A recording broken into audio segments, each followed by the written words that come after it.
Volume 1. Chapter. The Grand Hall. 348 years, 6 months, and 19 days ago today, the Parisians awoke to the sound of all the bells in the triple circuit of the city, the university, and the town ringing a full peal.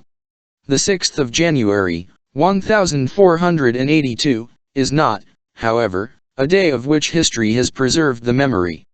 There was nothing notable in the event which thus set the belles and the bourgeois of Paris in a ferment from early morning.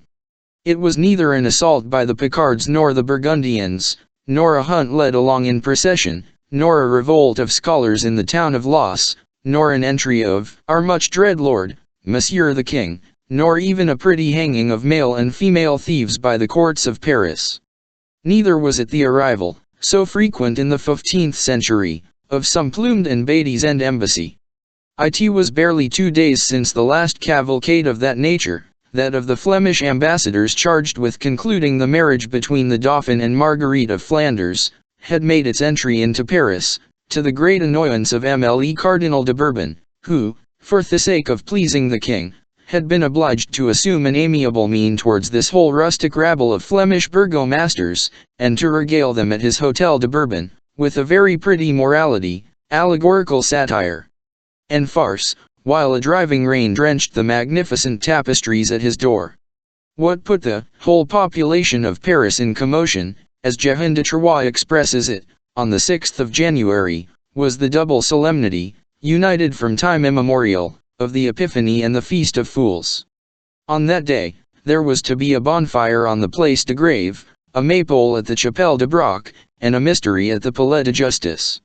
It had been cried, to the sound of the trumpet, the preceding evening at all the crossroads, by the provost's men, clad in handsome, short, sleeveless coats of violet came tente, with large white crosses upon their breasts. So the crowd of citizens, male and female, having closed their houses and shops, thronged from every direction, at early morn, towards some one of the 3 spots designated. Each had made his choice: one, the bonfire; another, the maypole; another, the mystery play. It must be stated, in honor of the good sense of the loungers of Paris, that the greater part of this crowd directed their steps towards the bonfire, which was quite in season, or towards the mystery play, which was to be present at in the grand hall of the Palais de Justice, the courts of law, which was well roofed and walled, and that the curious left the poor, scantily flowered maypole to shiver all alone beneath the sky of January, in the cemetery of the chapel of Broc. The populace thronged the avenues of the law courts in particular, because they knew that the Flemish ambassadors, who had arrived 2 days previously, intended to be present at the representation of the mystery, and at the election of the Pope of the Fools, which was also to take place in the Grand Hall. It was no easy matter on that day, to force one's way into that Grand Hall, although it was then reputed to be the largest covered enclosure in the world. It is true that Sauval had not yet measured the Grand Hall of the Château of Montargis. The palace place, encumbered with people, offered to the curious gazers at the windows the aspect of a sea, into which 5 or 6 streets, like so many mouths of rivers, discharged every moment fresh floods of heads. The waves of this crowd, augmented incessantly, dashed against the angles of the houses which projected here and there, like so many promontories, into the irregular basin of the place.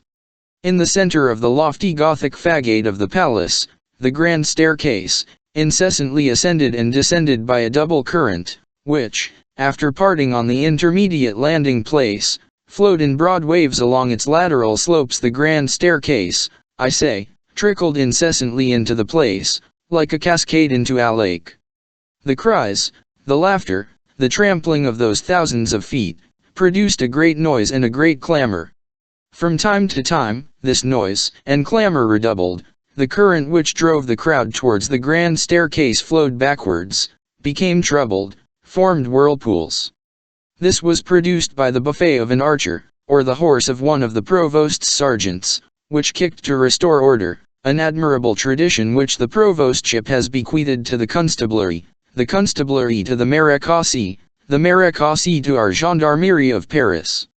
Thousands of good, calm, bourgeois faces thronged the windows, the doors, the dormer windows, the roofs, gazing at the palace, gazing at the populace, and asking nothing more, for many Parisians content themselves with the spectacle of the spectators, and a wall behind which something is going on becomes at once, for us, a very curious thing indeed.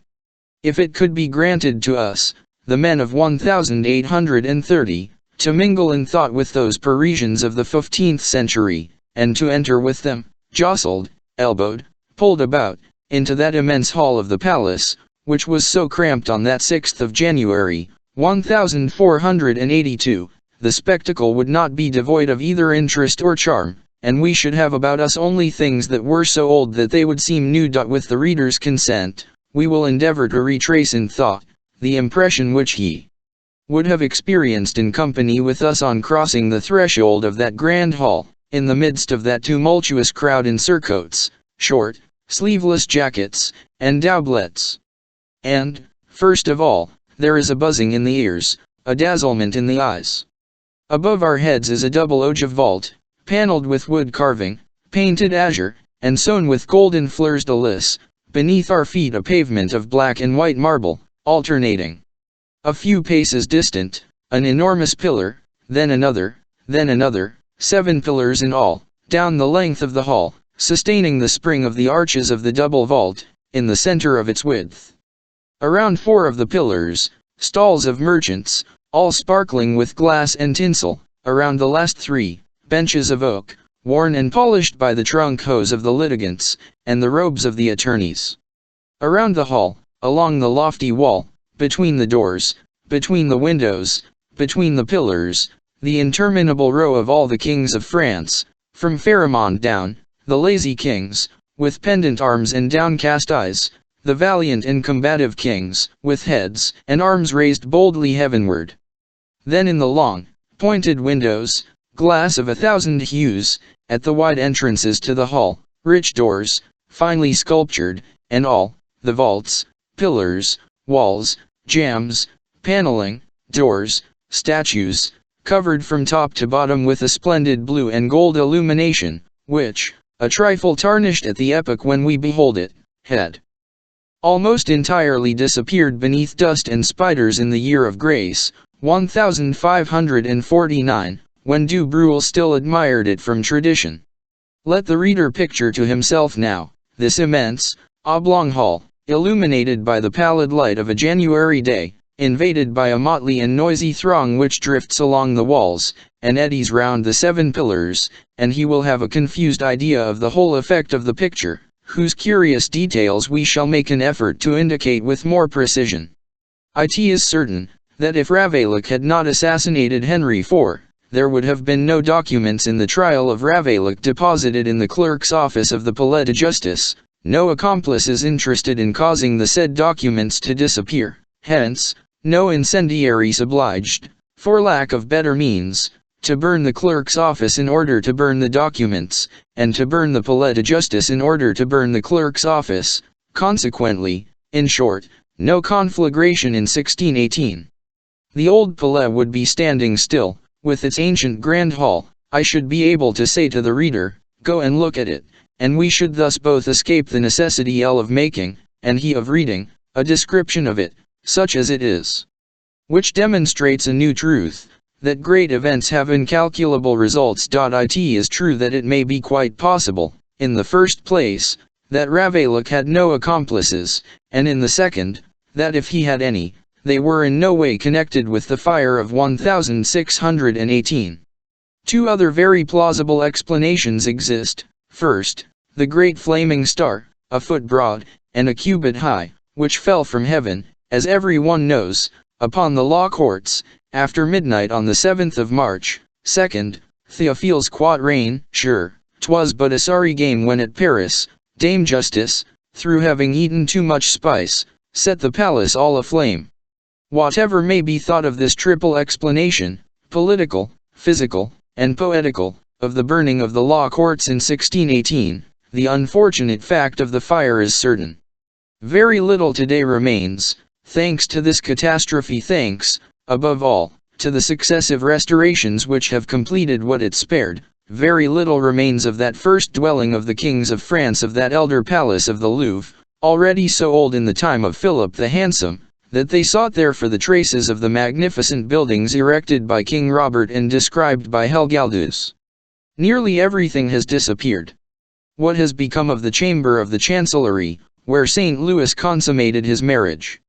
The garden where he administered justice, clad in a coat of camelot, a surcoat of linsey woolsey, without sleeves, and a surmantle of black sandal, as he lay upon the carpet with Joinville. Where is the chamber of the Emperor Sigismund? And that of Charles IV? That of Jean the Landless? Where is the staircase, from which Charles VI promulgated his edict of pardon? The slab where Marcel cut the throats of Robert de Clermont and the Marshal of Champagne, in the presence of the Dauphin? The wicket where the bulls of Pope Benedict were torn, and whence those who had brought them departed decked out, in derision, in copes and mitres, and making an apology through all Paris?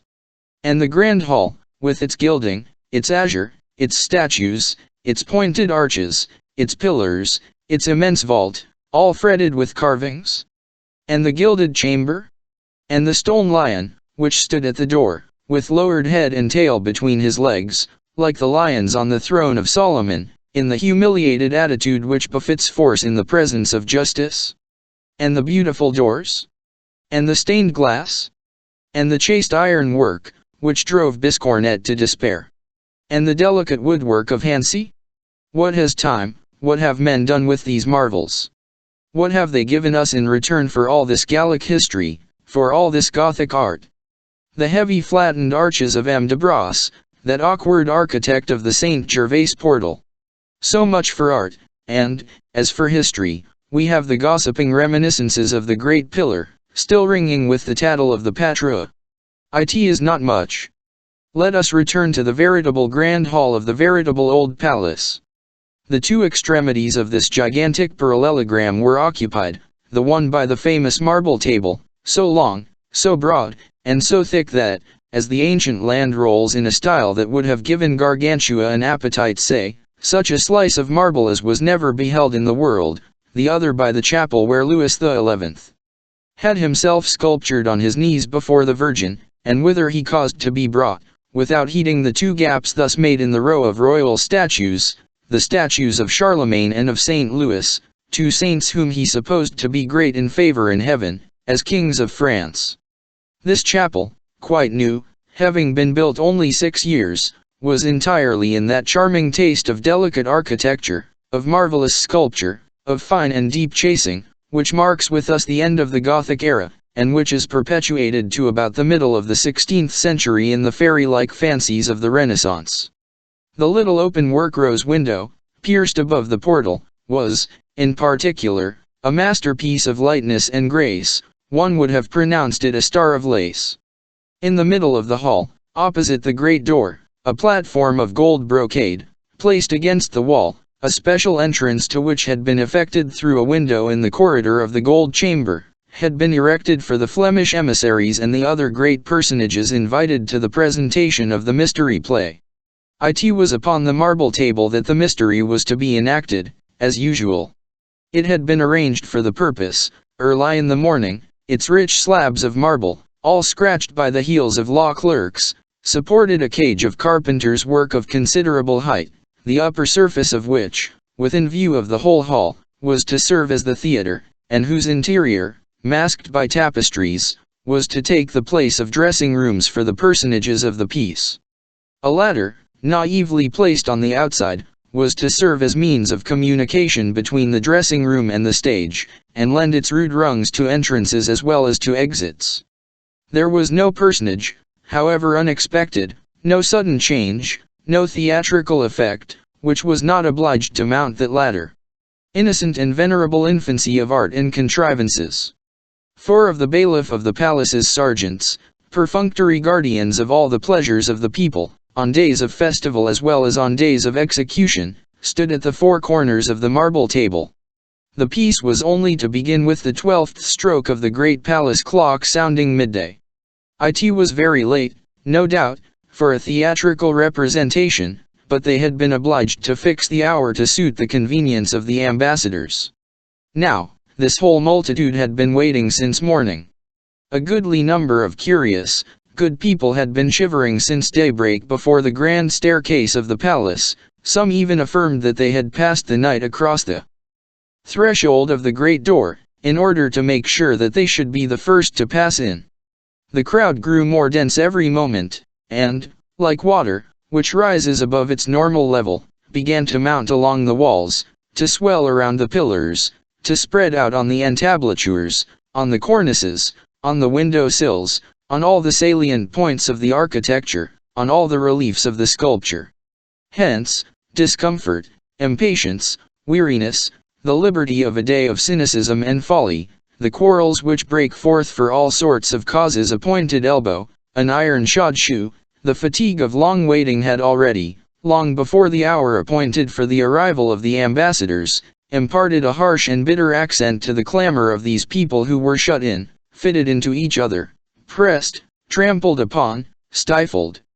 Nothing was to be heard but imprecations on the Flemish, the provost of the merchants, the Cardinal de Bourbon, the bailiff of the courts, Madame Marguerite of Austria, the sergeants with their rods, the cold, the heat, the bad weather, the Bishop of Paris, the Pope of the Fools, the pillars, the statues, that closed door, that open window, all to the vast amusement of a band of scholars and lackeys scattered through the mass, who mingled with all this discontent their teasing remarks, and their malicious suggestions, and pricked the general bad temper with a pin, so to speak.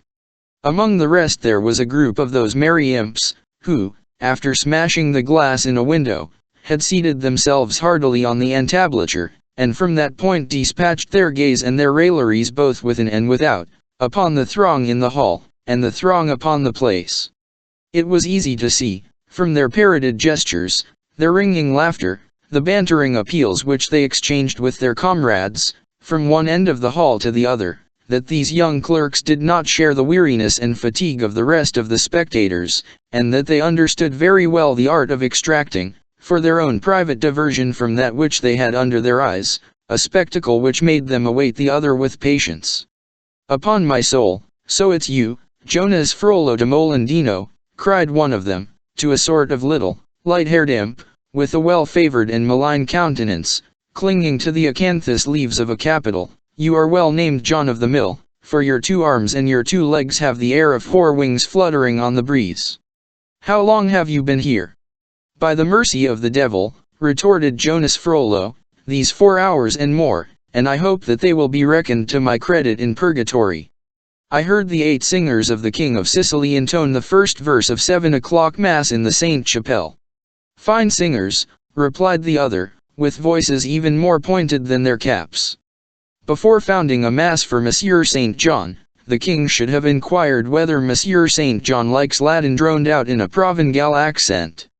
"He did it for the sake of employing those accursed singers of the King of Sicily," cried an old woman sharply from among the crowd beneath the window. "I just put it to you. 1,000 livres parisis for a Mass. And out of the tax on sea fish in the markets of Paris, to boot." "Peace, old crone," said a tall, grave person, stopping up his nose on the side towards the fishwife. "A Mass had to be founded. Would you wish the king to fall ill again?" "Bravely spoken, Sire Gilles Lecornu, Master Furrier of King's Robes," cried the little student, clinging to the capital. A shout of laughter from all the students greeted the unlucky name of the poor Furrier of the King's Robes. "Lecornu. Gilles Lecornu," said some. "Corn utus et here's utus, horned and hairy," another went on. "He. Of course," continued the small imp on the capital. "What are they laughing at? An honorable man is Gilles Lecornu, brother of Master Jehan Lecornu, provost of the king's house, son of Master Maillet Lecornu, first porter of the Bois de Vincennes, all bourgeois of Paris, all married, from father to son." The gaiety redoubled. The big furrier, without uttering a word in reply, tried to escape all the eyes riveted upon him from all sides, but he perspired and panted in vain, like a wedge entering the wood. His efforts served only to bury still more deeply in the shoulders of his neighbors, his large, apoplectic face, purple with spite and rage. At length one of these, as fat, short, and venerable as himself, came to his rescue. Abomination. Scholars addressing a bourgeois in that fashion in my day would have been flogged with a faggot, which would have afterwards been used to burn them. The whole band burst into laughter. Hold ye! Who is scolding so? Who is that screech owl of evil fortune? Hold, I know him, said one of them, 'tis Master Andrew Musnier. Because he is one of the forsworn booksellers of the university, said the other. Everything goes by fours in that shop, cried a third, the 4 nations, the 4 faculties, the 4 feasts, the 4 procurators, the 4 electors, the 4 booksellers. Well, began Jean Frollo once more, we must play the devil with them. Musnier, we'll burn your books. Musnier, we'll beat your lackeys. Musnier, we'll kiss your wife. That fine, big Mademoiselle Liberty. Who is as fresh and as gay as though she were a widow. Devil take you, growled Master Andrew Musnier. Master Andrew, pursued Jean Jehan, still clinging to his capital, hold your tongue, or I'll drop on your head. Master Andrew raised his eyes, seemed to measure in an instant the height of the pillar, the weight of the scamp, mentally multiplied that weight by the square of the velocity and remained silent. Jehan, master of the field of battle, pursued triumphantly. That's what I'll do, even if I am the brother of an archdeacon. Fine gentry are our people of the university, not to have caused our privileges to be respected on such a day as this. However, there is a maypole and a bonfire in the town, a mystery, Pope of the Fools, and Flemish ambassadors in the city, and, at the university, nothing. Nevertheless, the place Maubert is sufficiently large, interposed one of the clerks established on the window-sill. Down with the rector, the electors, and the procurators, cried Jonas. We must have a bonfire this evening in the Champ Gaillard, went on the other, made of Master Andrew's books. And the desks of the scribes, added his neighbor. And the beadles' wands. And the spittoons of the deans. And the cupboards of the procurators. And the hutches of the electors. And the stools of the rector. Down with them, put in little Jehan, as counterpoint, down with Master Andrew, the beadles, and the scribes, the theologians, the doctors, and the decritists, the procurators, the electors, and the rector. The end of the world has come, muttered Master Andrew, stopping up his ears. By the way, there's the rector. See, he is passing through the place, cried one of those in the window. Each rivaled his neighbor in his haste to turn towards the place. Is it really our venerable rector, Master Thibaut? Demanded Jehan Frollo du Moulin, who, as he was clinging to one of the inner pillars, could not see what was going on outside. Yes, yes, replied all the others, it is really he, Master Thibaut, the rector. It was, in fact, the rector and all the dignitaries of the university, who were marching in procession in front of the embassy, and at that moment traversing the place. The students crowded into the window, saluted them as they passed with sarcasms and ironical applause. The rector, who was walking at the head of his company, had to support the first broadside. It was severe. Good day, Monsieur le Recteur. Hold he. Good day there. How does he manage to be here, the old gambler? Has he abandoned his dice? How he trots along on his mule. Her ears are not so long as his. Hold he. Good day, Monsieur le Recteur Thibaut. Tybalt Aliator. Old fool. Old gambler. God preserve you. Did you throw double six often last night? Oh. What a decrepit face, livid and haggard and drawn with the love of gambling and of dice. Where are you bound for in that fashion, Thibaut, Tybalt ad Dados, with your back turned to the university, and trotting towards the town? He is on his way, no doubt, to seek a lodging in the Rue Thibautaud, cried Jehan du Moulin. The entire band repeated this quip in a voice of thunder, clapping their hands furiously. You are going to seek a lodging in the Rue Thibautaud, are you not, Monsieur le Recteur, gamester on the side of the devil? Then came the turns of the other dignitaries.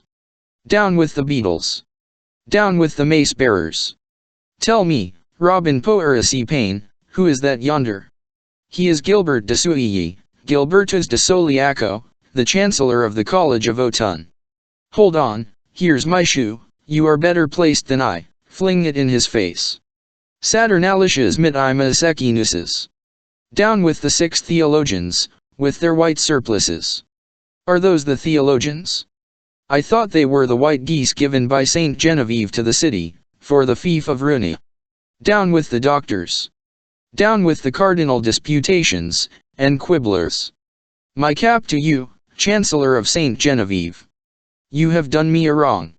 'Tis true, he gave my place in the nation of Normandy to little Ascanio Falzappada, who comes from the province of Bourges, since he is an Italian.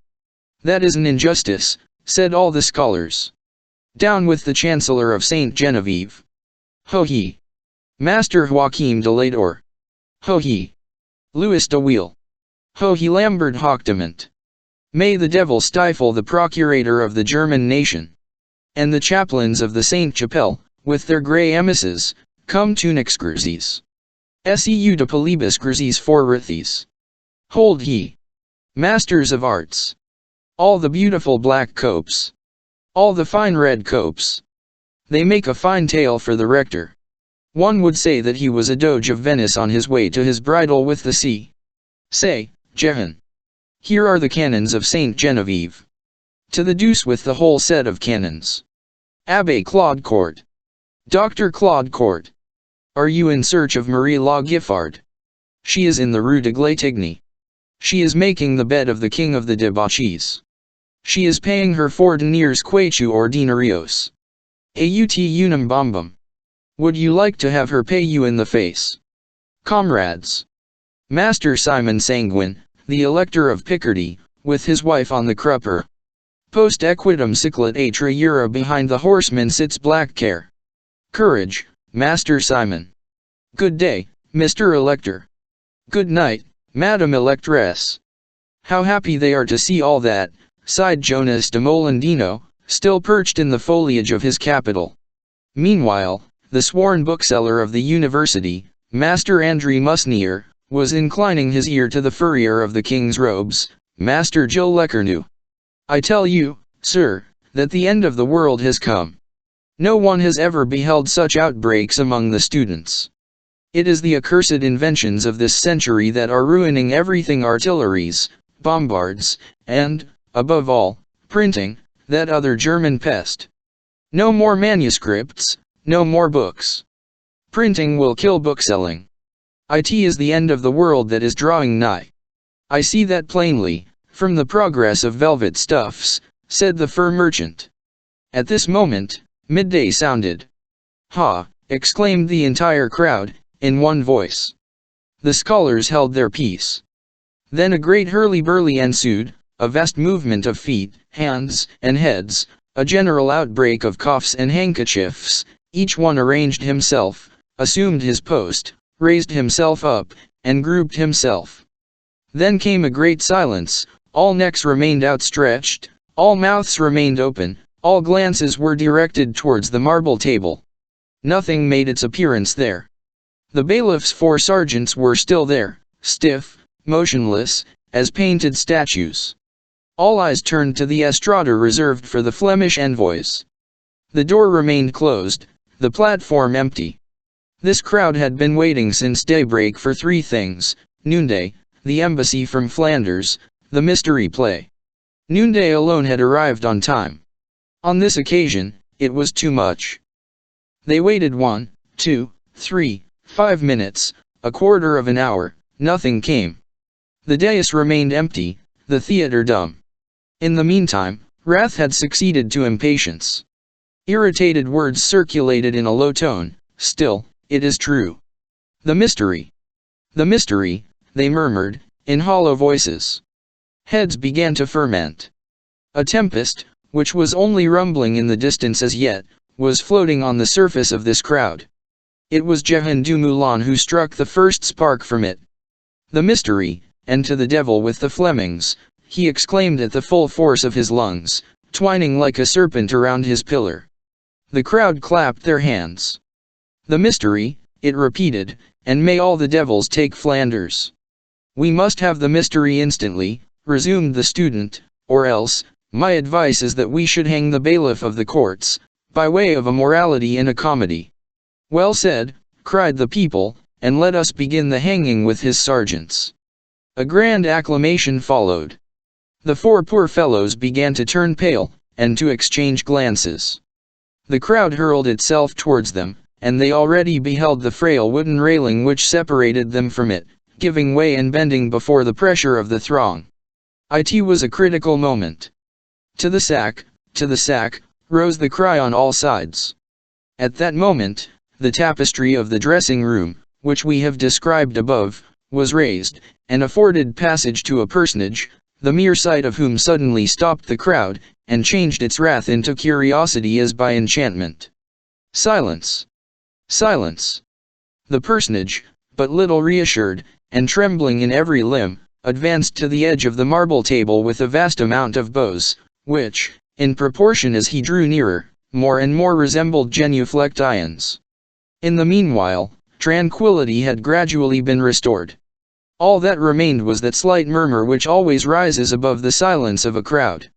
"Messieurs the bourgeois," said he, "and mesdemoiselles the bourgeoises, we shall have the honor of declaiming and representing, before His Eminence, Monsieur the Cardinal, a very beautiful morality which has for its title, The Good Judgment of Madame the Virgin Mary. I am to play Jupiter. His Eminence is, at this moment, escorting the very honorable embassy of the Duke of Austria, which is detained, at present listening to the harangue of Monsieur the Rector of the University, at the Gate Baudets. As soon as His Illustrious Eminence, the Cardinal, arrives, we will begin. It is certain, that nothing less than the intervention of Jupiter was required to save the four unfortunate sergeants of the bailiff of the courts. If we had the happiness of having invented this very veracious tale, and of being, in consequence, responsible for it before Our Lady criticism, it is not against us that the classic precept, Nec Deus intercede, could be invoked. Moreover, the costume of Seigneur Jupiter was very handsome, and contributed not a little towards calming the crowd, by attracting all its attention. Jupiter was clad in a coat of mail, covered with black velvet, with gilt nails, and had it not been for the rouge, and the huge red beard, each of which covered one half of his face, had it not been for the roll of gilded cardboard, spangled, and all bristling with strips of tinsel, which he held in his hand, and in which the eyes of the initiated easily recognized thunderbolts, had not his feet been flesh-colored, and banded with ribbons in Greek fashion, he might have borne comparison, so far as the severity of his mien was concerned, with a Breton archer from the guard of Monsieur de Berry. Chapter 11 Pierre Gringoire. Nevertheless, as he harangued them, the satisfaction and admiration unanimously excited by his costume were dissipated by his words, and when he reached that untoward conclusion, as soon as His Illustrious Eminence, the Cardinal, arrives, we will begin, his voice was drowned in a thunder of hooting. "Begin instantly." "The mystery! The mystery immediately!" shrieked the people. And above all the voices, that of Johannes de Molendino was audible, piercing the uproar like the fife's derisive serenade. "Commence instantly," yelped the scholar. "Down with Jupiter and the Cardinal de Bourbon," vociferated Robin Pausapane and the other clerks perched in the window. "The morality this very instant," repeated the crowd, "this very instant. The sack and the rope for the comedians, and the Cardinal." Poor Jupiter, haggard, frightened, pale beneath his rouge, dropped his thunderbolt, took his cap in his hand, then he bowed and trembled and stammered, "His Eminence the Ambassador's Madame Marguerite of Flanders." He did not know what to say. In truth, he was afraid of being hung.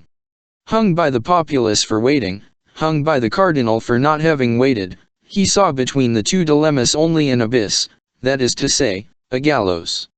Luckily, someone came to rescue him from his embarrassment, and assume the responsibility. An individual who was standing beyond the railing, in the free space around the marble table, and whom no one had yet caught sight of, since his long, thin body was completely sheltered from every visual ray by the diameter of the pillar against which he was leaning. This individual, we say, tall, gaunt, pallid, blonde, still young, although already wrinkled about the brow and cheeks, with brilliant eyes and a smiling mouth, clad in garments of black serge, worn and shining with age, approached the marble table, and made a sign to the poor sufferer. But the other was so confused that he did not see him. The newcomer advanced another step. "Jupiter," said he, "my dear Jupiter." The other did not hear. At last, the tall blonde, driven out of patience, shrieked almost in his face, "Michel Giborne." "Who calls me?" said Jupiter, as though awakened with a start. "I," replied the person clad in black. "Ah," said Jupiter. "Begin at once," went on the other. "Satisfy the populace, I undertake to appease the bailiff, who will appease Monsieur the Cardinal." Jupiter breathed once more. "Messieurs the bourgeois," he cried, at the top of his lungs to the crowd, which continued to hoot him, "we are going to begin at once. If Jupiter. Plauditatives. All hail, Jupiter. Applaud, citizens," shouted the scholars. "Noel. Noel. Good, good," shouted the people. The hand clapping was deafening, and Jupiter had already withdrawn under his tapestry, while the hall still trembled with acclamations. In the meanwhile, the personage who had so magically turned the tempest into dead calm, as our old and dear Corneille puts it, had modestly retreated to the half-shadow of his pillar, and would, no doubt, have remained invisible there, motionless, and mute as before, had he not been plucked by the sleeve by two young women, who, standing in the front row of the spectators, had noticed his colloquy with Michel Giborne Jupiter. "Master," said one of them, making him a sign to approach. "Hold your tongue, my dear Leonard," said her neighbor, pretty fresh, and very brave, in consequence of being dressed up in her best attire. "He is not a clerk, he is a layman, you must not say master to him, but messire." "Messire," said Leonard. The stranger approached the railing. "What would you have of me, damsels?" he asked, with alacrity. "Oh, nothing," replied Leonard, in great confusion, "it is my neighbor, Gisquette La Jensen, who wishes to speak with you." "Not so," replied Gisquette, blushing, "it was Leonard who called you master, I only told her to say messire." The two young girls dropped their eyes. The man, who asked nothing better than to enter into conversation, looked at them with a smile. "So you have nothing to say to me, damsels?" "Oh, nothing at all," replied Gisquette. "Nothing," said Leonard. The tall, light-haired young man retreated a step, but the two curious maidens had no mind to let slip their prize. "Messire," said Gisquette, with the impetuosity of an open sluice, or of a woman who has made up her mind, "do you know that soldier who is to play the part of Madame the Virgin in the mystery?" "You mean the part of Jupiter," replied the stranger. "Yes," said Leonard, "isn't she stupid? So you know Jupiter." "Michel Giborne," replied the unknown, "yes, madam." "He has a fine beard," said Leonard. "Will what they are about to say here be fine?" inquired Gisquette, timidly. "Very fine, mademoiselle," replied the unknown, without the slightest hesitation. "What is it to be?" said Leonard. "Good judgment of Madame the Virgin, a morality, if you please, damsel." "Ah, that makes a difference," responded Leonard. A brief silence ensued, broken by the stranger. "It is a perfectly new morality, and one which has never yet been played." "Then it is not the same one," said Gisquette, "that was given 2 years ago, on the day of the entrance of Monsieur the Legate, and where 3 handsome maids played the parts of sirens," said Leonard. "And all naked," added the young man. Leonard lowered her eyes modestly. Gisquette glanced at her and did the same. He continued, with a smile, "It was a very pleasant thing to see. Today it is a morality made expressly for Madame the Demoiselle of Flanders." "Will they sing shepherd's songs?" inquired Gisquette. "Fie," said the stranger, "in a morality? You must not confound styles. If it were a farce, well and good." "That is a pity," resumed Gisquette. "That day, at the Ponceau fountain, there were wild men and women, who fought and assumed many aspects, as they sang little motets and burgerettes." "That which is suitable for a legate," returned the stranger, with a good deal of dryness, is not suitable for a princess. And beside them, resumed Leonard, played many brass instruments, making great melodies. And for the refreshment of the passers-by, continued Gisquette, the fountain spouted through 3 mouths, wine, milk, and hippocras, of which every one drank who wished. And a little below the Ponceau, at the Trinity, pursued Leonard, there was a passion performed, and without any speaking. How well I remember that, exclaimed Gisquette, God on the cross, and the 2 thieves on the right and the left. Here the young gossips, growing warm at the memory of the entrance of Monsieur the Legate, both began to talk at once. And, further on, at the painter's gate, there were other personages, very richly clad. And at the fountain of Saint Innocent, that huntsman, who was chasing a hind with great clamor of dogs and hunting horns. And, at the Paris slaughterhouses, stages, representing the fortress of Dieppe. And when the legate passed, you remember, Gisquette? They made the assault, and the English all had their throats cut. And against the gate of the Châtelet, there were very fine personages. And on the port-au-change, which was all draped above. And when the legate passed, they let fly on the bridge more than 200 sorts of birds. Wasn't it beautiful, Leonard? It will be better today, finally resumed their interlocutor, who seemed to listen to them with impatience. Do you promise us that this mystery will be fine? Said Gisquette. Without doubt, he replied. Then he added, with a certain emphasis, I am the author of it, damsels. Truly, said the young girls, quite taken aback. Truly, replied the poet, bridling a little, that is to say, there are 2 of us, Jehan Marchand, who has sawed the planks and erected the framework of the theatre and the woodwork, and I, who have made the piece. My name is Pierre Gringoire. The author of the Cid could not have said, Pierre Corneille, with more pride. Our readers have been able to observe, that a certain amount of time must have already elapsed from the moment when Jupiter had retired beneath the tapestry to the instant when the author of the New Morality had thus abruptly revealed himself to the innocent admiration of Gisquette and Leonard. Remarkable fact, that whole crowd, so tumultuous but a few moments before, now waited amiably on the word of the comedian, which proves the eternal truth, still experienced every day in our theaters, that the best means of making the public wait patiently is to assure them that one is about to begin instantly. However, Scholar Johannes had not fallen asleep. Hold he shouted suddenly, in the midst of the peaceable waiting which had followed the tumult. Jupiter, Madame the Virgin, buffoons of the devil. Are you jeering at us? The piece. The piece. Commence or we will commence again. This was all that was needed.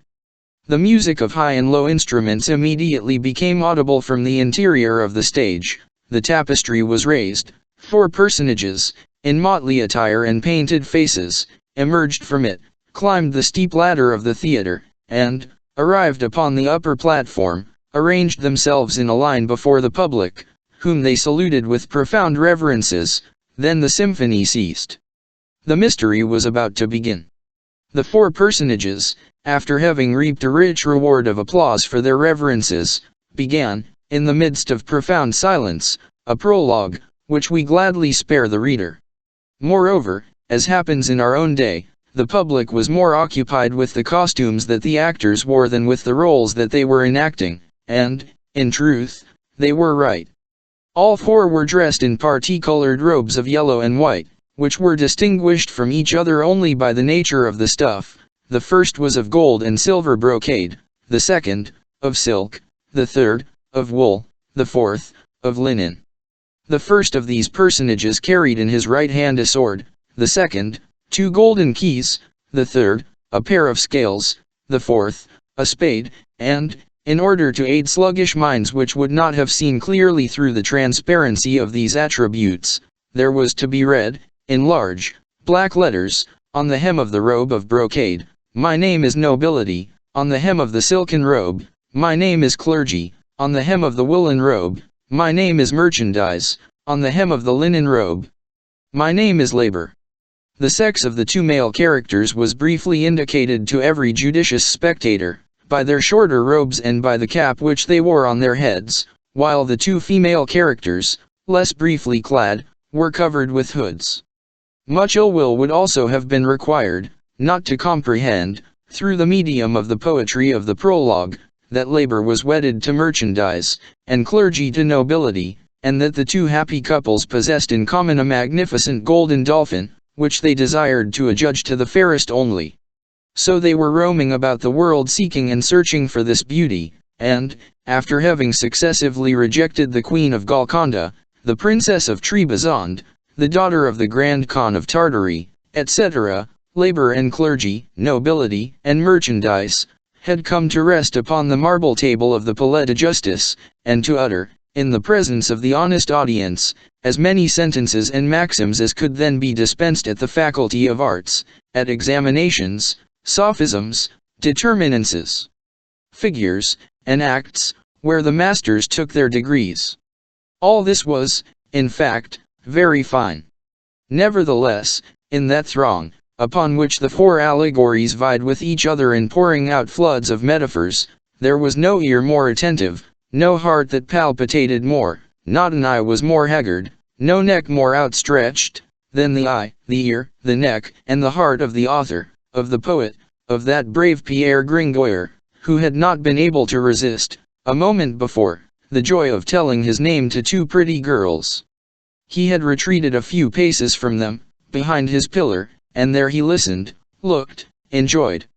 The amiable applause which had greeted the beginning of his prologue was still echoing in his bosom, and he was completely absorbed in that species of ecstatic contemplation with which an author beholds his ideas fall, one by one, from the mouth of the actor into the vast silence of the audience.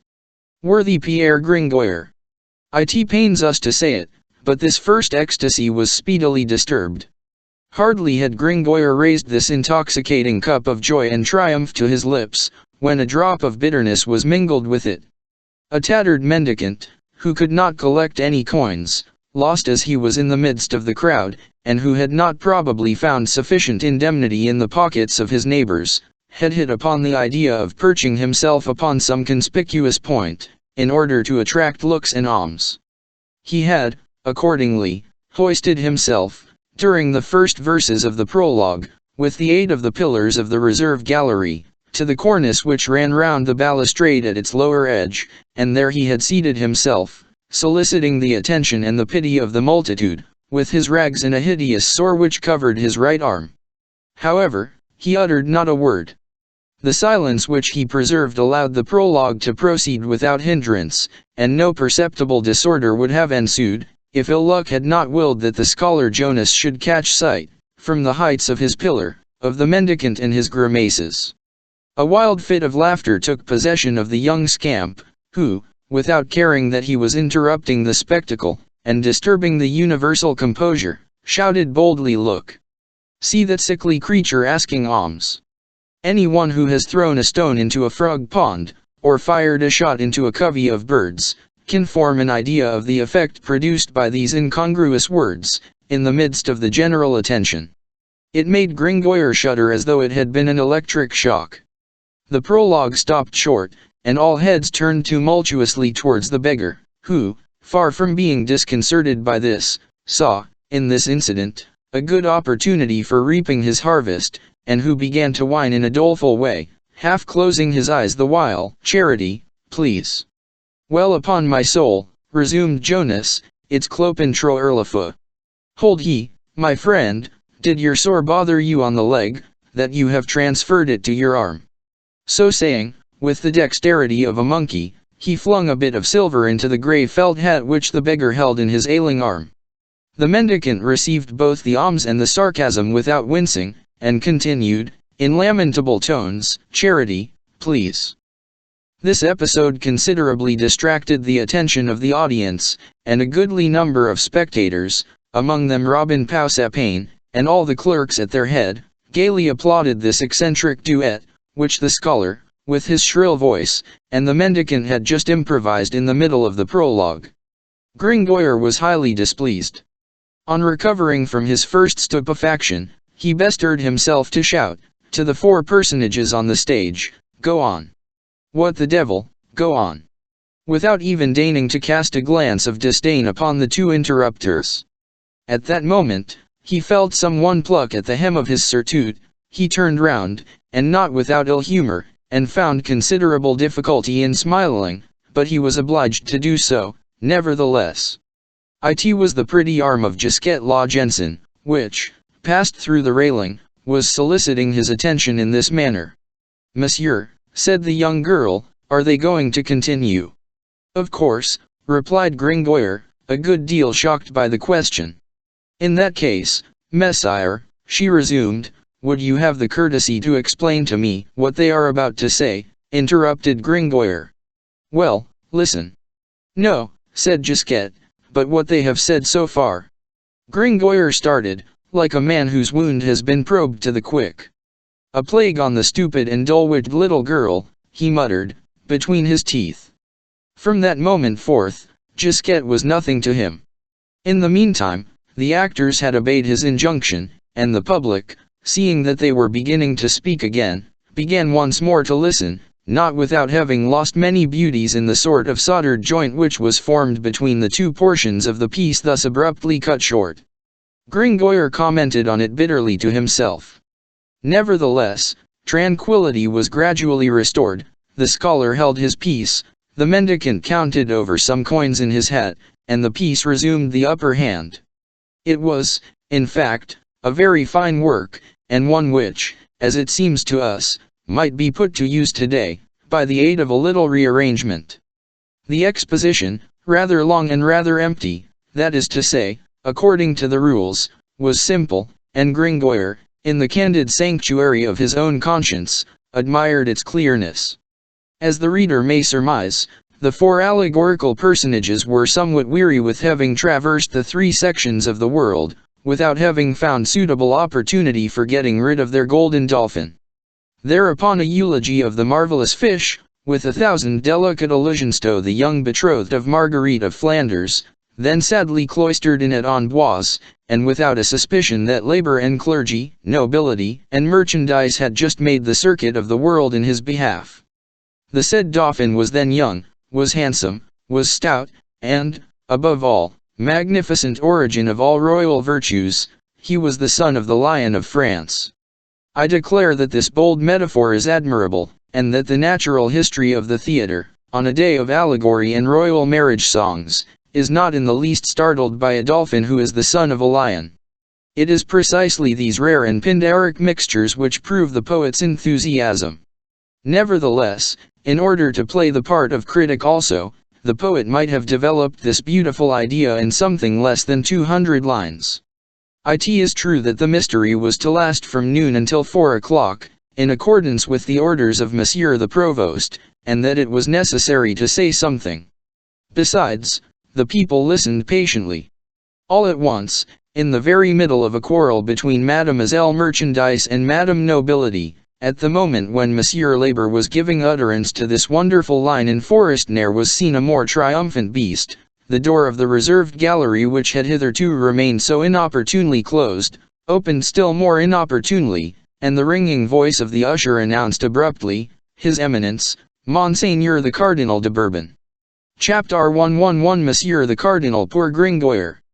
The din of all the great double petards of the Saint Jean, the discharge of 20 arquebuses on supports, the detonation of that famous serpentine of the Tower of Billy, which, during the siege of Paris, on Sunday, the 26th of September, 1465, killed 7 Burgundians at one blow, the explosion of all the powder stored at the gate of the temple, would have rent his ears less rudely at that solemn and dramatic moment, than these few words, which fell from the lips of the usher, His Eminence, Monseigneur the Cardinal de Bourbon. It is not that Pierre Gringoire either feared or disdained Monsieur the Cardinal. He had neither the weakness nor the audacity for that. A true eclectic, as it would be expressed nowadays, Gringoire was one of those firm and lofty, moderate, and calm spirits, which always know how to bear themselves amid all circumstances, stare in dimitio rerum, and who are full of reason and of liberal philosophy, while still setting store by cardinals. A rare, precious, and never interrupted race of philosophers to whom wisdom, like another Ariadne, seems to have given a clue of thread which they have been walking along unwinding since the beginning of the world, through the labyrinth of human affairs. One finds them in all ages, ever the same, that is to say, always according to all times. And, without reckoning our Pierre Gringoire, who may represent them in the 15th century if we succeed in bestowing upon him the distinction which he deserves, it certainly was their spirit which animated Father du Breuil, when he wrote, in the 16th, these naively sublime words, worthy of all centuries: I am a Parisian by nation, and a Parisian in language, for Parisia in Greek signifies liberty of speech, of which I have made use even towards Messeigneurs the Cardinals, uncle and brother to Monsieur the Prince de Conti, always with respect to their greatness, and without offending any one of their suite, which is much to say. There was then neither hatred for the cardinal, nor disdain for his presence, in the disagreeable impression produced upon Pierre Gringoire. Quite the contrary, our poet had too much good sense and too threadbare a coat, not to attach particular importance to having the numerous allusions in his prologue, and, in particular, the glorification of the Dauphin, son of the Lion of France, fall upon the most eminent ear. But it is not interest which predominates in the noble nature of poets. I suppose that the entity of the poet may be represented by the number 10, it is certain that a chemist on analyzing and pharmacopolizing it, as Rabelais says, would find it composed of 1 part interest to 9 parts of self-esteem. Now, at the moment when the door had opened to admit the cardinal, the 9 parts of self-esteem in Gringoire, swollen and expanded by the breath of popular admiration, were in a state of prodigious augmentation, beneath which disappeared, as though stifled, that imperceptible molecule of which we have just remarked upon in the constitution of poets, a precious ingredient, by the way, a ballast of reality and humanity, without which they would not touch the earth. Gringoire enjoyed seeing, feeling, fingering, so to speak, an entire assembly of knaves, it is true, but what matters that, stupefied, petrified, and as though asphyxiated in the presence of the incommensurable tirades which welled up every instant from all parts of his bridal song. I affirm that he shared the general beatitude, and that, quite the reverse of La Fontaine, who, at the presentation of his comedy of the Florentine, asked, "Who is the ill-bred lout who made that rhapsody?" Gringoire would gladly have inquired of his neighbor, "Whose masterpiece is this?" The reader can now judge of the effect produced upon him by the abrupt and unseasonable arrival of the cardinal. That which he had to fear was only too fully realized. The entrance of his eminence upset the audience. All heads turned towards the gallery. It was no longer possible to hear one's self. "The cardinal! The cardinal!" repeated all mouths. The unhappy prologue stopped short for the second time. The cardinal halted for a moment on the threshold of the estrada. While he was sending a rather indifferent glance around the audience, the tumult redoubled. Each person wished to get a better view of him. Each man vied with the other in thrusting his head over his neighbor's shoulder. He was, in fact, an exalted personage, the sight of whom was well worth any other comedy. Charles, Cardinal de Bourbon, Archbishop, and Count of Leon, Primate of the Gauls, was allied both to Louis XI, through his brother, Pierre, Seigneur de Beaujeu, who had married the king's eldest daughter, and to Charles the Bold through his mother, Agnes of Burgundy. Now, the dominating trait, the peculiar and distinctive trait of the character of the Primate of the Gauls, was the spirit of the courtier, and devotion to the powers that be. The reader can form an idea of the numberless embarrassments which this double relationship had caused him, and of all the temporal reefs among which his spiritual bark had been forced to tack, in order not to suffer shipwreck on either Louis or Charles, that Scylla and that Charybdis which had devoured the Duc de Nemours and the Constable de Saint Pol. Thanks to heaven's mercy, he had made the voyage successfully, and had reached home without hindrance. But although he was in port, and precisely because he was in port, he never recalled without disquiet the varied haps of his political career, so long uneasy and laborious. Thus, he was in the habit of saying that the year 1476 had been white and black for him, meaning thereby, that in the course of that year he had lost his mother, the Duchesse de la Bourbonnais, and his cousin, the Duke of Burgundy, and that one grief had consoled him for the other. Nevertheless, he was a fine man, he led a joyous cardinal's life, liked to enliven himself with the royal vintage of Chaluau, did not hate Richard la Garmoise and Thomas la Saliard, bestowed alms on pretty girls rather than on old women, and for all these reasons was very agreeable to the populace of Paris. He never went about otherwise than surrounded by a small court of bishops and abbés of high lineage, gallant, jovial, and given to carousing on occasion, and more than once the good and devout women of Saint-Germain-d'Auxerre, when passing at night beneath the brightly illuminated windows of Bourbon, had been scandalized to hear the same voices which had intoned vespers for them during the day caroling, to the clinking of glasses, the Bacchic proverb of Benedict XII, that pope who had added a third crown to the Diera Bibamus Populiter. It was this justly acquired popularity, no doubt, which preserved him on his entrance from any bad reception at the hands of the mob, which had been so displeased but a moment before, and very little disposed to respect a cardinal on the very day when it was to elect a pope. But the Parisians cherish little rancor, and then, having forced the beginning of the play by their authority, the good bourgeois had got the upper hand of the cardinal, and this triumph was sufficient for them. Moreover, the Cardinal de Bourbon was a handsome man. He wore a fine scarlet robe, which he carried off very well, that is to say, he had all the women on his side, and, consequently, the best half of the audience. Assuredly, it would be injustice and bad taste to hoot a cardinal for having come late to the spectacle, when he is a handsome man, and when he wears his scarlet robe well. He entered, then, bowed to those present with the hereditary smile of the great for the people, and directed his course slowly towards his scarlet velvet armchair, with the air of thinking of something quite different. His cortege, what we should nowadays call his staff of bishops and abbés, invaded the estrada in his train, not without causing redoubled tumult and curiosity among the audience. Each man vied with his neighbor in pointing them out and naming them, in seeing who should recognize at least one of them. This one, the Bishop of Marseilles, Alaude, if my memory serves me right. This one, the Primicier of Saint Denis. This one, Robert de l'Espinasse, Abbé of Saint-Germain-des-Prés, that libertine brother of a mistress of Louis XI, all with many errors and absurdities. As for the scholars, they swore. This was their day, their feast of fools, their Saturnalia, the annual orgy of the corporation of law clerks and of the school. There was no turpitude which was not sacred on that day. And then there were gay gossips in the crowd: Simone Cotter-Levers, Agnes La Gadine, and Rubin Pitibou.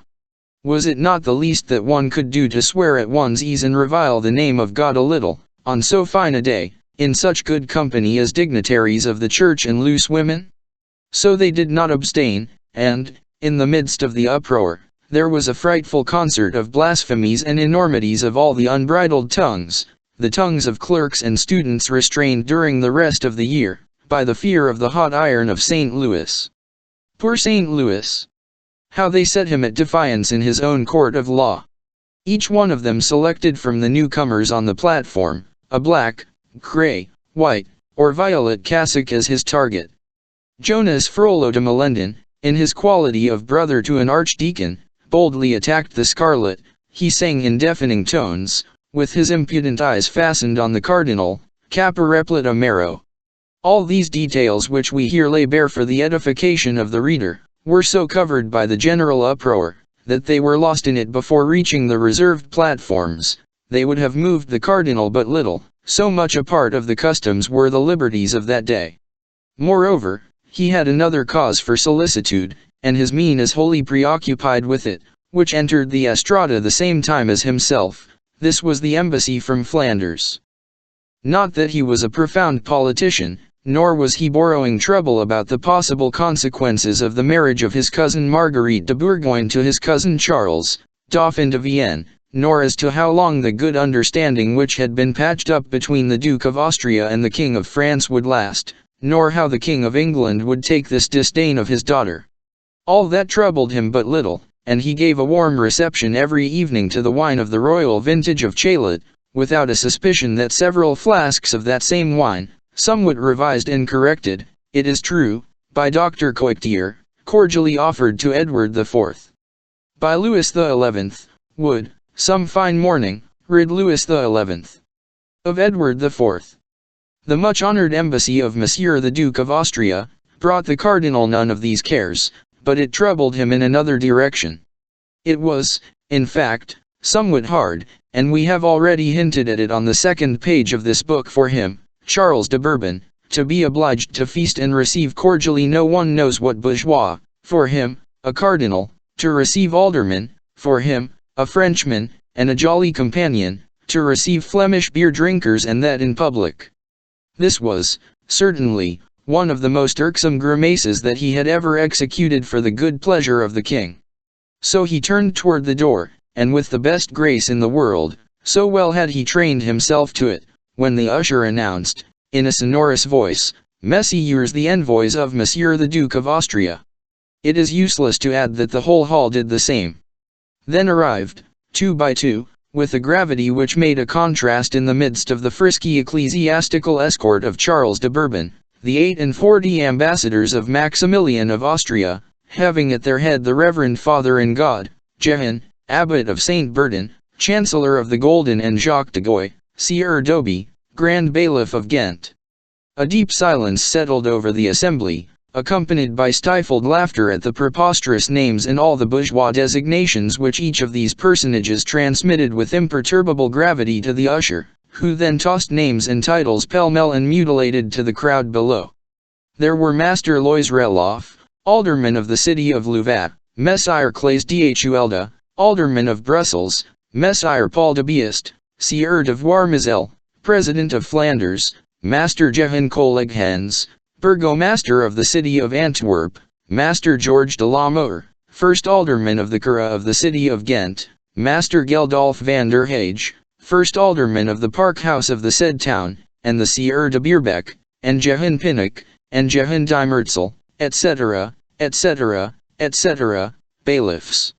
Aldermen, burgomasters, aldermen, bailiffs, all stiff, affectedly grave, formal, dressed out in velvet and damask, hooded with caps of black velvet, with great tufts of cypress gold thread, good Flemish heads, after all severe and worthy faces, of the family which Rembrandt makes to stand out so strong and grave from the black background of his night patrol, personages all of whom bore, written on their brows, that Maximilian of Austria had done well in trusting implicitly, as the manifest ran, in their sense, valor, experience, loyalty, and good wisdom. There was one exception, however. It was a subtle, intelligent, crafty-looking face, a sort of combined monkey and diplomat phiz, before whom the cardinal made 3 steps in a profound bow, and whose name, nevertheless, was only Guillaume Rym, councillor and pensioner of the city of Ghent. Few persons were then aware who Guillaume Rym was. A rare genius who in a time of revolution would have made a brilliant appearance on the surface of events, but who in the 15th century was reduced to cavernous intrigues, and to living in mines, as the Duc de Saint-Simon expresses it. Nevertheless, he was appreciated by the minor of Europe, he plotted familiarly with Louis XI, and often lent a hand to the king's secret jobs. All which things were quite unknown to that throng, who were amazed at the cardinal's politeness to that frail figure of a Flemish bailiff. Chapter 4 Master Jacques Copinol. While the pensioner of Ghent and his eminence were exchanging very low bows and a few words in voices still lower, a man of lofty stature, with a large face and broad shoulders, presented himself, in order to enter abreast with Guillaume Rym. One would have pronounced him a bulldog by the side of a fox. His felt doublet and leather jerkin made a spot on the velvet and silk which surrounded him. Presuming that he was some groom who had stolen in, the usher stopped him. "Hold, my friend, you cannot pass." The man in the leather jerkin shouldered him aside. "What does this knave want with me?" said he, in stentorian tones, which rendered the entire hall attentive to this strange colloquy. "Don't you see that I am one of them?" "Your name?" demanded the usher. "Jacques Copinol." "Your titles?" "Hosier at the sign of the 3 Little Chains, of Ghent." The usher recoiled. One might bring one's self to announce aldermen and burgomasters, but a hosier was too much. The cardinal was on thorns. All the people were staring and listening. For 2 days His Eminence had been exerting his utmost efforts to lick these Flemish bears into shape, and to render them a little more presentable to the public, and this freak was startling. But Guillaume Rym, with his polished smile, approached the usher. "Announce Master Jacques Copinol, clerk of the alderman of the city of Ghent," he whispered, very low. "Usher," interposed the cardinal, aloud, "announce Master Jacques Copinol, clerk of the alderman of the illustrious city of Ghent." This was a mistake. Guillaume Rym alone might have conjured away the difficulty, but Copinol had heard the cardinal. "No, cross of God," he exclaimed, in his voice of thunder, "Jacques Copinol, hosier. Do you hear, usher? Nothing more, nothing less. Cross of God. Hosier, that's fine enough. Monsieur the Archduke has more than once sought his Ghent in my house." Laughter and applause burst forth. A jest is always understood in Paris, and, consequently, always applauded. Let us add that Copinol was of the people, and that the auditors which surrounded him were also of the people. Thus the communication between him and them had been prompt, electric, and, so to speak, on a level. The haughty air of the Flemish hosier, by humiliating the courtiers, had touched in all these plebeian souls that latent sentiment of dignity still vague and indistinct in the 15th century. This hosier was an equal, who had just held his own before Monsieur the Cardinal. A very sweet reflection to poor fellows habituated to respect and obedience towards the underlings of the sergeants of the bailiff of Saint Genevieve, the cardinal's train-bearer. Copinol proudly saluted His Eminence, who returned the salute of the all-powerful bourgeois feared by Louis XI. Then, while Guillaume Rym, a sage and malicious man, as Philippe de Comines puts it, watched them both with a smile of raillery and superiority, each sought his place, the cardinal quite abashed and troubled, Copinol tranquil and haughty, and thinking, no doubt, that his title of hosier was as good as any other, after all, and that Marie of Burgundy, mother to that Marguerite whom Copinol was today bestowing in marriage, would have been less afraid of the cardinal than of the hosier, for it is not a cardinal who would have stirred up a revolt among the men of Ghent against the favorites of the daughter of Charles the Bold. It is not a cardinal who could have fortified the populace with a word against her tears and prayers, when the Maid of Flanders came to supplicate her people in their behalf, even at the very foot of Thescafeld, while the hosier had only to raise his leather elbow, in order to cause to fall your 2 heads, most illustrious seigneurs, Guy de Heimercourt and Chancellor Guillaume Hugonet. Nevertheless, all was over for the poor cardinal, and he was obliged to quaff to the dregs the bitter cup of being in such B.A.D. company. The reader has, probably, not forgotten the impudent beggar who had been clinging fast to the fringes of the cardinal's gallery ever since the beginning of the prologue. The arrival of the illustrious guests had by no means caused him to relax his hold, and, while the prelates and ambassadors were packing themselves into the stalls like genuine Flemish herrings, he settled himself at his ease, and boldly crossed his legs on the architrave.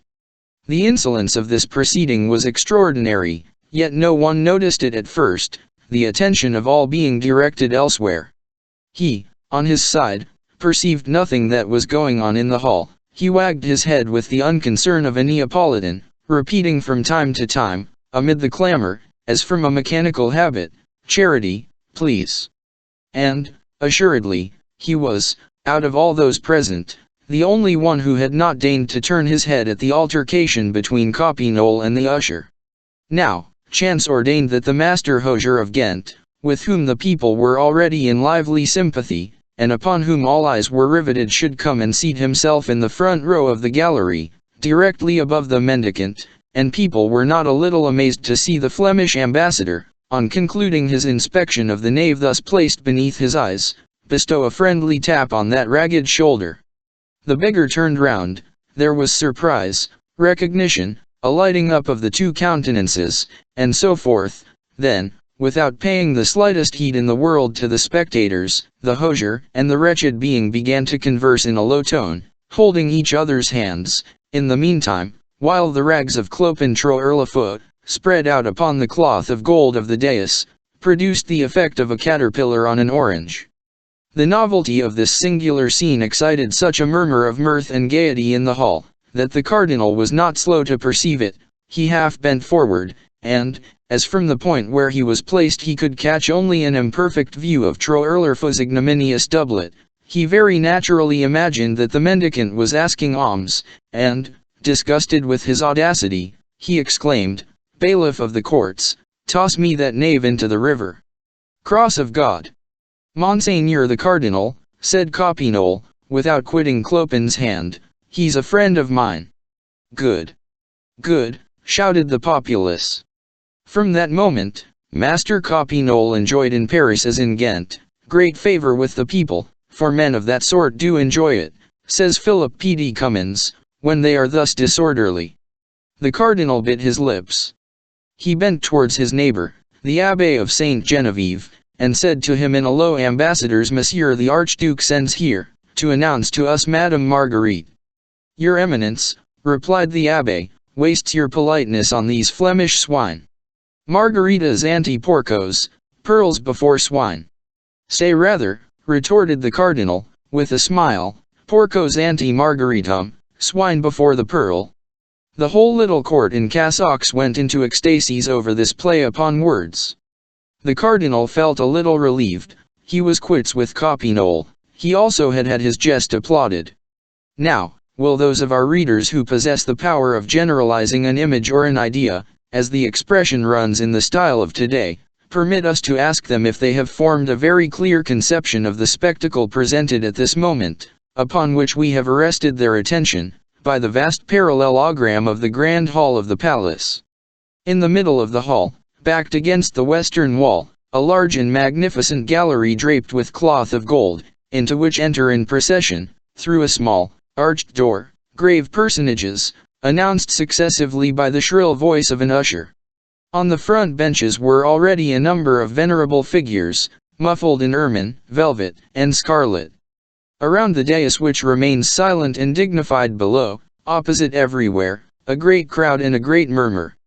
Thousands of glances directed by the people on each face upon the dais, 1,000 whispers over each name.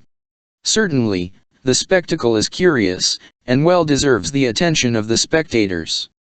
But yonder, quite at the end, what is that sort of trestle work with 4 motley puppets upon it, and more below? Who is that man beside the trestle, with a black doublet and a pale face? Alas! My dear reader, it is Pierre Gringoire and his prologue. We have all forgotten him completely. This is precisely what he feared. From the moment of the cardinal's entrance, Gringoire had never ceased to tremble for the safety of his prologue. At first he had enjoined the actors, who had stopped in suspense, to continue, and to raise their voices. Then, perceiving that no one was listening, he had stopped them, and, during the entire quarter of an hour that the interruption lasted, he had not ceased to stamp, to flounce about, to appeal to Gisquet and Leonard, and to urge his neighbors to the continuance of the prologue, all in vain. No one quitted the cardinal, the embassy, and the gallery, sole center of this vast circle of visual rays. We must also believe, and we say it with regret, that the prologue had begun slightly to weary the audience at the moment when His Eminence had arrived, and created a diversion in so terrible a fashion. After all, on the gallery as well as on the marble table, the spectacle was the same, the conflict of labor and clergy, of nobility and merchandise. And many people preferred to see them alive, breathing, moving, elbowing each other in flesh and blood, in this Flemish embassy, in this episcopal court, under the cardinal's robe, under Copinole's jerkin, than painted, decked out, talking in verse, and, so to speak, stuffed beneath the yellow amid white tunics in which Gringoire had so ridiculously clothed them. Nevertheless, when our poet beheld quiet re-established to some extent, he devised a stratagem which might have redeemed all. "Monsieur," he said, turning towards one of his neighbors, a fine, big man, with a patient face, "suppose we begin again." "What?" said his neighbor. "The mystery," said Gringoire. "As you like," returned his neighbor. This semi-approbation sufficed for Gringoire, and, conducting his own affairs, he began to shout, confounding himself with the crowd as much as possible, begin the mystery again. Begin again. The devil, said Jonas de Molendino, what are they jabbering down yonder, at the end of the hall? For Gringoire was making noise enough for four. Say, comrades, isn't that mystery finished? They want to begin it all over again. That's not fair. No, no, shouted all the scholars. Down with the mystery. Down with, but Gringoire had multiplied himself, the more vigorously. Begin again. Begin again, and only shouted these clamors attracted the attention of the cardinal. Monsieur Bailiff of the courts, said he to a tall, black man, placed a few paces from him, are those knaves in a holy water vessel, that they make such a hellish noise? The bailiff of the courts was a sort of amphibious magistrate, a sort of bat of the judicial order, related to both the rat and the bird, the judge and the soldier. He approached his eminence, and not without a good deal of fear of the latter's displeasure, he awkwardly explained to him the seeming disrespect of the audience, that noonday had arrived before his eminence, and that the comedians had been forced to begin without waiting for his eminence. The cardinal burst into a laugh. On my faith, the rector of the university ought to have done the same. What say you, Master Guillaume Rym? Monseigneur, replied Guillaume Rym, let us be content with having escaped half of the comedy. There is at least that much gained. Can these rascals continue their farce? Asked the bailiff. Continue, continue, said the cardinal, it's all the same to me. I'll read my breviary in the meantime. The bailiff advanced to the edge of the estrada, and cried, after having invoked silence by a wave of the hand, bourgeois, rustics, and citizens, in order to satisfy those who wish the play to begin again, and those who wish it to end, his eminence orders that it be continued. Both parties were forced to resign themselves. But the public and the author long cherished a grudge against the cardinal. So the personages on the stage took up their parts, and Gringoire hoped that the rest of his work, at least, would be listened to. This hope was speedily dispelled like his other illusions. Silence had indeed been restored in the audience, after a fashion, but Gringoire had not observed that at the moment when the cardinal gave the order to continue, the gallery was far from full, and that after the Flemish envoys there had arrived new personages forming part of the cortege, whose names and ranks, shouted out in the midst of his dialogue by the intermittent cry of the usher, produced considerable ravages in it. Let the reader imagine the effect in the midst of a theatrical piece, of the yelping of an usher, flinging in between two rhymes, and often in the middle of a line, parentheses like the following: Master Jacques Charmollieu, procurator to the king in the ecclesiastical courts. Jehan de Harley, equerry guardian of the office of Chevalier of the Night Watch of the city of Paris. Messire Gauly 0T de Genoilhac, Chevalier, Seigneur de Brussac, Master of the King's Artillery. Master Druragier, Surveyor of the woods and forests of the King our Sovereign, in the land of France, Champagne, and Brie. Messire Louis de Graville, Chevalier, Councillor, and Chamberlain of the King, Admiral of France, Keeper of the Forest of Vincennes. Master Denis Le Mercier, Guardian of the House of the Blind at Paris, etc., etc., etc. This was becoming unbearable. This strange accompaniment, which rendered it difficult to follow the piece, made Gringoire all the more indignant because he could not conceal from himself the fact that the interest was continually increasing, and that all his work required was a chance of being heard. It was, in fact, difficult to imagine a more ingenious and more dramatic composition. The four personages of the prologue were bewailing themselves in their mortal embarrassment, when Venus in person, vera incessa patuit dia, presented herself to them, clad in a fine robe bearing the heraldic device of the ship of the city of Paris. She had come herself to claim the dolphin promised to the most beautiful. Jupiter, whose thunder could be heard rumbling in the dressing room, supported her claim, and Venus was on the point of carrying it, as to say, without allegory, of marrying Monsieur the Dauphin, when a young child clad in white damask, and holding in her hand a daisy, a transparent personification of Mademoiselle Marguerite of Flanders, came to contest it with Venus. Theatrical effect and change. After a dispute, Venus, Marguerite, and the assistants agreed to submit to the good judgment of Time Holy Virgin. There was another good part, that of the king of Mesopotamia, but through so many interruptions, it was difficult to make out what end he served.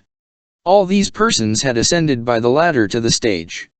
But all was over, none of these beauties had been felt nor understood. On the entrance of the cardinal, one would have said that an invisible magic thread had suddenly drawn all glances from the marble table to the gallery, from the southern to the western extremity of the hall. Nothing could disenchant the audience, all eyes remained fixed there, and the newcomers and their accursed names, and their faces, and their costumes, afforded a continual diversion. This was very distressing. With the exception of Gisquette and Leonard, who turned round from time to time when Gringoire plucked them by the sleeve, with the exception of the big, patient neighbor, no one listened, no one looked at the poor, deserted morality-full face. Gringoire saw only profiles. With what bitterness did he behold his whole erection of glory and of poetry crumble away bit by bit. And to think that these people had been upon the point of instituting a revolt against the bailiff through impatience to hear his work. Now that they had it, they did not care for it. This same representation which had been begun amid so unanimous an acclamation. Eternal flood and ebb of popular favor. To think that they had been on the point of hanging the bailiff's sergeant. What would he not have given to be still at that hour of honey? But the usher's brutal monologue came to an end, every one had arrived, and Gringoire breathed freely once more. The actors continued bravely. But Master Copinole, the hosier, must needs rise of a sudden, and Gringoire was forced to listen to him deliver, amid universal attention, the following abominable harangue. Messieurs the bourgeois and squires of Paris, I don't know, cross of God, what we are doing here. I certainly do see yonder in the corner on that stage, some people who appear to be fighting. I don't know whether that is what you call a mystery, but it is not amusing, they quarrel with their tongues and nothing more. I have been waiting for the first blow this quarter of an hour, nothing comes, they are cowards who only scratch each other with insults. You ought to send for the fighters of London or Rotterdam, and, I can tell you, you would have had blows of the fist that could be heard in the place, but these men excite our pity. They ought at least, to give us a Moorish dance, or some other mummer. That is not what was told me. I was promised a feast of fools, with the election of a pope. We have our Pope of Fools at Ghent also, we're not behindhand in that, cross of God. But this is the way we manage it, we collect a crowd like this one here, then each person in turn passes his head through a hole, and makes a grimace at the rest, time one who makes the ugliest, is elected Pope by general acclamation, that's the way it is. It is very diverting. Would you like to make your Pope after the fashion of my country? At all events, it will be less wearisome than to listen to chatterers. If they wish to come and make their grimaces through the hole, they can join the game. What say you, messieurs les bourgeois? You have here enough grotesque specimens of both sexes, to allow offlawing in Flemish fashion, and there are enough of us ugly in countenance to hope for a fine grinning match. Gringoire would have liked to retort, stupefaction, rage, indignation, deprived him of words. Moreover, the suggestion of the popular hosier was received with such enthusiasm by these bourgeois who were flattered at being called squires, that all resistance was useless. There was nothing to be done but to allow one's self to drift with the torrent. Gringoire hid his face between his two hands, not being so fortunate as to have a mantle with which to veil his head, like Agamemnon of Timantus. Chapter v. Quasimodo. In the twinkling of an eye, all was ready to execute Copinole's idea. Bourgeois, scholars and law clerks all set to work. The little chapel situated opposite the marble table was selected for the scene of the grinning match. A pane broken in the pretty rose window above the door, left free a circle of stone through which it was agreed that the competitors should thrust their heads. In order to reach it, it was only necessary to mount upon a couple of hogsheads, which had been produced from I know not where, and perched one upon the other, after a fashion. It was settled that each candidate, man or woman, for it was possible to choose a female pope, should, for the sake of leaving the impression of his grimace fresh and complete, cover his face and remain concealed in the chapel until the moment of his appearance. In less than an instant, the chapel was crowded with competitors, upon whom the door was then closed. Copinol, from his post, ordered all, directed all, arranged all. During the uproar, the cardinal, no less abashed than Gringoire, had retired with all his suite, under the pretext of business and vespers, without the crowd which his arrival had so deeply stirred being in the least moved by his departure. Guillaume Rym was the only one who noticed his eminence's discomfiture. The attention of the populace, like the sun, pursued its revolution, having set out from one end of the hall, and halted for a space in the middle, it had now reached the other end. The marble table, the brocade gallery had each had their day, it was now the turn of the chapel of Louis XI. Henceforth, the field was open to all folly. There was no one there now, but the Flemings and the rabble. The grimaces began. The first face which appeared at the aperture, with eyelids turned up to the reds, a mouth open like a maw, and a brow wrinkled like our hussar boots of the empire, evoked such an inextinguishable peal of laughter that Homer would have taken all these louts for gods. Nevertheless, the grand hall was anything but Olympus, and Gringoire's poor Jupiter knew it better than any one else. A second and third grimace followed, then another and another, and the laughter and transports of delight went on increasing. There was in this spectacle a peculiar power of intoxication and fascination, of which it would be difficult to convey to the reader of our day and our salons any idea. Let the reader picture to himself a series of visages presenting successively all geometrical forms, from the triangle to the trapezium, from the cone to the polyhedron, all human expressions, from wrath to lewdness, all ages, from the wrinkles of the newborn babe to the wrinkles of the aged and dying, all religious phantasmagories, from Faun to Beelzebub, all animal profiles, from the maw to the beak, from the jowl to the muzzle.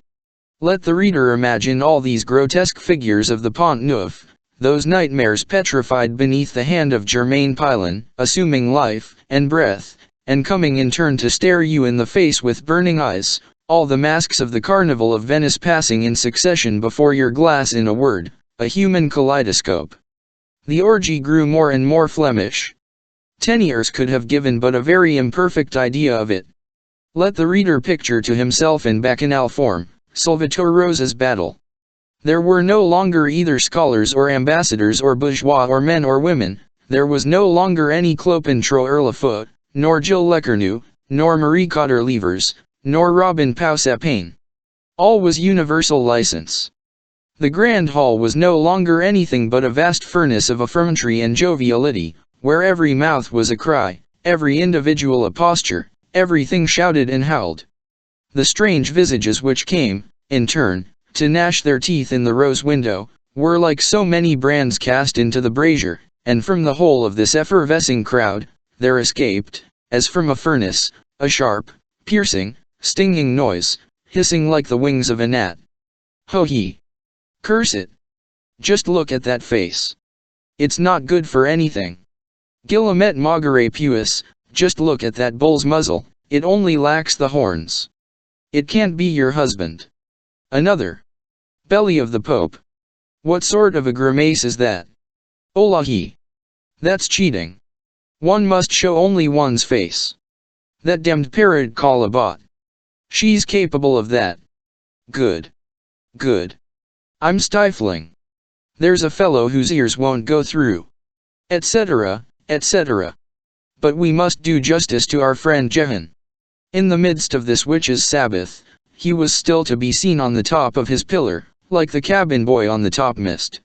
He floundered about with incredible fury. His mouth was wide open, and from it there escaped a cry which no one heard, not that it was covered by the general clamor, great as that was, but because it attained, no doubt, the limit of perceptible sharp sounds, the 1,000 vibrations of Sauveur, or the 8,000 of By0T. As for Gringoire, the first moment of depression having passed, he had regained his composure.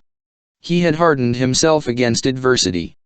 Desch continue, he had said for the third time, to his comedians, speaking machines, then as he was marching with great strides in front of the marble table, a fancy seized him to go and appear in his turn at the aperture of the chapel, were it only for the pleasure of making a grimace at that ungrateful populace. But no, that would not be worthy of us. No, vengeance. Let us combat until the end, he repeated to himself. The power of poetry over people is great. I will bring them back. We shall see which will carry the day, grimaces, or polite literature. Alas! He had been left the sole spectator of his piece. It was far worse than it had been a little while before. He no longer beheld anything but backs. I am mistaken.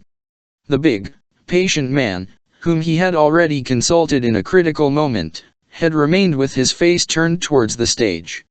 As for Gisquette and Leonard, they had deserted him long ago. Gringoire was touched to the heart by the fidelity of his only spectator. He approached him and addressed him, shaking his arm slightly, for the good man was leaning on the balustrade and dozing a little. "Monsieur," said Gringoire, "I thank you." "Monsieur," replied the big man with a yawn, "for what?" "I see what wearies you," resumed the poet, "'tis all this noise which prevents your hearing comfortably. But be at ease. Your name shall descend to posterity. Your name, if you please." "Renaud Chateau, guardian of the seals of the Châtelet of Paris, at your service." "Monsieur, you are the only representative of the muses here," said Gringoire. "You are too kind, sir," said the guardian of the seals at the Châtelet. "You are the only one," resumed Gringoire, "who has listened to the piece decorously. What do you think of it?" He, replied the fat magistrate, half aroused, "It's tolerably jolly, that's a fact." Gringoire was forced to content himself with this eulogy, for a thunder of applause, mingled with a prodigious acclamation, cut their conversation short. The Pope of the Fools had been elected. "Noel! Noel! Noel!" shouted the people on all sides. That was, in fact, a marvelous grimace which was beaming at that moment through the aperture in the rose window. After all the pentagonal, hexagonal, and whimsical faces, which had succeeded each other at that hole without realizing the ideal of the grotesque which their imaginations, excited by the orgy, had constructed, nothing less was needed to win their suffrages than the sublime grimace which had just dazzled the assembly. Master Copinole himself applauded, and Clopin Troerlefoot, who had been among the competitors, and God knows what intensity of ugliness his visage could attain, confessed himself conquered. "We will do the same. We shall not try to give the reader an idea of that tetrahedral nose, that horseshoe mouth, that little left eye obstructed with a red, bushy, bristling eyebrow, while the right eye disappeared entirely beneath an enormous wart, of those teeth in disarray, broken here and there, like the embattled parapet of a fortress, of that callous lip, upon which one of these teeth encroached, like the tusk of an elephant, of that forked chin, and above all, of the expression spread over the whole, of that mixture of malice, amazement, and sadness. Let the reader dream of this whole, if he can. The acclamation was unanimous. People rushed towards the chapel. They made the lucky Pope of the Fools come forth in triumph. But it was then that surprise and admiration attained their highest pitch. The grimace was his face. Or rather, his whole person was a grimace. A huge head, bristling with red hair, between his shoulders an enormous hump, a counterpart perceptible in front, a system of thighs and legs so strangely astray that they could touch each other only at the knees, and, viewed from the front, resembled the crescents of two scythes joined by the handles, large feet, monstrous hands, and, with all this deformity, an indescribable and redoubtable air of vigor, agility, and courage, strange exception to the eternal rule which wills that force is, well as beauty shall be the result of harmony. Such was the Pope whom the fools had just chosen for themselves. One would have pronounced him a giant who had been broken and badly put together again.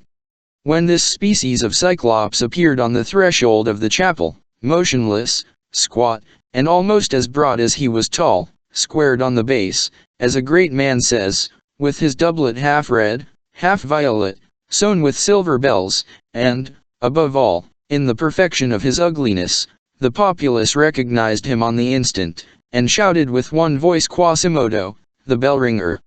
'Tis Quasimodo, the hunchback of Notre Dame! Quasimodo, the one-eyed! Quasimodo, the bandy-legged! Noel! Noel!" It will be seen that the poor fellow had a choice of surnames. "Let the women with child beware," shouted the scholars. "Or those who wish to be," resumed Jonas. "The women did, in fact, hide their faces." "Oh! The horrible monkey," said one of them. "As wicked as he is ugly," retorted another. "He's the devil," added a third. "I have the misfortune to live near Notre Dame, I hear him prowling round the eaves by night. With the cats. He's always on our roofs. He throws spells down our chimneys. The other evening, he came and made a grimace at me through my attic window. I thought that it was a man. Such a fright as I had. I'm sure that he goes to the witches' Sabbath. Once he left a broom on my leads. Oh! What a displeasing hunchback's face! Oh! What an ill-favored soul! Whew! The men, on the contrary, were delighted and applauded. Quasimodo, the object of the tumult, still stood on the threshold of the chapel, somber and grave, and allowed them to admire him.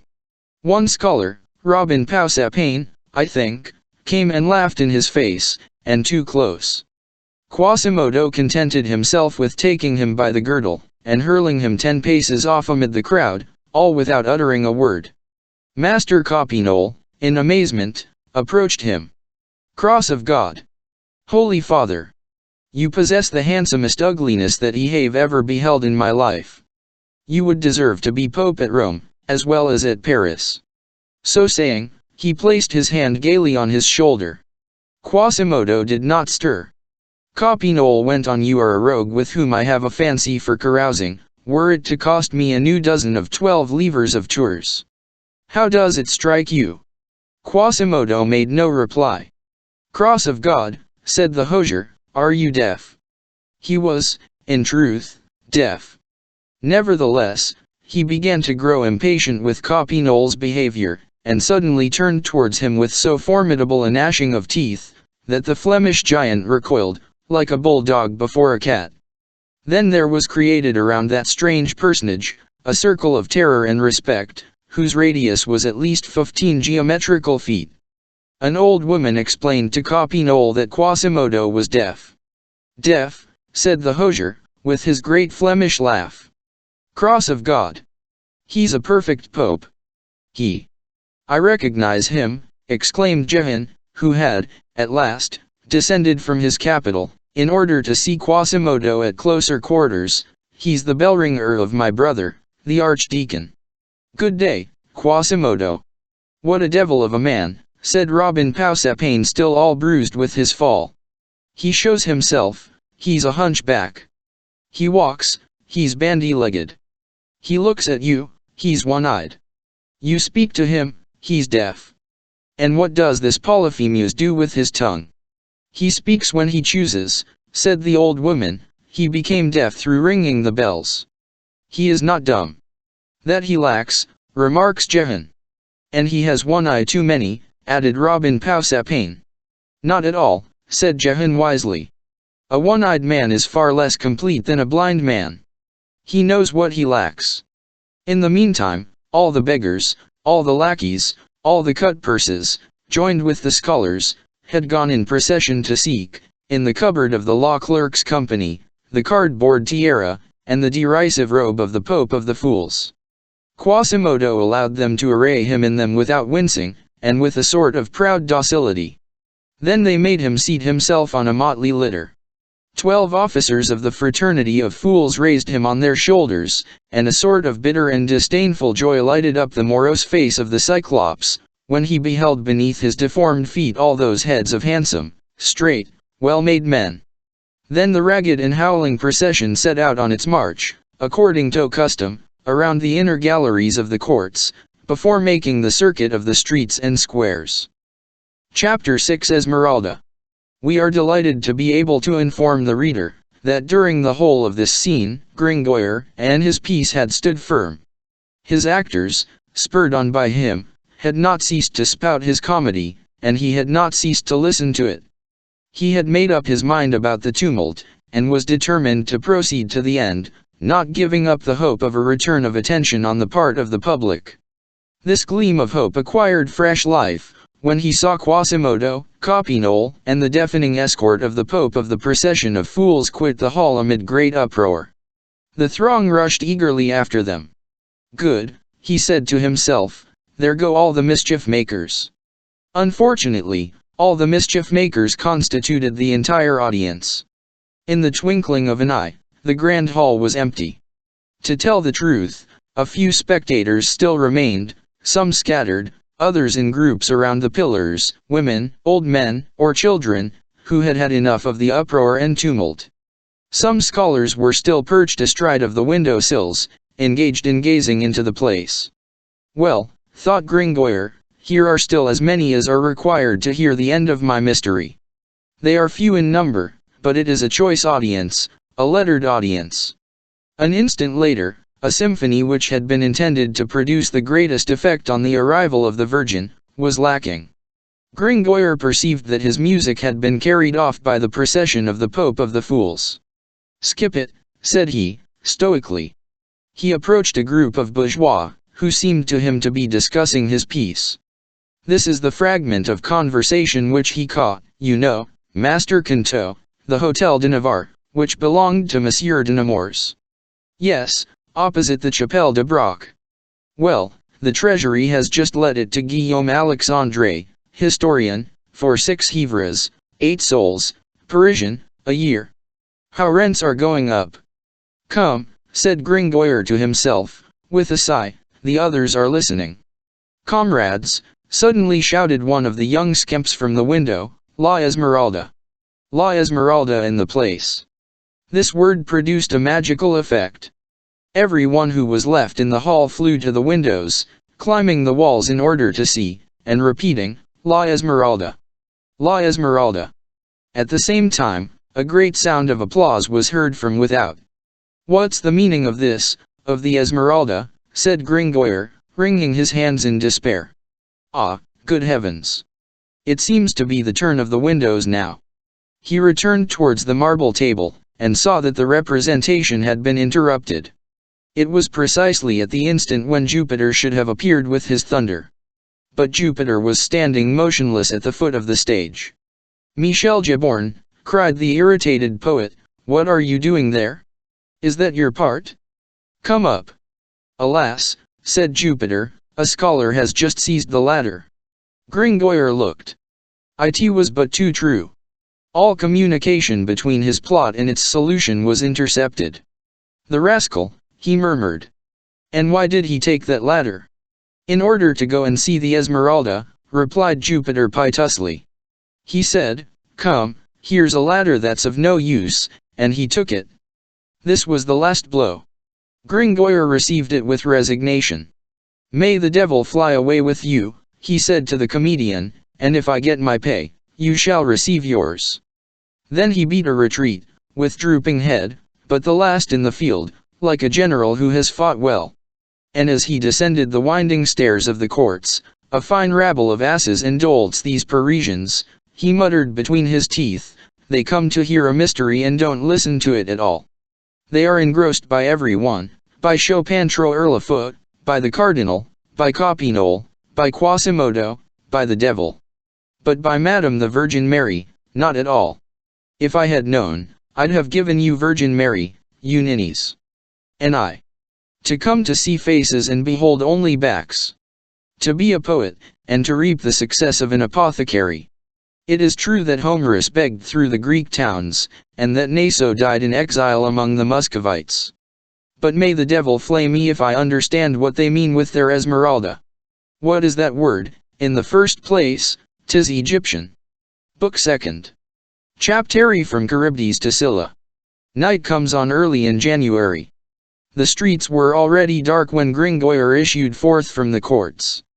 This gloom pleased him. He was in haste to reach some obscure and deserted alley, in order there to meditate at his ease, and in order that the philosopher might place the first dressing upon the wound of the poet. Philosophy, moreover, was his sole refuge, for he did not know where he was to lodge for the night. After the brilliant failure of his first theatrical venture, he dared not return to the lodging which he occupied in the Rue Grenier-sur-Lo, opposite to the Porte-aux-Foin, having depended upon receiving from Monsieur the Provost for his epithalamium, the wherewithal to pay Master Guillaume Dulc's sire, farmer of the taxes on cloven-footed animals in Paris, the rent which he owed him, that is to say, 12 sols Parisian, 12 times the value of all that he possessed in the world, including his trunk hose, his shirt, and his cap. After reflecting a moment, temporarily sheltered beneath the little wicket of the prison of the treasurer of the Sainte-Chapelle, as to the shelter which he would select for the night, having all the pavements of Paris to choose from. He remembered to have noticed the week previously in the Rue de la Savatiere, at the door of a councillor of the Parliament, a stepping stone for mounting a mule, and to have said to himself that that stone would furnish, on occasion, a very excellent pillow for a mendicant or a poet. He thanked Providence for having sent this happy idea to him, but, as he was preparing to cross the place, in order to reach the tortuous labyrinth of the city, where meander all those old sister streets, the Rues de la Barillerie, de la Vieille Draperie, de la Savatiere, de la Juiverie, etc., still extant today, with their 9-story houses, he saw the procession of the Pope of the Fools, which was also emerging from the court-house, and rushing across the courtyard, with great cries, a great flashing of torches, and the music which belonged to him, Gringoire. This sight revived the pain of his self-love. He fled. In the bitterness of his dramatic misadventure, everything which reminded him of the festival of that day irritated his wound and made it bleed. He was on the point of turning to the Pont Saint-Michel. Children were running about here and there with fire lances and rockets. "Pest on firework candles," said Gringoire, and he fell back on the Pont au Change. To the house at the head of the bridge there had been affixed 3 small banners, representing the king, the Dauphin, and Marguerite of Flanders, and 6 little pennons on which were portrayed the Duke of Austria, the Cardinal de Bourbon, M. de Beaujeu, and Madame Jeanne de France, and Monsieur the Bastard of Bourbon, and I know not whom else, all being illuminated with torches. The rabble were admiring. "Happy painter, Jehan Forbault," said Gringoire with a deep sigh, and he turned his back upon the bannerets and pennons. A street opened before him. He thought it so dark and deserted that he hoped to there escape from all the rumors as well as from all the gleams of the festival. At the end of a few moments his foot came in contact with an obstacle. He stumbled and fell. It was the maîtresse, which the clerks of the Clerks' Law Court had deposited that morning at the door of a president of the Parliament, in honor of the solemnity of the day. Gringoire bore this new disaster heroically. He picked himself up, and reached the water's edge. After leaving behind him the civic Tournelli and the criminal tower, and skirted the great walls of the King's Garden, on that unpaved strand where the mud reached to his ankles, he reached the western point of the city, and considered for some time the islet of the Passeur Auxiliary Vaches, which has disappeared beneath the bronze horse of the Pont Neuf. The islet appeared to him in the shadow like a black mass, beyond the narrow strip of whitish water which separated him from it. One could divine by the ray of a tiny light the sort of hut in the form of a beehive where the ferrymen of Cowes took refuge at night. Happy ferrymen, thought Gringoire, you do not dream of glory, and you do not make marriage songs. What matters it to you, if kings and duchesses of Burgundy marry? You know no other daisies, marguerites, than those which your April greensward gives your cows to browse upon, while I, a poet, am hooded, and shiver, and owe 12 sous, and the solace of my shoes are so transparent, that they might serve as glasses for your lantern. Thanks, ferryman, your cabin rests my eyes, and makes me forget Paris. He was roused from his almost lyric ecstasy, by a big double St. Jean cracker, which suddenly went off from the happy cabin. It was the cow ferryman, who was taking his part in the rejoicings of the day, and letting off fireworks. This cracker made Gringoire's skin bristle up all over. "Accursed festival," he exclaimed, "wilt thou pursue me everywhere? Oh, good God! Even to the ferryman's." Then he looked at the Seine at his feet, and a horrible temptation took possession of him. "Oh," said he, "I would gladly drown myself, were the water not so cold. Then a desperate resolution occurred to him. It was, since he could not escape from the Pope of the Fools, from Jehan Forbalt's bannerets, from maitresses, from squibs and crackers, to go to the Place de Grève. At least, he said to himself, I shall there have a firebrand of joy wherewith to warm myself, and I can sup on some crumbs of the 3 great armorial bearings of royal sugar which have been erected on the public refreshment stall of the city. Chapter 11 The Place de Grève. There remains today but a very imperceptible vestige of the Place de Grève, such as it existed then. It consists in the charming little turret, which occupies the angle north of the place, and which, already enshrouded in the ignoble plaster which fills with paste the delicate lines of its sculpture, would soon have disappeared, perhaps submerged by that flood of new houses which so rapidly devours all the ancient façades of Paris. The persons who, like ourselves, never cross the Place de Grève without casting a glance of pity and sympathy on that poor turret strangled between 2 hovels of the time of Louis XV, can easily reconstruct in their minds the aggregate of edifices to which it belonged, and find again entire in it the ancient Gothic place of the 15th century. It was then, as it is today, an irregular trapezoid, bordered on one side by the quay, and on the other 3 by a series of lofty, narrow, and gloomy houses. By day, one could admire the variety of its edifices, all sculptured in stone or wood, and already presenting complete specimens of the different domestic architectures of the Middle Ages, running back from the 15th to the 11th century, from the casement which had begun to dethrone the arch, to the Roman semicircle, which had been supplanted by the ogive, and which still occupies, below it, the first story of that ancient house de la Tour Roland, at the corner of the place upon the Seine, on the side of the street with the tannery. At night, one could distinguish nothing of all that mass of buildings, except the black indentation of the roofs, unrolling their chain of acute angles round the place, for one of the radical differences between the cities of that time, and the cities of the present day, lay in the façades which looked upon the places and streets, and which were then gables. For the last 2 centuries the houses have been turned round. In the center of the eastern side of the place, rose a heavy and hybrid construction, formed of 3 buildings placed in juxtaposition. It was called by 3 names which explain its history, its destination, and its architecture: the House of the Dauphin, because Charles V, when Dauphin, had inhabited it; the Marchandise, because it had served as town hall; and the Pillared House, Domus ad Pilaria, because of a series of large pillars which sustained the 3 stories. The city found there all that is required for a city like Paris: a chapel in which to pray to God, a plaidoyer, or pleading room, in which to hold hearings, and to repel, at need, the king's people, and under the roof, an arsenic full of artillery.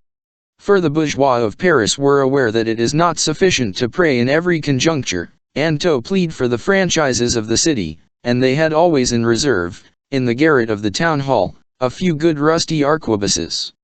The grave had then that sinister aspect which it preserves today from the execrable ideas which it awakens, and from the sombre town hall of Dominique Bacotter, which has replaced the pillared house.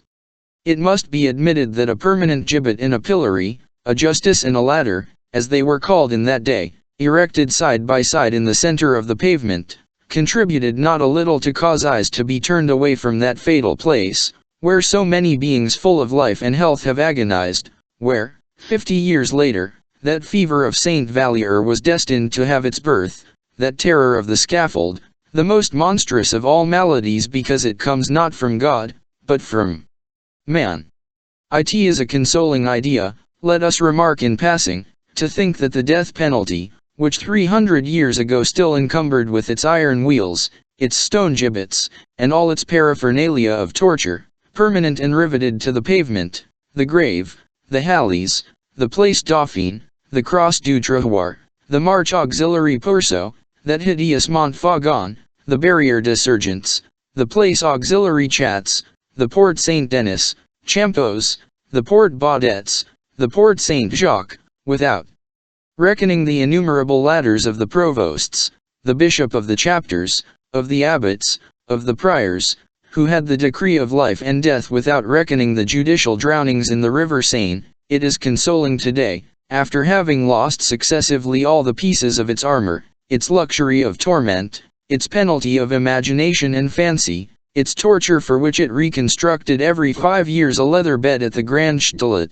that ancient suzerain of feudal society almost expunged from our laws and our cities, hunted from code to code, chased from place to place, has no longer, in our immense Paris, any more than a dishonored corner of the Grève than a miserable guillotine, furtive, uneasy, shameful, which seems always afraid of being caught in the act, so quickly does it disappear after having dealt its blow. Chapter 111 Kisses for Blows. When Pierre Gringoire arrived on the Place de Grève, he was paralyzed. He had directed his course across the Pont Auxiliary Menis, in order to avoid the rabble on the Pont au Change, and the pennons of Jehan, but the wheels of all the bishops' mills had splashed him as he passed, and his doublet was drenched. It seemed to him besides, that the failure of his piece had rendered him still more sensible to cold than usual. Hence he made haste to draw near the bonfire, which was burning magnificently in the middle of the place. But a considerable crowd formed a circle around it. "Accursed Parisians," he said to himself, for Gringoire, like a true dramatic poet, was subject to monologues, "there they are obstructing my fire. Nevertheless, I am greatly in need of a chimney corner, my shoes drink in the water, and all those cursed mills wept upon me. That devil of a bishop of Paris, with his mills. I'd just like to know what use a bishop can make of a mill. Does he expect to become a miller instead of a bishop? If only my malediction is needed for that, I bestow it upon him. And his cathedral, and his mills. Just see if those boobies will put themselves out. Move aside. I'd like to know what they are doing there. They are warming themselves, much pleasure may it give them. They are watching 100 faggots burn, a fine spectacle." On looking more closely, he perceived that the circle was much larger than was required simply for the purpose of getting warm at the king's fire, and that this concourse of people had not been attracted solely by the beauty of the 100 faggots which were burning. In a vast space left free between the crowd and the fire, a young girl was dancing. Whether this young girl was a human being, a fairy, or an angel, is what Gringoire, sceptical philosopher, and ironical poet that he was, could not decide at the first moment, so fascinated was he by this dazzling vision. She was not tall, though she seemed so boldly did her slender form dart about. She was swarthy of complexion, but one divined that, by day, her skin must possess that beautiful golden tone of the Andalusians and the Roman women. Her little foot, too, was Andalusian, for it was both pinched and at ease in its graceful shoe. She danced, she turned, she whirled rapidly about on an old Persian rug, spread negligently under her feet, and each time that her radiant face passed before you, as she whirled, her great black eyes darted a flash of lightning at you. All around her, all glances were riveted, all mouths open, and, in fact, when she danced thus, to the humming of the Basque tambourine, which her two pure, rounded arms raised above her head, slender, frail and vivacious as a wasp, with her corsage of gold without a fold, her variegated gown puffing out, her bare shoulders, her delicate limbs, which her petticoat revealed at times, her black hair, her eyes of flame, she was a supernatural creature. "In truth," said Gringoire to himself, "she is a salamander, she is a nymph, she is a goddess, she is a bacchante of the Manilian Mount." At that moment, one of the salamander's braids of hair became unfastened, and a piece of yellow copper which was attached to it, rolled to the ground. "No," said he, "she is a gypsy." All illusions had disappeared. She began her dance once more. She took from the ground 2 swords, whose points she rested against her brow, and which she made to turn in one direction, while she turned in the other. It was a purely gypsy effect. But, disenchanted though Gringoire was, the whole effect of this picture was not without its charm and its magic. The bonfire illuminated, with a red flaring light, which trembled, all alive, over the circle of faces in the crowd, on the brow of the young girl, and at the background of the place cast a pallid reflection, on one side upon the ancient, black, and wrinkled facade of the House of Pillars, on the other, upon the old stone gibbet. Among the thousands of visages which that light tinged with scarlet, there was one which seemed, even more than all the others, absorbed in contemplation of the dancer. It was the face of a man, austere, calm, and somber. This man, whose costume was concealed by the crowd which surrounded him, did not appear to be more than 35 years of age. Nevertheless, he was bald. He had merely a few tufts of thin, gray hair on his temples. His broad, high forehead had begun to be furrowed with wrinkles, but his deep-set eyes sparkled with extraordinary youthfulness, an ardent life, a profound passion. He kept them fixed incessantly on the gypsy, and, while the giddy young girl of 16 danced and whirled, for the pleasure of all, his reverie seemed to become more and more somber. From time to time, a smile and a sigh met upon his lips, but the smile was more melancholy than the sigh. The young girl stopped at length, breathless, and the people applauded her lovingly. "Julie," said the gypsy. Then Gringoire saw come up to her, a pretty little white goat, alert, wide awake, glossy, with gilded horns, gilded hoofs, and gilded collar, which he had not hitherto perceived, and which had remained lying curled up on one corner of the carpet watching his mistress dance. "Julie," said the dancer, "it is your turn." And, seating herself, she gracefully presented her tambourine to the goat. "Julie," she continued, "what month is this?" The goat lifted its forefoot, and struck one blow upon the tambourine. "It was the first month in the year, in fact." "Julie," pursued the young girl, turning her tambourine round, "what day of the month is this?" Julie raised his little gilt hoof, and struck 6 blows on the tambourine. "Julie," pursued the Egyptian, with still another movement of the tambourine, "what hour of the day is it?" Julie struck 7 blows. At that moment, the clock of the pillar house rang out 7. The people were amazed. "There's sorcery at the bottom of it," said a sinister voice in the crowd. It was that of the bald man, who never removed his eyes from the gypsy. She shuddered and turned round, but applause broke forth and drowned the morose exclamation. It even effaced it so completely from her mind, that she continued to question her goat. "Julie, what does Master Guichard Grand Remy, captain of the pistoliers of the town, do at the procession of Canglemus?" Julie reared himself on his hind legs, and began to bleat, marching along with so much dainty gravity, that the entire circle of spectators burst into a laugh at this parody of the interested devoutness of the captain of pistoliers. "Julie," resumed the young girl, emboldened by her growing success, "how preaches Master Jacques Charmollieu, procurator to the king in the ecclesiastical court?" The goat seated himself on his hind quarters, and began to bleat, waving his 4 feet in so strange a manner, that, with the exception of the bad French, and worse Latin, Jacques Charmollieu was their accent, and attitude. And the crowd applauded louder than ever. "Sacrilege! Profanation!" resumed the voice of the bald man. The gypsy turned round once more. "Ah," said she, "'tis that villainous man."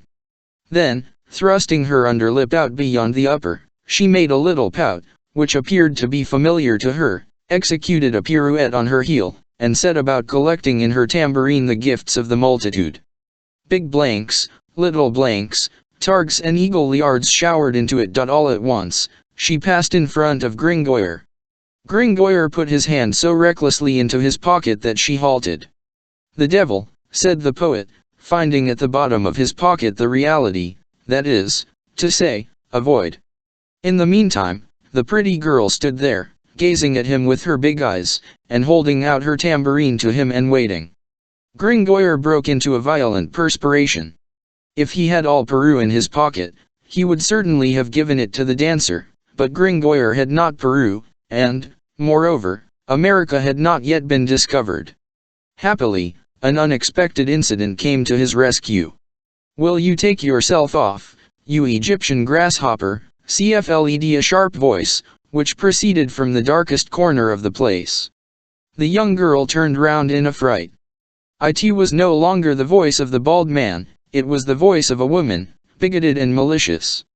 However, this cry, which alarmed the gypsy, delighted a troop of children who were prowling about there. "It is the recluse of the Tour Roland," they exclaimed, with wild laughter. "It is the sacked nun who is scolding. Hasn't she supped? Let's carry her the remains of the city refreshments." All rushed towards the pillar house. In the meanwhile, Gringoire had taken advantage of the dancers' embarrassment to disappear. The children's shouts had reminded him that he, also, had not supped, so he ran to the public buffet. But the little rascals had better legs than he. When he arrived, they had stripped the table. There remained not so much as a miserable camichon at 5 sous the pound. Nothing remained upon the wall but slender fleurs de lis, mingled with rose bushes, painted in 1434 by Matthew by Turn. It was a meager supper.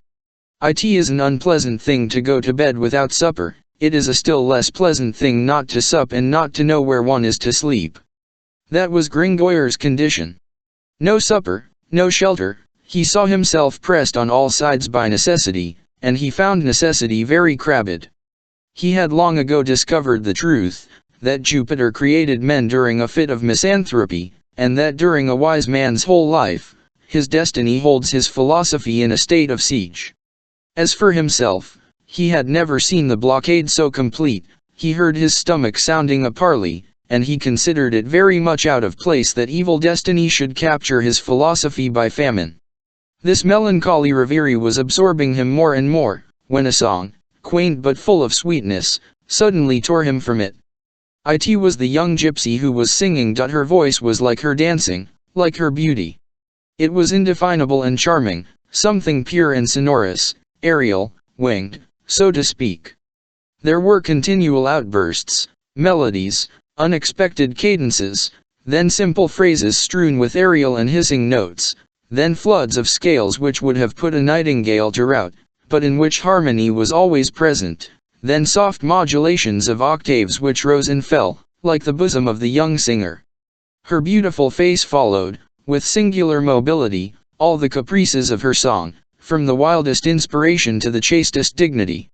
One would have pronounced her now a mad creature, now a queen.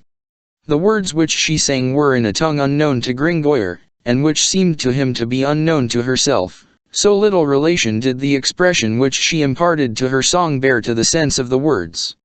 Thus, these 4 lines, in her mouth, were madly gay. A coffer of great richness in a pillar's heart they found, within it lay new banners, with figures to astound. And an instant afterwards, at the accents which she imparted to this stanza, aller abes de cavallos in Peters manier, con espadas, y los cuellos, ballestas de buenacher. Gringoire felt the tears start to his eyes. Nevertheless, her song breathed joy, most of all, and she seemed to sing like a bird, from serenity and heedlessness. The gypsy's song had disturbed Gringoire's reverie as the swan disturbs the water. He listened in a sort of rapture, and forgetfulness of everything. It was the first moment in the course of many hours when he did not feel that he suffered. The moment was brief. The same woman's voice, which had interrupted the gypsy's dance, interrupted her song. "Will you hold your tongue, you cricket of hell?" it cried, still from the same obscure corner of the place. The poor cricket stopped short. Gringoire covered up his ears. "Oh," he exclaimed, "a cursed saw with missing teeth, which comes to break the lyre." Meanwhile, the other spectators murmured like himself, "To the devil with the sacked nun," said some of them. And the old invisible killjoy might have had occasion to repent of her aggressions against the gypsy had their attention not been diverted at this moment by the procession of the Pope of the Fools, which, after having traversed many streets and squares, debouched on the Place de Grève, with all its torches and all its uproar. This procession, which our readers have seen set out from the Palais de Justice, had organized on the way, and had been recruited by all the knaves, idle thieves, and unemployed vagabonds in Paris, so that it presented a very respectable aspect when it arrived at the grave. First came Egypt. The Duke of Egypt headed it, on horseback, with his counts on foot holding his bridle and stirrups for him. Behind them, the male and female Egyptians, pell-mell, with their little children crying on their shoulders, all duke, counts, and populace in rags and tatters. Then came the kingdom of Argo, that is to say, all the thieves of France, arranged according to the order of their dignity, the minor people walking first. Thus defiled by force, with the divers insignia of their grades, in that strange faculty, most of them lame, some cripples, others one-armed, shop clerks, pilgrim, Hubins, boot-blacks, thimble-riggers, street Arabs, beggars, the blear-eyed beggars, thieves, the weakly, vagabonds, merchants, sham soldiers, goldsmiths, past masters of pickpockets, isolated thieves. A catalogue that would weary Homer. In the center of the conclave of the past masters of pickpockets, one had some difficulty in distinguishing the king of Argo, the grand Coesra, so called, crouching in a little cart drawn by two big dogs. After the kingdom of the Argotiers, came the Empire of Galilee. Guillaume Rousseau, Emperor of the Empire of Galilee, marched majestically in his robe of purple, spotted with wine, preceded by buffoons wrestling and executing military dances, surrounded by his mace-bearers, his pickpockets, and clerks of the Chamber of Accounts. Last of all came the Corporation of Law Clerks, with its maypoles crowned with flowers, its black robes, its music worthy of the orgy, and its large candles of yellow wax. In the center of this crowd, the grand officers of the Brotherhood of Fools bore on their shoulders a litter more loaded down with candles than the reliquary of Saint Genevieve in time of pest, and on this litter shone resplendent, with crozier, cope, and mitre, the new Pope of the Fools, the bell-ringer of Notre Dame, Quasimodo the Hunchback. Each section of this grotesque procession had its own music. The Egyptians made their drums and African tambourines resound. The slaying men, not a very musical race, still clung to the goat's horn trumpet and the Gothic rubib of the 12th century. The Empire of Galilee was not much more advanced. Among its music one could hardly distinguish some miserable rebec, from the infancy of the art, still imprisoned in the Relami. But it was around the Pope of the Fools that all the musical riches of the epoch were displayed in a magnificent discord. It was nothing but soprano rebecs, counter-tenor rebecs, and tenor rebecs, not to reckon the flutes and brass instruments. Alas! Our readers will remember that this was Gringoyer's orchestra. It is difficult to convey an idea of the degree of proud and blissful expansion to which the sad and hideous visage of Quasimodo had attained during the transit from the Palais de Justice, to the Place de Grève. It was the first enjoyment of self-love that he had ever experienced. Down to that day, he had known only humiliation, disdain for his condition, disgust for his person. Hence, deaf though he was, he enjoyed, like a veritable pope, the acclamations of that throng, which he hated because he felt that he was hated by it. What mattered it that his people consisted of a pack of fools, cripples, thieves, and beggars? It was still a people and he was its sovereign. And he accepted seriously all this ironical applause, all this derisive respect, with which the crowd mingled, it must be admitted, a good deal of very real fear. For the hunchback was robust, for the bandy-legged fellow was agile, for the deaf man was malicious, three qualities which temper ridicule. We are far from believing, however, that the new Pope of the Fools understood both the sentiments which he felt and the sentiments which he inspired. The spirit which was lodged in this failure of a body had, necessarily, something incomplete and deaf about it. Thus, what he felt at the moment was to him, absolutely vague, indistinct, and confused. Only joy made itself felt, only pride dominated. Around that somber and unhappy face, there hung a radiance. It was, then, not without surprise and alarm, that at the very moment when Quasimodo was passing the pillar house, in that semi-intoxicated state, a man was seen to dart from the crowd, and to tear from his hands, with a gesture of anger, his crozier of gilded wood, the emblem of his mock popeship. This man, this rash individual, was the man with the bald brow, who, a moment earlier, standing with the gypsies group had chilled the poor girl with his words of menace and of hatred. He was dressed in an ecclesiastical costume. At the moment when he stood forth from the crowd, Gringoire, who had not noticed him up to that time, recognized him. "Hold," he said, with an exclamation of astonishment. "'Tis my master in Hermes, Dom Claude Frollo, the archdeacon." What the devil does he want of that old one-eyed fellow? He'll get himself devoured. A cry of terror arose, in fact. The formidable Quasimodo had hurled himself from the litter, and the women turned aside their eyes in order not to see him tear the archdeacon asunder. He made one bound as far as the priest, looked at him, and fell upon his knees. The priest tore off his tiara, broke his crozier, and rent his tinsel cope. Quasimodo remained on his knees, with head bent and hands clasped. Then there was established between them a strange dialogue of signs and gestures, for neither of them spoke. The priest, erect on his feet, irritated, threatening, imperious; Quasimodo, prostrate, humble, suppliant. And, nevertheless, it is certain that Quasimodo could have crushed the priest with his thumb. At length the archdeacon, giving Quasimodo's powerful shoulder a rough shake, made him a sign to rise and follow him.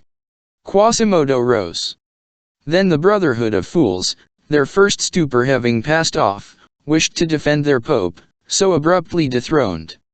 The Egyptians, the men of slang, and all the fraternity of law clerks, gathered howling round the priest.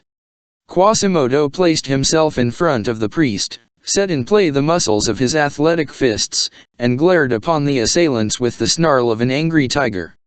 The priest resumed his somber gravity, made a sign to Quasimodo, and retired in silence. Quasimodo walked in front of him, scattering the crowd as he passed. When they had traversed the populace and the place, the cloud of curious and idle were minded to follow them. Quasimodo then constituted himself the rearguard, and followed the archdeacon, walking backwards, squat, surly, monstrous, bristling, gathering up his limbs, licking his boar's tusks, growling like a wild beast, and imparting to the crowd immense vibrations, with a look or a gesture. Both were allowed to plunge into a dark and narrow street, where no one dared to venture after them, so thoroughly did the mere chimera of Quasimodo gnashing his teeth bar the entrance. "Here's a marvelous thing," said Gringoire, "but where the deuce shall I find some supper?" Chapter 4: The inconveniences of following a pretty woman through the streets in the evening. Gringoire set out to follow the gypsy at all hazards. He had seen her, accompanied by her goat, take to the Rue de la Cotelerie. He took the Rue de la Cotelerie. "Why not?" he said to himself. Gringoire, a practical philosopher of the streets of Paris, had noticed that nothing is more propitious to reverie than following a pretty woman without knowing whither she is going. There was in this voluntary abdication of his free will, in this fancy submitting itself to another fancy, which suspects it not, a mixture of fantastic independence and blind obedience, something indescribable, intermediate between slavery and liberty, which pleased Gringoire, a spirit essentially compound, undecided, and complex, holding the extremities of all extremes, incessantly suspended between all human propensities, and neutralizing one by the other. He was fond of comparing himself to Mahomet's coffin, attracted in two different directions by two lodestones, and hesitating eternally between the heights and the depths, between the vault and the pavement, between fall and ascent, between zenith and nadir. If Gringoire had lived in our day, what a fine middle course he would hold between classicism and romanticism. But he was not sufficiently primitive to live 300 years, and 'tis a pity. His absence is a void which is but too sensibly felt today. Moreover, for the purpose of thus following passers-by, and especially female passers-by, in the streets, which Gringoire was fond of doing, there is no better disposition than ignorance of where one is going to sleep. So he walked along, very thoughtfully, behind the young girl, who hastened her pace and made her goat trot as she saw the bourgeois returning home and the taverns the only shops which had been open that day closing. After all, he half thought to himself, she must lodge somewhere, gypsies have kindly hearts. Who knows? And in the points of suspense which he placed after this reticence in his mind, there lay I know not what flattering ideas. Meanwhile, from time to time, as he passed the last groups of bourgeois closing their doors, he caught some scraps of their conversation, which broke the thread of his pleasant hypotheses. Now it was two old men accosting each other. "Do you know that it is cold, Master Thibaut Fernicle?" Gringoire had been aware of this since the beginning of the winter. Yes, indeed, Master Boniface Dissum. Are we going to have a winter such as we had 3 years ago, in 80, when wood cost 8 sous the measure? Bah! That's nothing, Master Thibaut, compared with the winter of 1407, when it froze from St. Martin's Day until Candlemas. And so cold that the pen of the registrar of the Parliament froze every 3 words, in the Grand Chamber, which interrupted the registration of justice. Further on there were 2 female neighbors at their windows, holding candles, which the fog caused to sputter. Has your husband told you about the mishap, Mademoiselle La Baudrique? No. What is it, Mademoiselle Turquointe? The horse of M. Gilgodin, the notary at the Châtelet, took fright at the Flemings and their procession, and overturned Master Philippe Avrilot, lay monk of the Celestins. Really? Actually? A bourgeois horse, 'tis rather too much. If it had been a cavalry horse, well and good. And the windows were closed. But Gringoire had lost the thread of his ideas, nevertheless. Fortunately, he speedily found it again, and he knotted it together without difficulty, thanks to the gypsy, thanks to Julie, who still walked in front of him, 2 fine, delicate, and charming creatures, whose tiny feet, beautiful forms, and graceful manners he was engaged in admiring, almost confusing them in his contemplation, believing them to be both young girls, from their intelligence and good friendship, regarding them both as goats so far as the lightness, agility, and dexterity of their walk were concerned. But the streets were becoming blacker and more deserted every moment. The curfew had sounded long ago, and it was only at rare intervals now that they encountered a passer-by in the street, or a light in the windows. Gringoire had become involved, in his pursuit of the gypsy, in that inextricable labyrinth of alleys, squares, and closed courts which surround the ancient sepulchre of the Saints Innocents, and which resembles a ball of thread tangled by a cat. Here are streets which possess but little logic, said Gringoire, lost in the thousands of circuits which returned upon themselves incessantly, but where the young girl pursued a road which seemed familiar to her, without hesitation and with a step which became ever more rapid. As for him, he would have been utterly ignorant of his situation had he not espied, in passing, at the turn of a street, the octagonal mass of the pillory of the fish markets, the open work summit of which threw its black, fretted outlines clearly upon a window which was still lighted in the Rue Verdelet. The young girl's attention had been attracted to him for the last few moments. She had repeatedly turned her head towards him with uneasiness. She had even once come to a standstill, and taking advantage of a ray of light which escaped from a half-open bakery to survey him intently, from head to foot. Then, having cast this glance, Gringoire had seen her make that little pout which he had already noticed, after which she passed on. This little pout had furnished Gringoire with food for thought. There was certainly both disdain and mockery in that graceful grimace. So he dropped his head, began to count the paving stones, and to follow the young girl at a little greater distance, when, at the turn of a street, which had caused him to lose sight of her, he heard her utter a piercing cry. He hastened his steps. The street was full of shadows. Nevertheless, a twist of tow soaked in oil, which burned in a cage at the feet of the Holy Virgin at the street corner, permitted Gringoire to make out the gypsy struggling in the arms of 2 men, who were endeavoring to stifle her cries. The poor little goat, in great alarm, lowered his horns and bleated. "Help! Gentlemen of the watch!" shouted Gringoire, and advanced bravely. One of the men who held the young girl turned towards him. It was the formidable visage of Quasimodo. Gringoire did not take to flight, but neither did he advance another step. Quasimodo came up to him, tossed him 4 paces away on the pavement with a backward turn of the hand, and plunged rapidly into the gloom, bearing the young girl folded across one arm like a silken scarf. His companion followed him, and the poor goat ran after them all, bleating plaintively. "Murder! Murder!" shrieked the unhappy gypsy. "Halt, rascals, and yield me that wench!" suddenly shouted in a voice of thunder, a cavalier who appeared suddenly from a neighboring square. It was a captain of the king's archers, armed from head to foot, with his sword in his hand. He tore the gypsy from the arms of the dazed Quasimodo, threw her across his saddle, and at the moment when the terrible hunchback, recovering from his surprise, rushed upon him to regain his prey, 15 or 16 archers, who followed their captain closely, made their appearance, with their two-edged swords in their fists. It was a squad of the king's police, which was making the rounds, by order of Messire Robert d'Estouteville, guard of the provostship of Paris. Quasimodo was surrounded, seized, garroted, he roared, he foamed at the mouth, he bit, and had it been broad daylight, there is no doubt that his face alone, rendered more hideous by wrath, would have put the entire squad to flight. But by night he was deprived of his most formidable weapon, his ugliness. His companion had disappeared during the struggle. The gypsy gracefully raised herself upright upon the officer's saddle, placed both hands upon the young man's shoulders, and gazed fixedly at him for several seconds, as though enchanted with his good looks and with the aid which he had just rendered her. Then breaking silence first, she said to him, making her sweet voice still sweeter than usual, "What is your name, Monsieur le Gendarme?" "Captain Phoebus de Chateaupers, at your service, my beauty," replied the officer, drawing himself up. "Thanks," said she.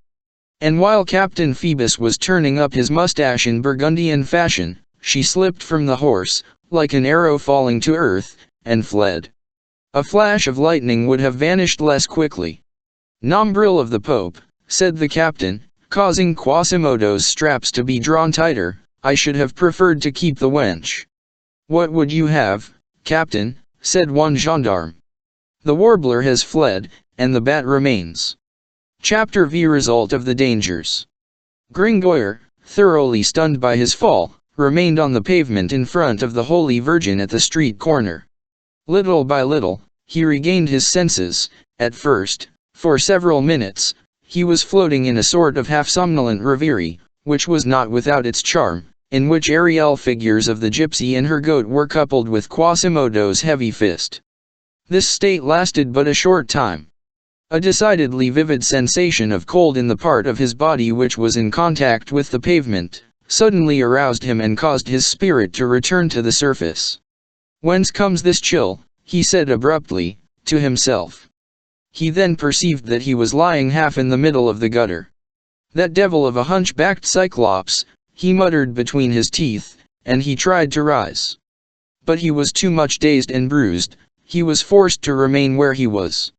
Moreover, his hand was tolerably free, he stopped up his nose and resigned himself.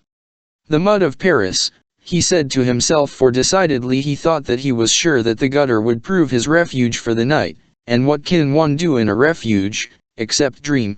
"The mud of Paris is particularly stinking, it must contain a great deal of volatile and nitric salts. That, moreover, is the opinion of Master Nicholas Flamel, and of the alchemists." The word alchemists suddenly suggested to his mind the idea of Archdeacon Claude Frollo. He recalled the violent scene which he had just witnessed in part, that the gypsy was struggling with two men, that Quasimodo had a companion, and the morose and haughty face of the archdeacon passed confusedly through his memory. "That would be strange," he said to himself. And on that fact and that basis he began to construct a fantastic edifice of hypothesis, that card castle of philosophers. Then, suddenly returning once more to reality, "Come. I'm freezing," he ejaculated. The place was, in fact, becoming less and less tenable. Each molecule of the gutter bore away a molecule of heat radiating from Gringoire's loins, and the equilibrium between the temperature of his body and the temperature of the brook began to be established in rough fashion. Quite a different annoyance suddenly assailed him. A group of children, those little barefooted savages who have always roamed the pavements of Paris under the eternal name of gamins, and who, when we were also children ourselves, threw stones at all of us in the afternoon, when we came out of school, because our trousers were not torn. A swarm of these young scamps rushed towards the square where Gringoire lay, with shouts and laughter which seemed to pay but little heed to the sleep of the neighbors. They were dragging after them some sort of hideous sack, and the noise of their wooden shoes alone would have roused the dead. Gringoire, who was not quite dead yet, half raised himself. "Oh hey, Hennekin Dandesh! Oh hey, Jehan Pansboord!" They shouted in deafening tones, "Old Eustache Mabon, the merchant at the corner, has just died. We've got his straw pallet, we're going to have a bonfire out of it. It's the turn of the Flemish today." And behold, they flung the pallet directly upon Gringoire, beside whom they had arrived, without espying him. At the same time, one of them took a handful of straw and set off to light it at the wick of the good Virgin. "'Sdeath," growled Gringoire, "am I going to be too warm now?" It was a critical moment. He was caught between fire and water. He made a superhuman effort, the effort of a counterfeiter of money who is on the point of being boiled, and who seeks to escape. He rose to his feet, flung aside the straw pallet upon the street urchins, and fled. "Holy Virgin!" shrieked the children, "'tis the merchant's ghost!" And they fled in their turn. The straw mattress remained master of the field.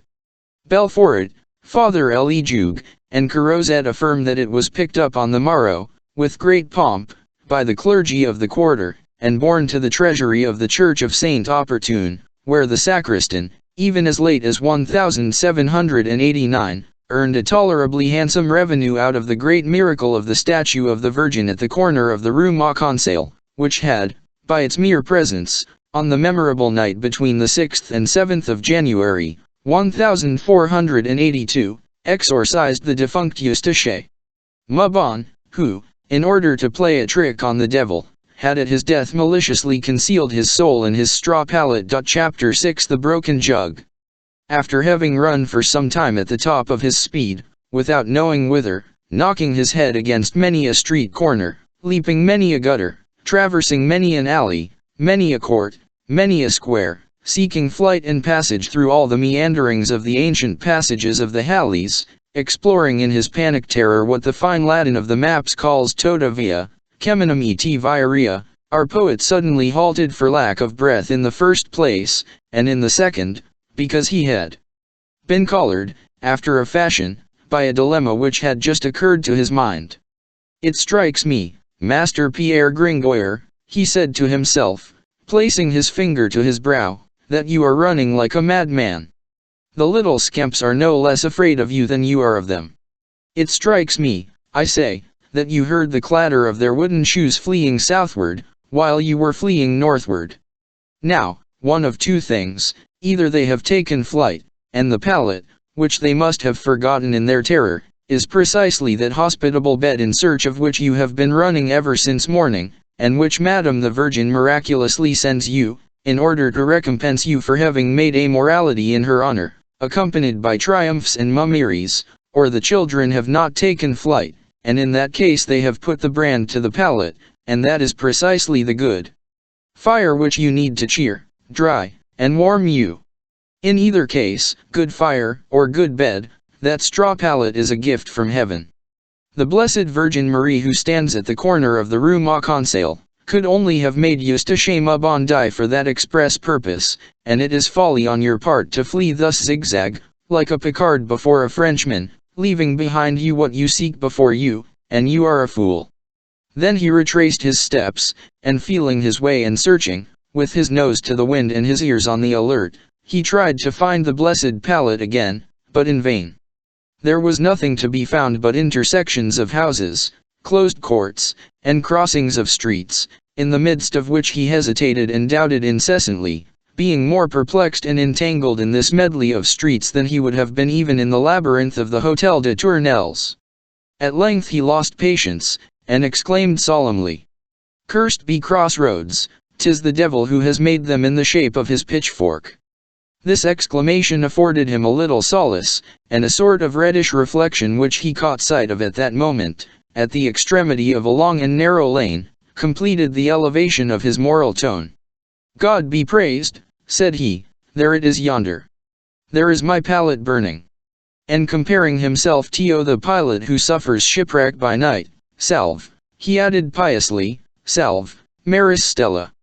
Did he address this fragment of litany to the Holy Virgin, or to the pallet? We are utterly unable to say.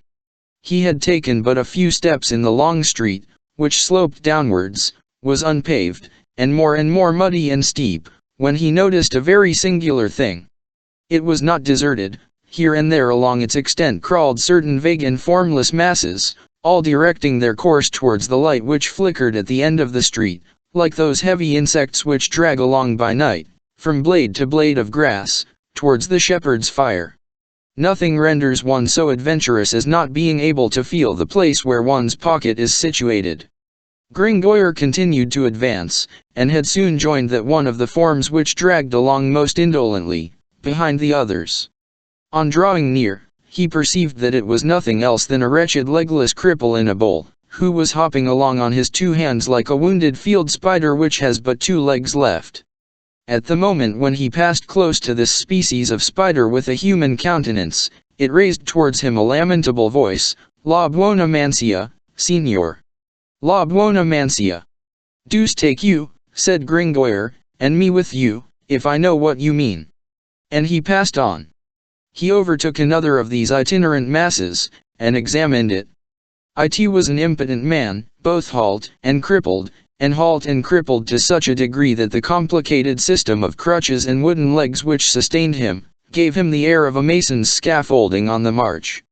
Gringoire, who liked noble and classical comparisons, compared him in thought to the living tripod of Vulcan. This living tripod saluted him as he passed, but stopping his hat on a level with Gringoire's chin, like a shaving dish, while he shouted in the latter's ears, "Señor Caballero, para comprar un pedazo de pan." "It appears," said Gringoire, "that this one can also talk, but 'tis a rude language, and he is more fortunate than I if he understands it." Then, smiting his brow, in a sudden transition of ideas, "By the way, what the deuce did they mean this morning with their Esmeralda?" He was minded to augment his pace, but for the third time something barred his way. This something, or, rather, someone, was a blind man, a little blind fellow with a bearded, Jewish face, who, rowing away in the space about him with a stick, and towed by a large dog, droned through his nose with a Hungarian accent, "Facedot caritatum." "Well, now," said Gringoire, "here's one at last who speaks a Christian tongue. I must have a very charitable aspect, since they ask alms of me in the present lean condition of my purse. My friend," and he turned towards the blind man, "I sold my last shirt last week, that is to say, since you understand only the language of Cicero, vendid I hebdomade nuper transit a me multimum chemison." That said, he turned his back upon the blind man, and pursued his way. But the blind man began to increase his stride at the same time, and, behold, the cripple and the legless man, in his bowl, came up on their side in great haste, and with great clamor of bowl and crutches, upon the pavement. Then all three, jostling each other at poor Gringoire's heels, began to sing their song to him caritatum, chanted the blind man. "La buona mancia," chanted the cripple in the bowl. And the lame man took up the musical phrase by repeating, "Un pedazo de pan." Gringoire stopped up his ears. "Oh, Tower of Babel," he exclaimed. He set out to run. The blind man ran. The lame man ran. The cripple in the bowl ran, and then, in proportion as he plunged deeper into the street, cripples in bowls, blind men, and lame men, swarmed about him, and men with one arm, and with one eye, and the leprous with their sores, some emerging from little streets adjacent, some from the air holes of cellars, howling, bellowing, yelping, all limping and halting, all flinging themselves towards the light, and humped up in the mire, like snails after a shower. Gringoire, still followed by his three persecutors, and not knowing very well what was to become of him, marched along in terror among them, turning out for the lame, stepping over the cripples in bowls, with his feet embedded in that anthill of lame men, like the English captain who got caught in the quicksand of a swarm of crabs. The idea occurred to him of making an effort to retrace his steps. But it was too late. This whole legion had closed in behind him, and his three beggars held him fast. So he proceeded, impelled both by this irresistible flood, by fear, and by a vertigo which converted all this into a sort of horrible dream. At last he reached the end of the street. It opened upon an immense place, where 1,000 scattered lights flickered in the confused mists of night. Gringoire flew thither, hoping to escape, by the swiftness of his legs, from the three infirm spectres who had clutched him. "Onde vas, hombre? Where are you going, my man?" cried the cripple, flinging away his crutches, and running after him with the best legs that ever traced a geometrical step upon the pavements of Paris. In the meantime the legless man, erect upon his feet, crowned Gringoire with his heavy iron bowl, and the blind man glared in his face with flaming eyes. "Where am I?" said the terrified poet. "In the court of miracles," replied a fourth spectre, who had accosted them. "Upon my soul," resumed Gringoire, "I certainly do behold the blind who see, and the lame who walk, but where is the they?" replied by a burst of sinister laughter. The poor poet cast his eyes about him. It was, in truth, that redoubtable cour de miracles, whither an honest man had never penetrated at such an hour, the magic circle where the officers of the Chatelet and the sergeants of the provostship, who ventured thither, disappeared in morsels, a city of thieves, a hideous wart on the face of Paris, a sewer, from which escaped every morning, and whither returned every night to crouch, that stream of vices, of mendicancy, and vagabondage which always overflows in the streets of capitals, a monstrous hive, to which returned at nightfall, with their booty, all thedrones of the social order, a lying hospital where the bohemian, the disfrocked monk, the ruined scholar, the ne'er-do-wells of all nations, Spaniards, Italians, Germans of all religions, Jews, Christians, Mohammedans, idolaters, covered with painted sores, beggars by day, were transformed by night into brigands, an immense dressing room, in a word, where, at that epoch, the actors of that eternal comedy, which theft, prostitution, and murder play upon the pavements of Paris, dressed and undressed. It was a vast place, irregular and badly paved, like all the squares of Paris at that date. Fires, around which swarmed strange groups, blazed here and there. Every one was going, coming, and shouting. Shrill laughter was to be heard, the wailing of children, the voices of women. The hands and heads of this throng, black against the luminous background, outlined against it 1,000 eccentric gestures. At times, upon the ground, where trembled the light of the fires, mingled with large, indefinite shadows, one could behold a dog passing, which resembled a man who resembled a dog. The limits of races and species seemed effaced in this city, as in a pandemonium. Men, women, beasts, age, sex, health, maladies, all seemed to be in common among these people, all went together, they mingled, confounded, superposed, each one there participated in all. The poor and flickering flames of the fire permitted Gringoire to distinguish, amid his trouble, all around the immense place, a hideous frame of ancient houses, whose worm-eaten, shriveled, stunted facades, each pierced with one or two lighted attic windows, seemed to him, in the darkness, like enormous heads of old women, ranged in a circle, monstrous and winking as they looked on at the witches' Sabbath. It was like a new world, unknown, unheard of, misshapen, creeping, swarming, fantastic. Gringoire, more and more terrified, clutched by the three beggars as by three pairs of tongs, dazed by a throng of other faces which frothed and yelped around him, unhappy Gringoire endeavored to summon his presence of mind, in order to recall whether it was a Saturday.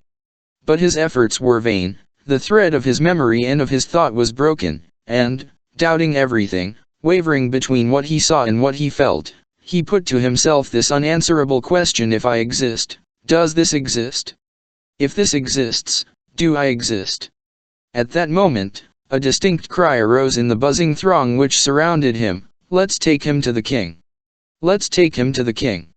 "Holy Virgin," murmured Gringoire, "the king here must be a ram." "To the king! To the king!" repeated all voices. They dragged him off. Each vied with the other in laying his claws upon him. But the three beggars did not loose their hold and tore him from the rest, howling, "He belongs to us." The poet's already sickly doublet yielded its last sigh in this struggle. While traversing the horrible place, his vertigo vanished. After taking a few steps, the sentiment of reality returned to him. He began to become accustomed to the atmosphere of the place. At the first moment there had arisen from his poet's head, or, simply and prosaically, from his empty stomach, a mist, a vapor, so to speak, which, spreading between objects and himself, permitted him to catch a glimpse of them only in the incoherent fog of nightmare, in those shadows of dreams which distort every outline, agglomerating objects into unwieldy groups, dilating things into chimeras, and men into phantoms. Little by little, this hallucination was succeeded by a less bewildered and exaggerating view. Reality made its way to the light around him, struck his eyes, struck his feet, and demolished, bit by bit, all that frightful poetry with which he had, at first, believed himself to be surrounded. He was forced to perceive that he was not walking in the sticks, but in mud, that he was elbowed not by demons, but by thieves, that it was not his soul which was in question, but his life, since he lacked that precious conciliator, which places itself so effectually between the bandit and the honest man, a purse. In short, on examining the orgy more closely, and with more coolness, he fell from the witch's Sabbath to the dram shop. The Cour de Miracles was, in fact, merely a dram shop, but a brigand's dram shop, reddened quite as much with blood as with wine. The spectacle which presented itself to his eyes, when his ragged escort finally deposited him at the end of his trip, was not fitted to bear him back to poetry, even to the poetry of hell. It was more than ever the prosaic and brutal reality of the tavern. Were we not in the 15th century, we would say that Gringoire had descended from Michelangelo to call it. Around a great fire which burned on a large, circular flagstone, the flames of which had heated red-hot the legs of a tripod, which was empty for the moment, some worm-eaten tables were placed, here and there, haphazard, no lackey of a geometrical turn having deigned to adjust their parallelism, or to see to it that they did not make too unusual angles. Upon these tables gleamed several dripping pots of wine and beer, and round these pots were grouped many Bacchic visages, purple with the fire and the wine. There was a man with a huge belly and a jovial face, noisily kissing a woman of the town, thick-set and brawny. There was a sort of sham soldier, a knockwise, as the slang expression runs, who was whistling as he undid the bandages from his fictitious wound, and removing the numbness from his sound and vigorous knee, which had been swathed since morning in 1,000 ligatures. On the other hand, there was a wretched fellow, preparing with celandine and beef's blood, his leg of God, for the next day. 2 tables further on, a palmer, with his pilgrim's costume complete, was practicing the lament of the Holy Queen, not forgetting the drone and the nasal drawl. Further on, a young scamp was taking a lesson in epilepsy from an old pretender, who was instructing him in the art of foaming at the mouth, by chewing a morsel of soap. Beside him, a man with the dropsy was getting rid of his swelling, and making 4 or 5 female thieves, who were disputing at the same table, over a child who had been stolen that evening, hold their noses. All circumstances which, 2 centuries later, seemed so ridiculous to the court, as Sauval says, that they served as a pastime to the king, and as an introduction to the royal ballet of night, divided into 4 parts and danced on the theatre of the Petit Bourbon. Never, adds an eyewitness of 1653, have the sudden metamorphoses of the Court of Miracles been more happily presented. Benserade prepared us for it by some very gallant verses. Loud laughter everywhere, and obscene songs. Each one held his own course, carping and swearing, without listening to his neighbor. Pots clinked, and quarrels sprang up at the shock of the pots, and the broken pots made rents in the rags. A big dog, seated on his tail, gazed at the fire. Some children were mingled in this orgy. The stolen child wept and cried. Another, a big boy 4 years of age, seated with legs dangling, upon a bench that was too high for him, before a table that reached to his chin, and uttering not a word. A third, gravely spreading out upon the table with his finger, the melted tallow which dripped from a candle. Last of all, a little fellow crouching in the mud, almost lost in a cauldron, which he was scraping with a tile, and from which he was evoking a sound that would have made Stradivarius swoon. Near the fire was a hogshead, and on the hogshead a beggar. This was the king on his throne. The 3 who had Gringoire in their clutches led him in front of this hogshead, and the entire bacchanal rout fell silent for a moment, with the exception of the cauldron inhabited by the child. Gringoire dared neither breathe nor raise his eyes. "Hombre, cuida tu sombrero," said one of the three knaves, in whose grasp he was, and, before he had comprehended the meaning, the other had snatched his hat, a wretched headgear, it is true, but still good on a sunny day or when there was but little rain. Gringoire sighed. Meanwhile the king addressed him, from the summit of his casque, "Who is this rogue?" Gringoire shuddered. That voice, although accentuated by menace, recalled to him another voice, which, that very morning, had dealt the death blow to his mystery, by drawling, nasally, in the midst of the audience, "Charity, please." He raised his head. It was indeed Clopin Troerlefoot. Clopin Troerlefoot, arrayed in his royal insignia, wore neither one rag more nor one rag less. The sore upon his arm had already disappeared. He held in his hand one of those whips made of thongs of white leather, which police sergeants then used to repress the crowd, and which were called balays. On his head he wore a sort of headgear, bound round, and closed at the top. But it was difficult to make out whether it was a child's cap or a king's crown, the two things bore so strong a resemblance to each other. Meanwhile Gringoire, without knowing why, had regained some hope, on recognizing in the king of the Cour de Miracles his accursed mendicant of the Grand Hall. "Master," stammered he, "Monseigneur, sire, how ought I to address you?" he said at length, having reached the culminating point of his crescendo, and knowing neither how to mount higher, nor to descend again. "Monseigneur, His Majesty, or comrade, call me what you please. But make haste. What have you to say in your own defense?" "In your own defense," thought Gringoire, "that displeases me." He resumed, stuttering, "I am he, who this morning, by the devil's claws, interrupted Clopin, your name, knave, and nothing more. Listen.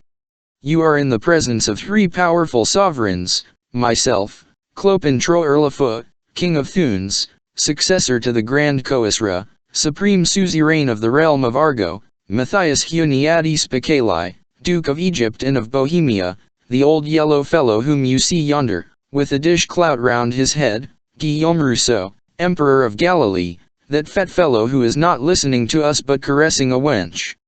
We are your judges.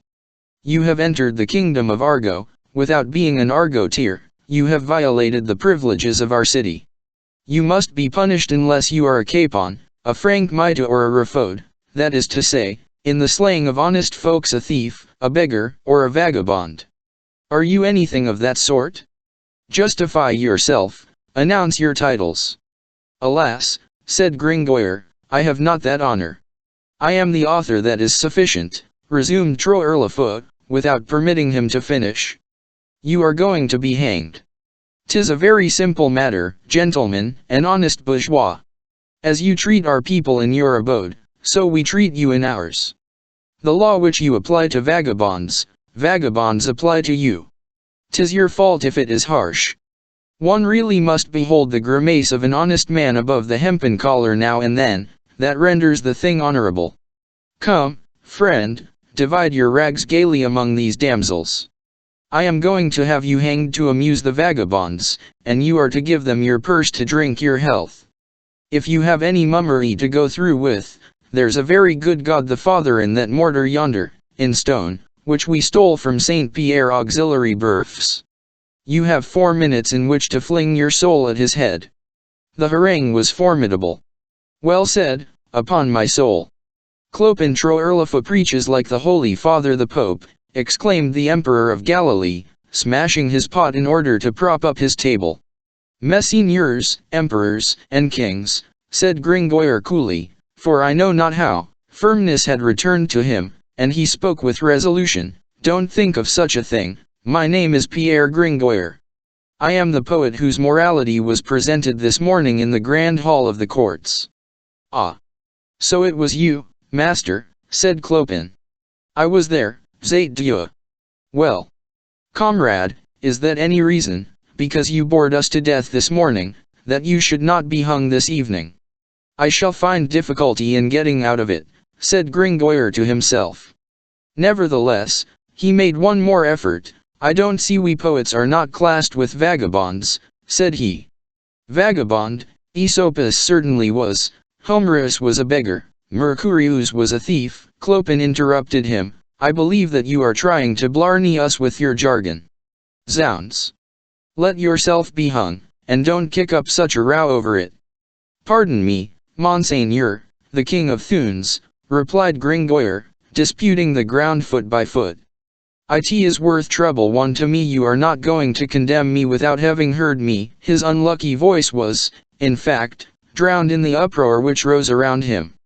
The little boy scraped away at his cauldron with more spirit than ever, and, to crown all, an old woman had just placed on the tripod a frying pan of grease, which hissed away on the fire with a noise similar to the cry of a troop of children in pursuit of a massacre.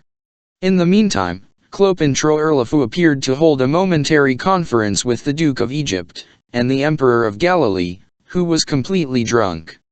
Then he shouted shrilly, "Silence!" and, as the cauldron and the frying pan did not heed him, and continued their duet, he jumped down from his hogshead, gave a kick to the boiler, which rolled 10 paces away bearing the child with it, a kick to the frying pan, which upset in the fire with all its grease, and gravely remounted his throne, without troubling himself about the stifled tears of the child, or the grumbling of the old woman, whose supper was wasting away in a fine white flame.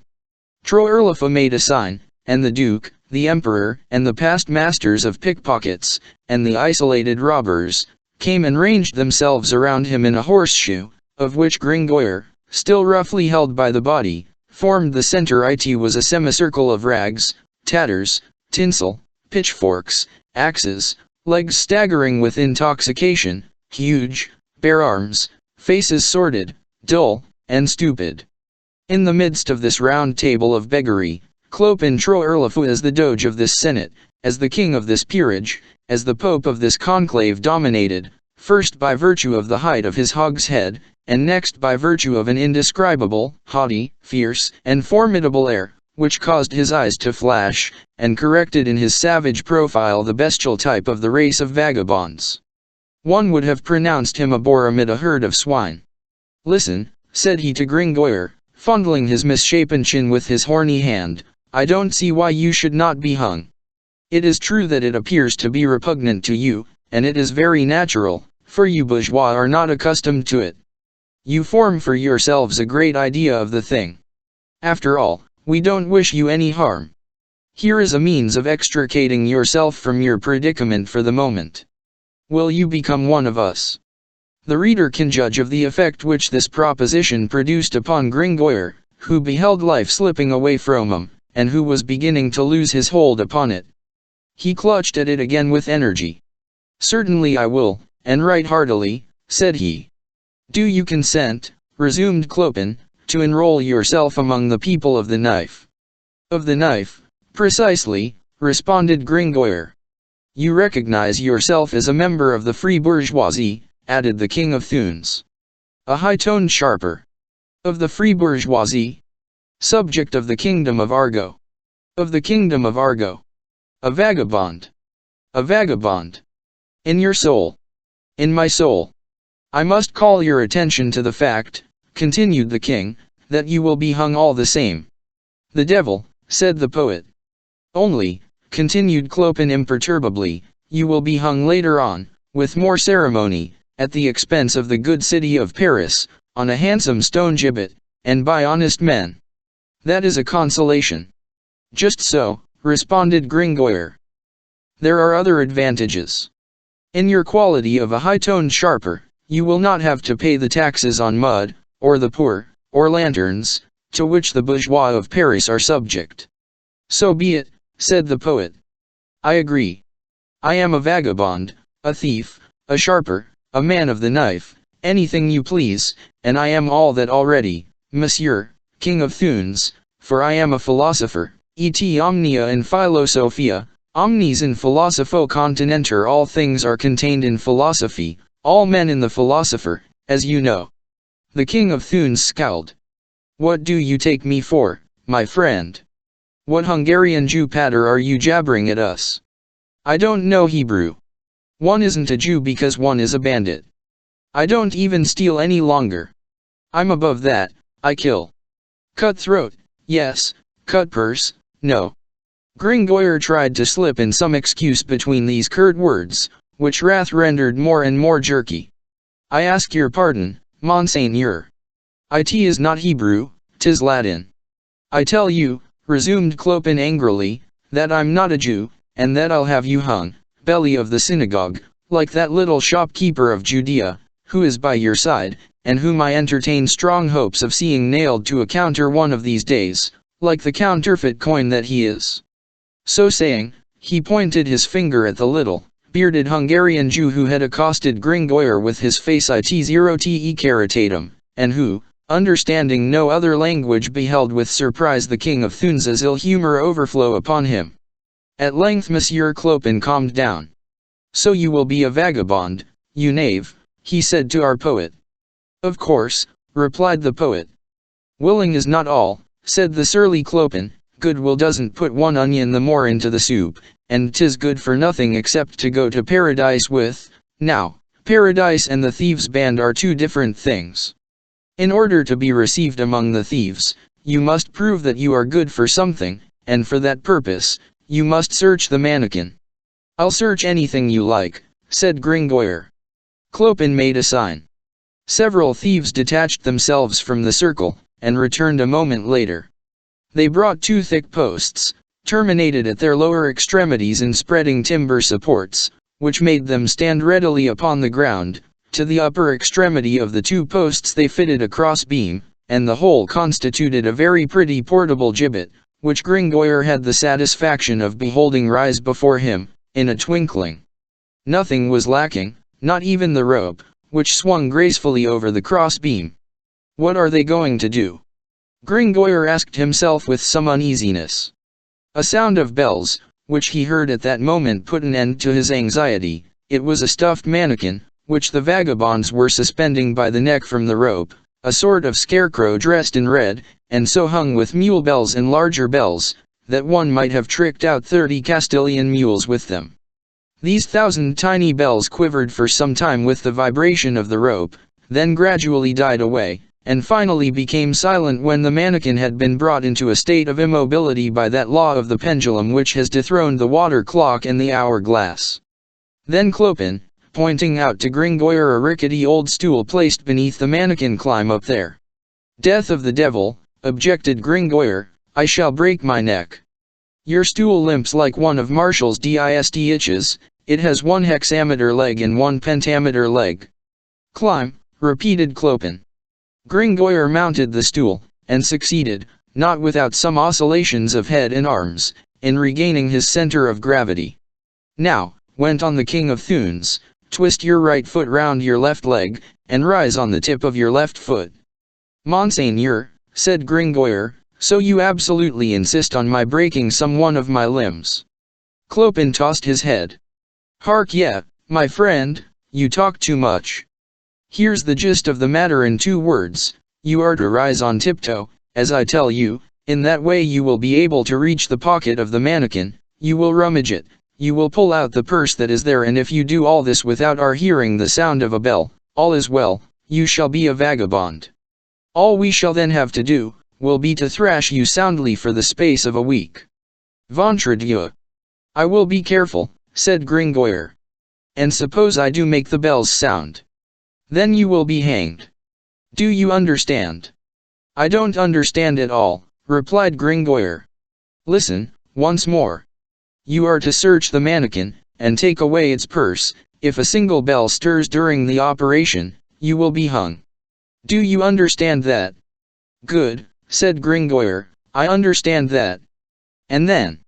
If you succeed in removing the purse without our hearing the bells, you are a vagabond, and you will be thrashed for 8 consecutive days. You understand now, no doubt." "No, Monseigneur, I no longer understand." "Where is the advantage to me? Hanged in one case, cudgeled in the other." "And a vagabond," resumed Clopin, "and a vagabond, is that nothing? It is for your interest that we should beat you, in order to harden you to blows." "Many thanks," replied the poet. "Come, make haste," said the king, stamping upon his casque, which resounded like a huge drum. "Search the mannequin, and let there be an end to this." I warn you for the last time, that if I hear a single bell, you will take the place of the mannequin." The band of thieves applauded Clopin's words, and arranged themselves in a circle round the gibbet, with a laugh so pitiless that Gringoire perceived that he amused them too much not to have everything to fear from them. No hope was left for him, accordingly, unless it were the slight chance of succeeding in the formidable operation which was imposed upon him. He decided to risk it, but it was not without first having addressed a fervent prayer to the mannequin he was about to plunder, and who would have been easier to move to pity than the vagabonds. These myriad bells, with their little copper tongues, seemed to him like the mouths of so many asps, open and ready to sting and to hiss. "Oh," he said, in a very low voice, "is it possible that my life depends on the slightest vibration of the least of these bells? Oh," he added, with clasped hands, "bells do not ring, hand-bells do not clang, mule-bells do not quiver." He made one more attempt upon Trot-Ourlifoot. "And if there should come a gust of wind?" "You will be hanged," replied the other, without hesitation.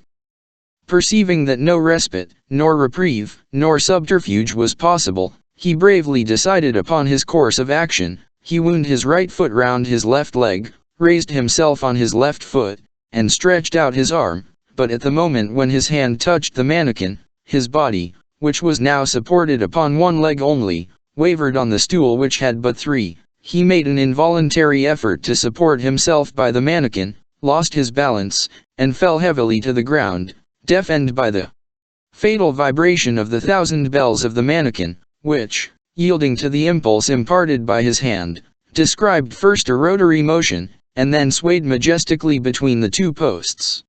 "Malediction!" he cried as he fell, and remained as though dead, with his face to the earth.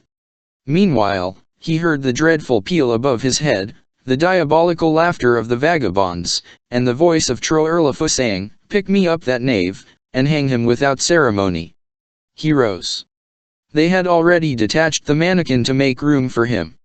The thieves made him mount the stool. Clopin came to him, passed the rope about his neck, and, tapping him on the shoulder, "Adieu, my friend.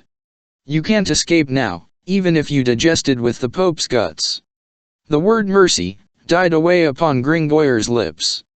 He cast his eyes about him, but there was no hope. All were laughing. "Belvigna de la Toile," said the king of Thunes to an enormous vagabond, who stepped out from the ranks, "climb upon the cross beam." Belvigna de la Toile nimbly mounted the transverse beam, and in another minute, Gringoire, on raising his eyes, beheld him, with terror, seated upon the beam above his head. "Now," resumed Clopin Trot-Ourlifoot, "as soon as I clap my hands, you, André the Red, will fling the stool to the ground with a blow of your knee. You, Frangois Chanteprune, will cling to the feet of the rascal, and you, Belvigna, will fling yourself on his shoulders, and all three at once. Do you hear?" Gringoire shuddered. "Are you ready?" said Clopin Trot-Ourlifoot to the three thieves, who held themselves in readiness to fall upon Gringoire. A moment of horrible suspense ensued for the poor victim, during which Clopin tranquilly thrust into the fire with the tip of his foot some bits of vine shoots which the flame had not caught. "Are you ready?" he repeated, and opened his hands to clap. 1 second more and all would have been over. But he paused, as though struck by a sudden thought. "One moment," said he, "I forgot. It is our custom not to hang a man without inquiring whether there is any woman who wants him. Comrade, this is your last resource. You must wed either a female vagabond or the noose." This law of the vagabonds, singular as it may strike the reader, remains today written out at length, in ancient English legislation. See Burrington's Observations. Gringoire breathed again. This was the second time that he had returned to life within an hour. So he did not dare to trust to it too implicitly. "Hold," cried Clopin, mounted once more upon his cask, "hold. Women, females, is there among you, from the sorceress to her cat, a wench who wants this rascal? Hold, Colette Locheron, Elizabeth Trouvain, Simone Yodouin, Marie Pitibou, Thon Lalong, Berard Finaul, Michel Gina Isle, Claude Ringil Ryle, Mathieu Ringiraro, hold. Isabola theory. Come and see. A man for nothing. Who wants him? Gringoire, no doubt, was not very appetizing in this miserable condition. The female vagabonds did not seem to be much affected by the proposition. The unhappy wretch heard them answer. No. No. Hang him, there'll be the more fun for us all. Nevertheless, 3 emerged from the throng and came to smell of him. The first was a big wench, with a square face. She examined the philosopher's deplorable doublet attentively. His garment was worn, and more full of holes than a stove for roasting chestnuts. The girl made a wry face. Old rag, she muttered, and addressing Gringoire, let's see your cloak. I have lost it, replied Gringoire. Your hat. They took it away from me. Your shoes. They have hardly any solace left. Your purse. Alas, stammered Gringoire, I have not even a sou. Let them hang you, then, and say thank you, retorted the vagabond wench, turning her back on him. The second old, black, wrinkled, hideous, with an ugliness conspicuous even in the Cour des Miracles, trotted round Gringoire. He almost trembled lest she should want him. But she mumbled between her teeth, he's too thin, and went off. The third was a young girl, quite fresh, and not too ugly. Save me, said the poor fellow to her, in a low tone. She gazed at him for a moment with an air of pity, then dropped her eyes, made a plait in her petticoat, and remained in indecision. He followed all these movements with his eyes. It was the last gleam of hope. No, said the young girl, at length, no. Guillaume Longuejow would beat me. She retreated into the crowd. You are unlucky, comrade, said Clopin. Then rising to his feet, upon his hogshead. No one wants him, he exclaimed, imitating the accent of an auctioneer, to the great delight of all, no one wants him. Once, twice, 3 times, and, turning towards the gibbet with a sign of his hand, gone. Belvigne de la Toile, Andry the Red, Frangois Chanteprune, stepped up to Gringoire. At that moment a cry arose among the thieves, La Esmeralda! La Esmeralda! Gringoire shuddered, and turned towards the side whence the clamor proceeded. The crowd opened, and gave passage to a pure and dazzling form. It was the gypsy. La Esmeralda, said Gringoire, stupefied in the midst of his emotions, by the abrupt manner in which that magic word knotted together all his reminiscences of the day. This rare creature seemed, even in the Cour des Miracles, to exercise her sway of charm and beauty. The vagabonds, male and female, ranged themselves gently along her path, and their brutal faces beamed beneath her glance. She approached the victim with her light step. Her pretty Julie followed her. Gringoire was more dead than alive. She examined him for a moment in silence. You are going to hang this man, she said gravely, to Clopin. Yes, sister, replied the king of Thunes, unless you will take him for your husband. She made her pretty little pout with her under lip. I'll take him, said she. Gringoire firmly believed that he had been in a dream ever since morning, and that this was the continuation of it. The change was, in fact, violent, though a gratifying one. They undid the noose, and made the poet step down from the stool. His emotion was so lively that he was obliged to sit down. The Duke of Egypt brought an earthenware crock, without uttering a word. The gypsy offered it to Gringoire. Fling it on the ground, said she. The crock broke into 4 pieces. Brother, then said the Duke of Egypt, laying his hands upon their foreheads, she is your wife, sister, he is your husband for 4 years. Go. Chapter 7 A Bridal Night. A few moments later our poet found himself in a tiny arched chamber, very cozy, very warm, seated at a table which appeared to ask nothing better than to make some loans from a larder hanging nearby, having a good bed in prospect, and alone with a pretty girl. The adventure smacked of enchantment.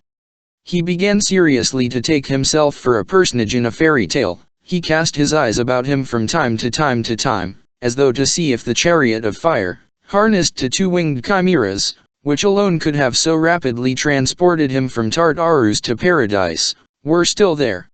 At times, also, he fixed his eyes obstinately upon the holes in his doublet, in order to cling to reality, and not lose the ground from under his feet completely. His reason, tossed about in imaginary space, now hung only by this thread. The young girl did not appear to pay any attention to him. She went and came, displaced a stool, talked to her goat, and indulged in a pout now and then. At last she came and seated herself near the table, and Gringoire was able to scrutinize her at his ease. You have been a child, reader, and you would, perhaps, be very happy to be one still. It is quite certain that you have not, more than once, and for my part, I have passed whole days, the best employed of my life, at it, followed from thicket to thicket, by the side of running water, on a sunny day, a beautiful green or blue dragonfly, breaking its flight in abrupt angles, and kissing the tips of all the branches. You recollect with what amorous curiosity your thought and your gaze were riveted upon this little whirlwind, hissing and humming with wings of purple and azure, in the midst of which floated an imperceptible body, veiled by the very rapidity of its movement. The aerial being which was dimly outlined amid this quivering of wings, appeared to you chimerical, imaginary, impossible to touch, impossible to see. But when, at length, the dragonfly alighted on the tip of a reed, and, holding your breath the while, you were able to examine the long, gauze wings, the long enamel robe, the two globes of crystal, what astonishment you felt, and what fear lest you should again behold the form disappear into a shade, and the creature into a chimera.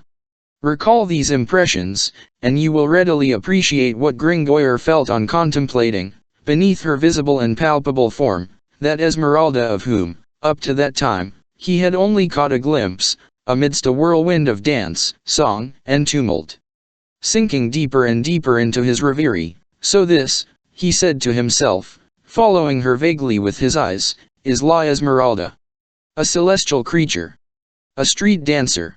So much, and so little. 'Twas he who dealt the death blow to my mystery this morning, 'tis she who saves my life this evening. My evil genius. My good angel.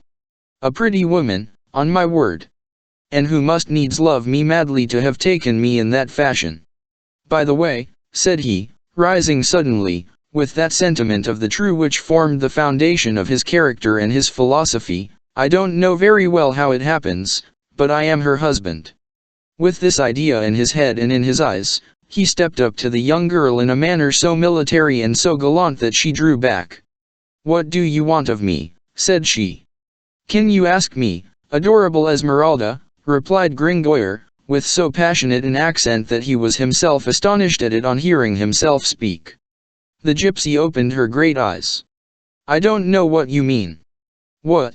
Resumed Gringoire, growing warmer and warmer, and supposing that, after all, he had to deal merely with the virtue of the Cour de Miracles, am I not thine, sweet friend, art thou not? And, quite ingenuously, he clasped her waist. The gypsy's corsage slipped through his hands like the skin of an eel. She bounded from one end of the tiny room to the other, stooped down, and raised herself again, with a little poniard in her hand, before Gringoire had even had time to see whence the poniard came, proud and angry, with swelling lips and inflated nostrils, her cheeks as red as an API apple, and her eyes darting lightnings. At the same time, the white goat placed itself in front of her, and presented to Gringoire a hostile front, bristling with two pretty horns, gilded and very sharp. All this took place in the twinkling of an eye. The dragonfly had turned into a wasp, and asked nothing better than to sting. Our philosopher was speechless, and turned his astonished eyes from the goat to the young girl. Holy Virgin, he said at last, when surprise permitted him to speak, here are two hardy dames. The gypsy broke the silence on her side. You must be a very bold knave. Pardon, mademoiselle, said Gringoire, with a smile. But why did you take me for your husband? Should I have allowed you to be hanged? So, said the poet, somewhat disappointed in his amorous hopes. You had no other idea in marrying me than to save me from the gibbet. And what other idea did you suppose that I had? Gringoire bit his lips. Come, said he, I am not yet so triumphant in Cupido, as I thought. But then, what was the good of breaking that poor jug? Meanwhile Esmeralda's dagger and the goat's horns were still upon the defensive. "Mademoiselle Esmeralda," said the poet, "let us come to terms.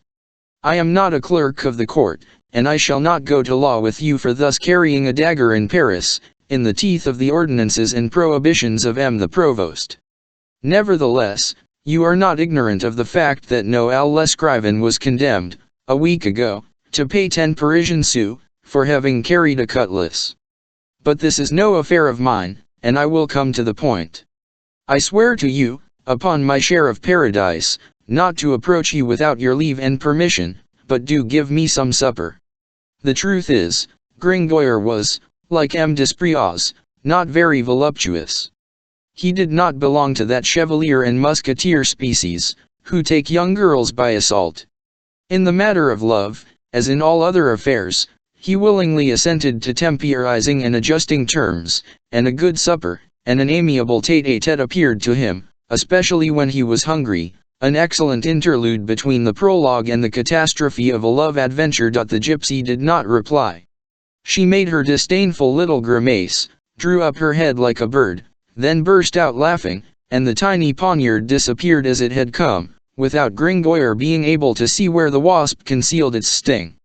A moment later, there stood upon the table a loaf of rye bread, a slice of bacon, some wrinkled apples and a jug of beer. Gringoire began to eat eagerly. One would have said, to hear the furious clashing of his iron fork and his earthenware plate, that all his love had turned to appetite. The young girl seated opposite him, watched him in silence, visibly preoccupied with another thought, at which she smiled from time to time, while her soft hand caressed the intelligent head of the goat, gently pressed between her knees. A candle of yellow wax illuminated this scene of voracity and reverie. Meanwhile, the first cravings of his stomach having been stilled, Gringoire felt some false shame at perceiving that nothing remained but one apple. "You do not eat, Mademoiselle Esmeralda?" She replied by a negative sign of the head, and her pensive glance fixed itself upon the vault of the ceiling. "What the deuce is she thinking of?" thought Gringoire, staring at what she was gazing at. "'Tis impossible that it can be that stone dwarf carved in the keystone of that arch, which thus 155 absorbs her attention. What the deuce? I can bear the comparison." He raised his voice, "Mademoiselle." She seemed not to hear him. He repeated, still more loudly, "Mademoiselle Esmeralda." Trouble wasted. The young girl's mind was elsewhere, and Gringoire's voice had not the power to recall it. Fortunately, the goat interfered. She began to pull her mistress gently by the sleeve. "What dost thou want, Julie?" said the gypsy, hastily, as though suddenly awakened. "She is hungry," said Gringoire, charmed to enter into conversation. Esmeralda began to crumble some bread, which Julie ate gracefully from the hollow of her hand. Moreover, Gringoire did not give her time to resume her reverie. Hazarded a delicate question. "So you don't want me for your husband?" The young girl looked at him intently, and said, "No." "For your lover," went on Gringoire. She pouted, and replied, "No." "For your friend," pursued Gringoire. She gazed fixedly at him again, and said, after a momentary reflection, "Perhaps." This perhaps, so dear to philosophers, emboldened Gringoire. "Do you know what friendship is?" he asked. "Yes," replied the gypsy, "it is to be brother and sister, two souls which touch without mingling, two fingers on one hand." "And love?" pursued Gringoire. "Oh, love," said she, and her voice trembled, and her eye beamed. "That is to be two and to be but one. A man and a woman mingled into one angel. It is heaven." The street dancer had a beauty as she spoke thus, that struck Gringoire singularly, and seemed to him in perfect keeping with the almost oriental exaltation of her words. Her pure, red lips half smiled, her serene and candid brow became troubled, at intervals, under her thoughts, like a mirror under the breath, and from beneath her long, drooping, black eyelashes, there escaped a sort of ineffable light, which gave to her profile that ideal serenity which Raphael found at the mystic point of intersection of virginity, maternity, and divinity. "Nevertheless," Gringoire continued, "what must one be then, in order to please you? a man. And one said he, what, then, am I? A man has a helmet on his head, a sword in his hand, and golden spurs on his heels. Good, said Gringoire, without a horse, no man. Do you love anyone? As a lover, she remained thoughtful for a moment, then said with a peculiar expression, that I shall know soon. Why not this evening, resumed the poet tenderly. Why not me? She cast a grave glance upon him and said, I can never love a man who cannot protect me. Gringoire colored, and took the hint. It was evident that the young girl was alluding to the slight assistance which he had rendered her in the critical situation in which she had found herself 2 hours previously. This memory, effaced by his own adventures of the evening, now recurred to him. He smote his brow. By the way, mademoiselle, I ought to have begun there. Pardon my foolish absence of mind. How did you contrive to escape from the claws of Quasimodo? This question made the gypsy shudder. Oh! The horrible, said she, hiding her face in her hands. And she shuddered as though with violent cold. Horrible, in truth, said Gringoire, who clung to his idea, but how did you manage to escape him? La Esmeralda smiled, sighed, and remained silent. Do you know why he followed you? Began Gringoire again, seeking to return to his question by a circuitous route. I don't know, said the young girl, and she added hastily, but you were following me also. Why were you following me? In good faith, responded Gringoire, I don't know either. Silence ensued. Gringoire slashed the table with his knife. The young girl smiled and seemed to be gazing through the wall at something. All at once she began to sing in a barely articulate voice Cuando las pintadas aves, mudas están, y la tierra. She broke off abruptly, and began to caress Julie. That's a pretty animal of yours, said Gringoire. She is my sister, she answered. Why are you called La Esmeralda? Asked the poet. I do not know. But why? She drew from her bosom a sort of little oblong bag, suspended from her neck by a string of Adrigerac beads. This bag exhaled a strong odor of camphor. It was covered with green silk, and bore in its center a large piece of green glass, in imitation of an emerald. Perhaps it is because of this, said she.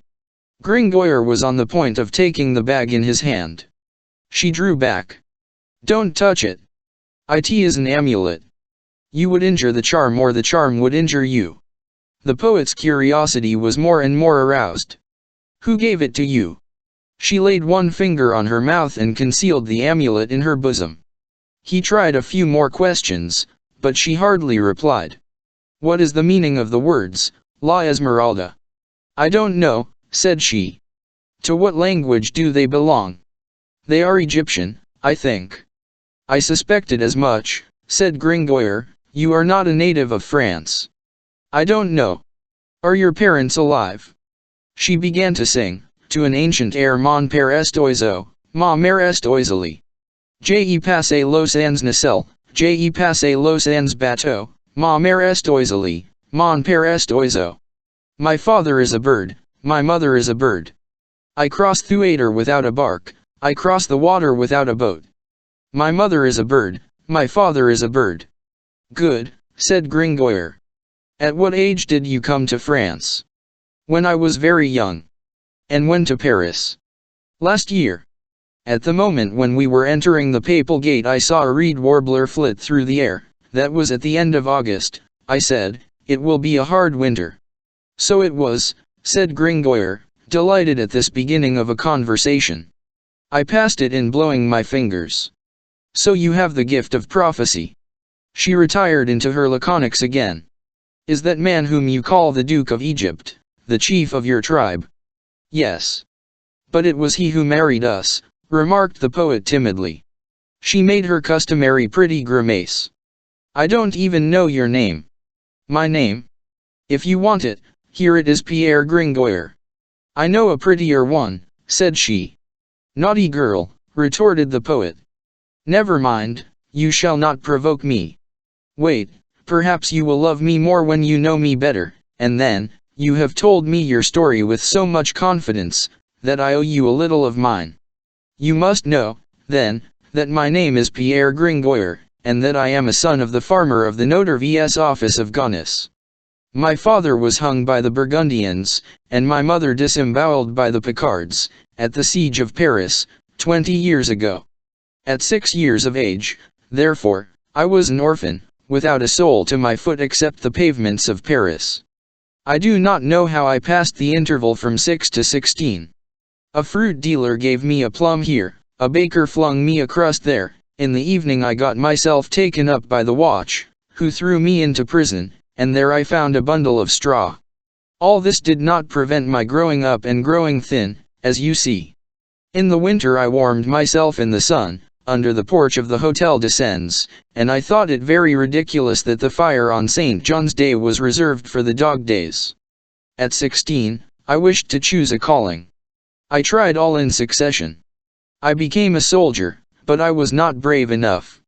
I became a monk, but I was not sufficiently devout, and then I'm a bad hand at drinking. In despair, I became an apprentice of the woodcutters, but I was not strong enough. I had more of an inclination to become a schoolmaster. 'Tis true that I did not know how to read, but that's no reason. I perceived at the end of a certain time, that I lacked something in every direction, and seeing that I was good for nothing, of my own free will I became a poet and rhymester. That is a trade which one can always adopt when one is a vagabond, and it's better than stealing, as some young brigands of my acquaintance advised me to do. One day I met by luck, Dom Claude Frollo, the Reverend Archdeacon of Notre Dame.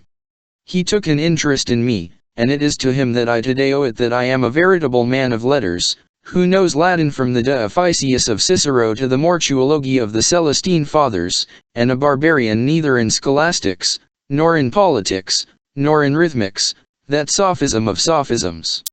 I am the author of the mystery which was presented today with great triumph and a great concourse of populace, in the grand hall of the Palais de Justice. I have also made a book which will contain 600 pages, on the wonderful comet of 1465, which sent one man mad. I have enjoyed still other successes. Being somewhat of an artillery carpenter, I lent a hand to Jean Mangui's great bombard, which burst, as you know, on the day when it was tested, on the Pont de Charenton, and killed 24 curious spectators.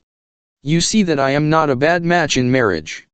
I know a great many sorts of very engaging tricks, which I will teach your goat, for example, to mimic the Bishop of Paris, that cursed Pharisee whose mill wheels splash passers-by the whole length of the Pont Auxiliary Menis. And then my mystery will bring me in a great deal of coined money, if they will only pay me. And finally, I am at your orders, I and my wits, and my science and my letters, ready to live with you, damsel, as it shall please you, chastely or joyously, husband and wife, if you see fit, brother and sister, if you think that better. Gringoire ceased, awaiting the effect of his harangue on the young girl. Her eyes were fixed on the ground. She said in a low voice. Then, turning towards the poet, Phoebus, what does that mean? Gringoire, without exactly understanding what the connection could be between his address and this question, was not sorry to display his erudition. Assuming an air of importance, he replied, "It is a Latin word which means sun." "Sun," she repeated. "It is the name of a handsome archer, who was a god," added Gringoire. "A god," repeated the gypsy, and there was something pensive and passionate in her tone. At that moment, one of her bracelets became unfastened and fell. Gringoire stooped quickly to pick it up. When he straightened up, the young girl and the goat had disappeared. He heard the sound of a bolt. It was a little door, communicating, no doubt, with the neighboring cell, which was being fastened on the outside. "Has she left me a bed, at least?" said our philosopher. He made the tour of his cell. There was no piece of furniture adapted to sleeping purposes, except a tolerably long wooden coffer, and its cover was carved, to which afforded Gringoire, when he stretched himself out upon it, a sensation somewhat similar to that which Micromegas would feel if he were to lie down on the Alps. "Come," said he, adjusting himself as well as possible, "I must resign myself. But here's a strange nuptial night. 'Tis a pity. There was something innocent and antediluvian about that broken crock, which quite pleased me. Book 3rd. Chapter Notre Dame. The Church of Notre Dame de Paris is still no doubt a majestic and sublime edifice. But, beautiful as it has been preserved in growing old, it is difficult not to sigh, not to wax indignant, before the numberless degradations and mutilations which time and men have both caused the venerable monument to suffer, without respect for Charlemagne, who laid its first stone, or for Philip Augustus, who laid the last. On the face of this aged queen of our cathedrals, by the side of a wrinkle, one always finds a scar.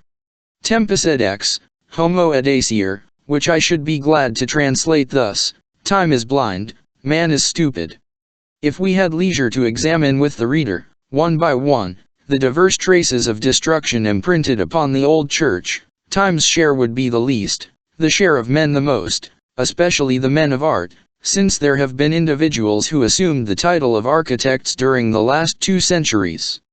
And, in the first place, to cite only a few leading examples, there certainly are few finer architectural pages than this façade, where, successively and at once, the 3 portals hollowed out in an arch, the broidered and dentated cordon of the 28 royal niches, the immense central rose window, flanked by its 2 lateral windows, like a priest by his deacon and subdeacon, the frail and lofty gallery of trefoil arcades, which supports a heavy platform above its fine, slender columns, and lastly, the 2 black and massive towers with their slate penthouses, harmonious parts of a magnificent whole, superposed in 5 gigantic stories, develop themselves before the eye, in a mass and without confusion, with their innumerable details of statuary, carving, and sculpture, joined powerfully to the tranquil grandeur of the whole, a vast symphony in stone, so to speak, the colossal work of one man and one people,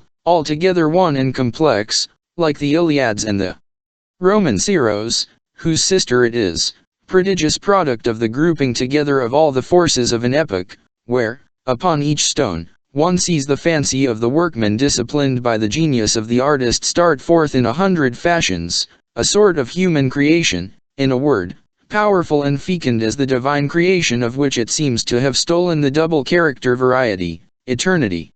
And what we here say of the façade must be said of the entire church, and what we say of the Cathedral Church of Paris, must be said of all the churches of Christendom in the Middle Ages. All things are in place in that art, self-created, logical, and well-proportioned.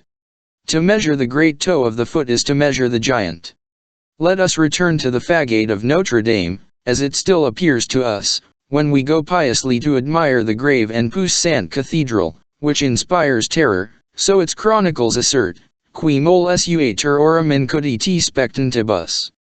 3 important things are today lacking in that façade. In the first place, the staircase of 11 steps which formerly raised it above the soil. Next, the lower series of statues which occupied the niches of the 3 portals, and lastly the upper series, of the 28 most ancient kings of France, which garnished the gallery of the first story, beginning with Childebert, and ending with Philip Augustus, holding in his hand the imperial apple.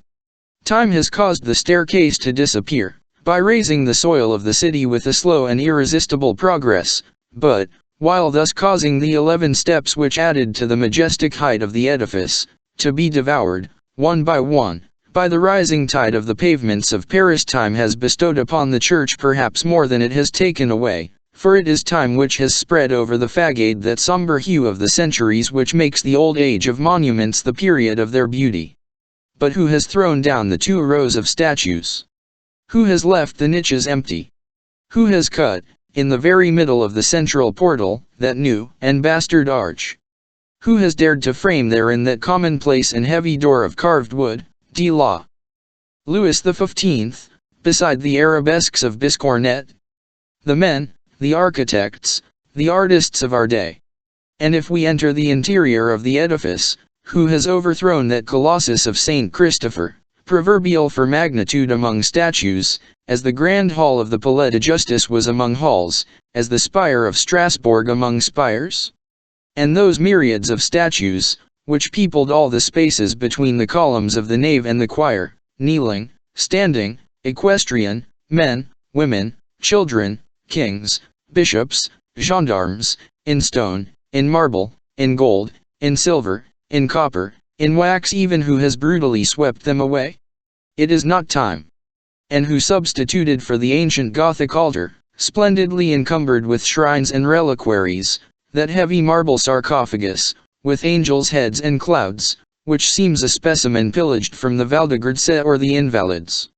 Who stupidly sealed that heavy anachronism of stone in the Carlovingian pavement of Hercandus? Was it not Louis XIV, fulfilling the request of Louis XIII? And who put the cold, white panes in the place of those windows, high in color, which caused the astonished eyes of our fathers to hesitate between the rows of the grand portal and the arches of the apse? And what would a sub-chanter of the 16th century say, on beholding the beautiful yellow wash, with which our archiepiscopal vandals have besmeared their cathedral? He would remember that it was the color with which the hangman smeared accursed edifices. He would recall the Hotel du Petit Bourbon, all smeared thus, on account of the constable's treason. Yellow, after all, of so good a quality, said Sauval, and so well recommended, that more than a century has not yet caused it to lose its color. He would think that the sacred place had become infamous, and would flee. And if we ascend the cathedral, without mentioning 1,000 barbarisms of every sort, what has become of that charming little bell tower, which rested upon the point of intersection of the cross roofs, and which, no less frail and no less bold than its neighbor, also destroyed, the spire of the Sainte-Chapelle, buried itself in the sky, farther forward than the towers, slender, pointed, sonorous, carved in open work? An architect of good taste amputated it, 1787, and considered it sufficient to mask the wound with that large, leaden plaster, which resembles a pot cover. 'Tis thus that the marvelous art of the Middle Ages has been treated in nearly every country, especially in France. One can distinguish on its ruins 3 sorts of lesions, all 3 of which cut into it at different depths. First, time, which has insensibly notched its surface here and there, and gnawed it everywhere. Next, political and religious revolution, which, blind and wrathful by nature, have flung themselves tumultuously upon it, torn its rich garment of carving and sculpture, burst its rose windows, broken its necklace of arabesques and tiny figures, torn out its statues, sometimes because of their mitres, sometimes because of their crowns. Lastly, fashions, even more grotesque and foolish, which, since the anarchical and splendid deviations of the Renaissance, have followed each other in the necessary decadence of architecture. Fashions have wrought more harm than revolutions. They have cut to the quick, they have attacked the very bone and framework of art, they have cut, slashed, disorganized, killed the edifice, in form as in the symbol, in its consistency as well as in its beauty. And then they have made it over, a presumption of which neither time nor revolutions at least have been guilty. They have audaciously adjusted, in the name of good taste, upon the wounds of Gothic architecture, their miserable gewgaws of a day, their ribbons of marble, their pompons of metal, a veritable leprosy of egg-shaped ornaments, volutes, whorls, draperies, garlands, fringes, stone flames, bronze clouds, pudgy cupids, chubby-cheeked cherubim, which begin to devour the face of art in the oratory of Catherinde and cause it to expire, 2 centuries later, tortured and grimacing, in the boudoir of the Dubarry. Thus, to sum up the points which we have just indicated, 3 sorts of ravages today disfigure Gothic architecture. Wrinkles and warts on the epidermis, this is the work of time. Deeds of violence, brutalities, contusions, fractures, this is the work of the revolutions from Luther to Mirabeau. Mutilations, amputations, dislocation of the joints, restorations, this is the Greek, Roman, and barbarian work of professors according to Vitruvius and Vignole. This magnificent art produced by the Vandals has been slain by the academies. The centuries, the revolutions, which at least devastate with impartiality and grandeur, have been joined by a cloud of school architects, licensed, sworn, and bound by oath, defacing with the discernment and choice of bad taste, substituting the chicories of Louis XV. For the Gothic lace, for the greater glory of the Parthenon. It is the kick of the ass at the dying lion. It is the old oak crowning itself, and which, to heap the measure full, is stung, bitten, and gnawed by caterpillars. How far it is from the epoch when Robert Sennelius, comparing Notre Dame de Paris to the famous temple of Diana at Ephesus, so much lauded by the ancient pagans which Eros has immortalized, found the Gallic temple more excellent in length, breadth, height, and structure. Notre Dame is not, moreover, what can be called a complete, definite, classified monument. It is no longer a Romanesque church, nor is it a Gothic church. This edifice is not a type. Notre Dame de Paris has not, like the Abbey of Tournus, the grave and massive frame, the large and round vault, the glacial bareness, the majestic simplicity of the edifices which have the rounded arch for their progenitor. It is not, like the Cathedral of Bourges, the magnificent, light, multiform, tufted, bristling efflorescent product of the pointed arch impossible to class it in that ancient family of somber, mysterious churches, low and crushed as it were by the round arch, almost Egyptian, with the exception of the ceiling, all hieroglyphics, all sacerdotal, all symbolical, more loaded in their ornaments, with lozenges and zigzags, than with flowers than with animals than with men. The work of the architect less than of the bishop, first transformation of art, all impressed with theocratic and military discipline, taking root in the Lower Empire, and stopping with the time of William the Conqueror. Impossible to place our cathedral in that other family of lofty, aerial churches, rich in painted windows and sculpture, pointed in form, bold in attitude, communal and bourgeois as political symbols, free, capricious, lawless, as a work of art, second transformation of architecture, no longer hieroglyphic, immovable and sacerdotal, but artistic, progressive, and popular, which begins at the return from the Crusades, and ends with Louis IX. Notre Dame de Paris is not of pure Romanesque, like the first, nor of pure Arabian race, like the second. It is an edifice of the transition period. The Saxon architect completed the erection of the first pillars of the nave, when the pointed arch, which dates from the Crusade, arrived and placed itself as a conqueror upon the large Romanesque capitals which should support only round arches. The pointed arch, mistress since that time, constructed the rest of the church. Nevertheless, timid and inexperienced at the start, it sweeps out, grows larger, restrains itself, and dares no longer dart upwards in spires and lancet windows, as it did later on, in so many marvelous cathedrals. One would say that it were conscious of the vicinity of the heavy Romanesque pillars. However, these edifices of the transition from the Romanesque to the Gothic, are no less precious for study than the pure types. They express a shade of the art which would be lost without them. It is the graft of the pointed upon the round arch. Notre Dame de Paris is, in particular, a curious specimen of this variety. Each face, each stone of the venerable monument, is a page not only of the history of the country, but of the history of science and art as well. Thus, in order to indicate here only the principal details, while the little red door almost attains to the limits of the Gothic delicacy of the 15th century, the pillars of the nave, by their size and weight, go back to the Carlovingian Abbey of Saint-Germain-des-Prés.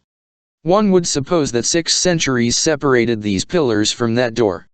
There is no one, not even the Hermetics, who does not find in the symbols of the grand portal a satisfactory compendium of their science, of which the church of Saint Jacques de la Boucherie was so complete a hieroglyph.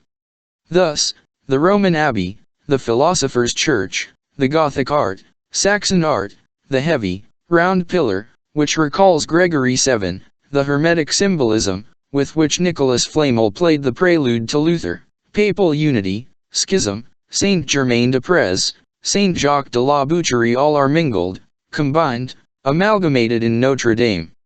This central mother church is, among the ancient churches of Paris, a sort of chimera. It has the head of one, the limbs of another, the haunches of another, something of all.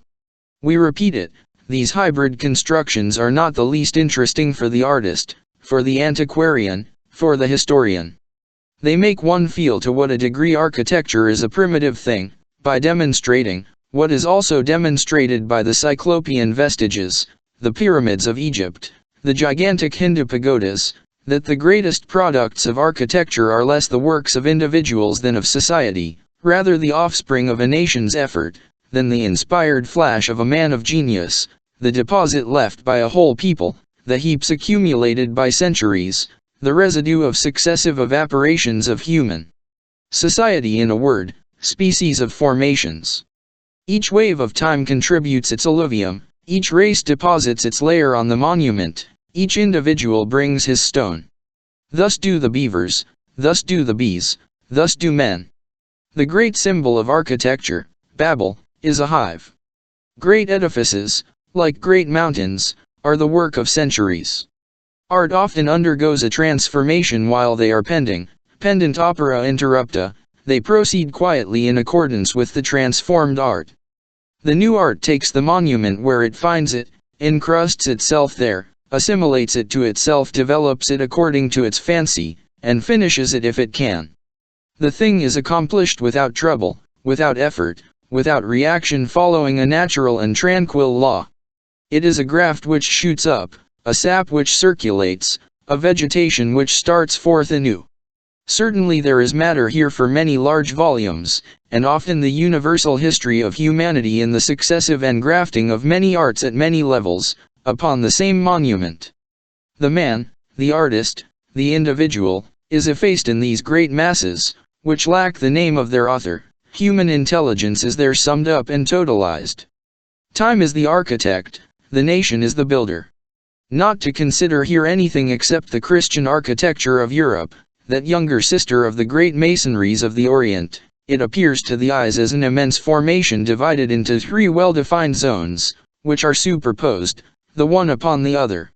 The Romanesque zone, the Gothic zone, the zone of the Renaissance, which we would gladly call the Greco-Roman zone. The Roman layer, which is the most ancient and deepest, is occupied by the round arch, which reappears, supported by the Greek column, in the modern and upper layer of the Renaissance. The pointed arch is found between the two. The edifices which belong exclusively to any one of these three layers are perfectly distinct, uniform, and complete. There is the Abbey of Jumièges, there is the Cathedral of Reims, there is the Sainte Croix of Orleans. But the three zones mingle and amalgamate along the edges, like the colors in the solar spectrum. Hence, complex monuments, edifices of gradation and transition. One is Roman at the base, Gothic in the middle, Greco-Roman at the top. It is because it was 600 years in building. This variety is rare. The dungeon keep of d'Étampes is a specimen of it. But monuments of two formations are more frequent. There is Notre Dame de Paris, a pointed arch edifice, which is embedded by its pillars in that Roman zone, in which are plunged the portal of Saint Denis, and the nave of Saint Germain des Prés.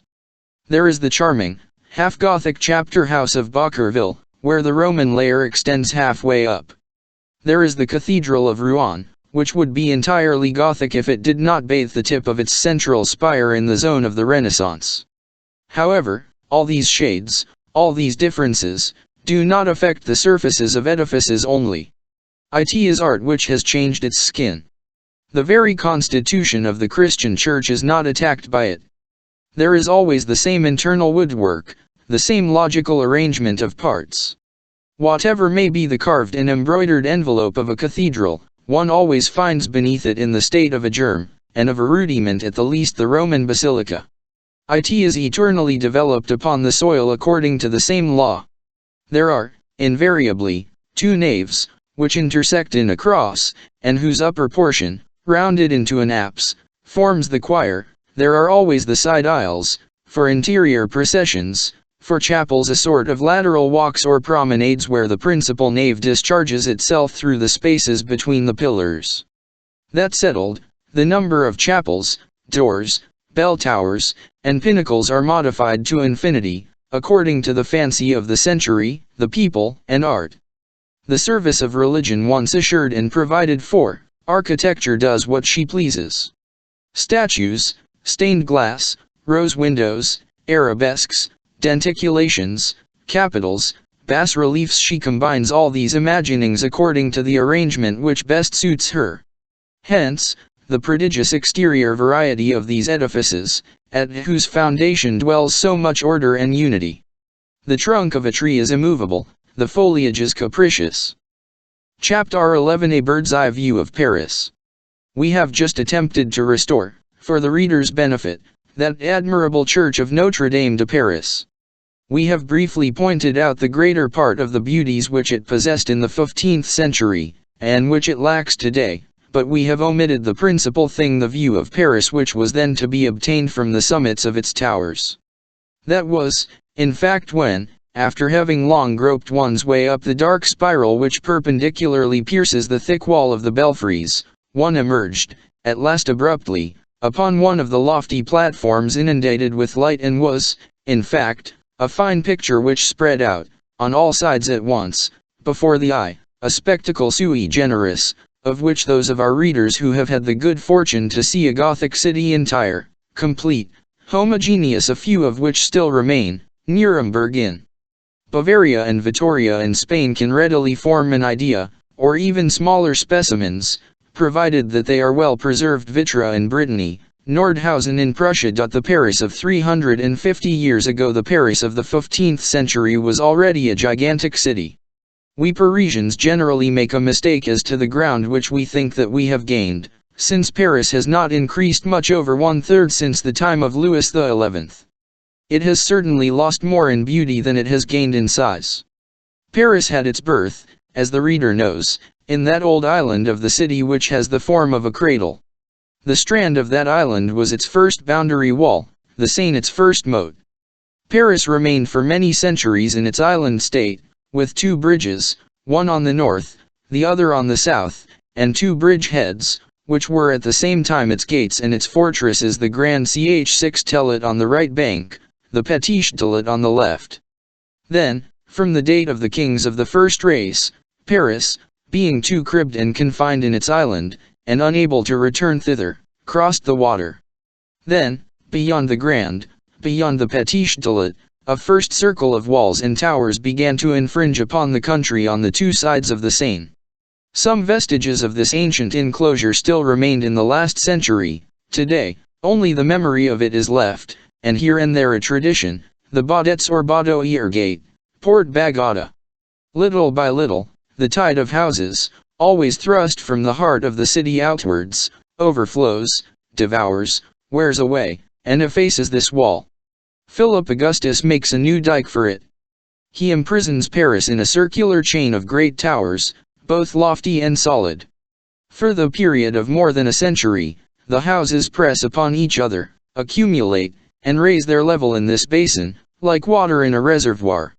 They begin to deepen, they pile story upon story, they mount upon each other, they gush forth at the top, like all laterally compressed growth, and there is a rivalry as to which shall thrust its head above its neighbors, for the sake of getting a little air.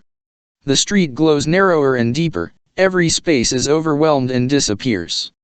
The houses finally leap the wall of Philip Augustus, and scatter joyfully over the plain, without order, and all askew, like runaways. There they plant themselves squarely, cut themselves gardens from the fields, and take their ease.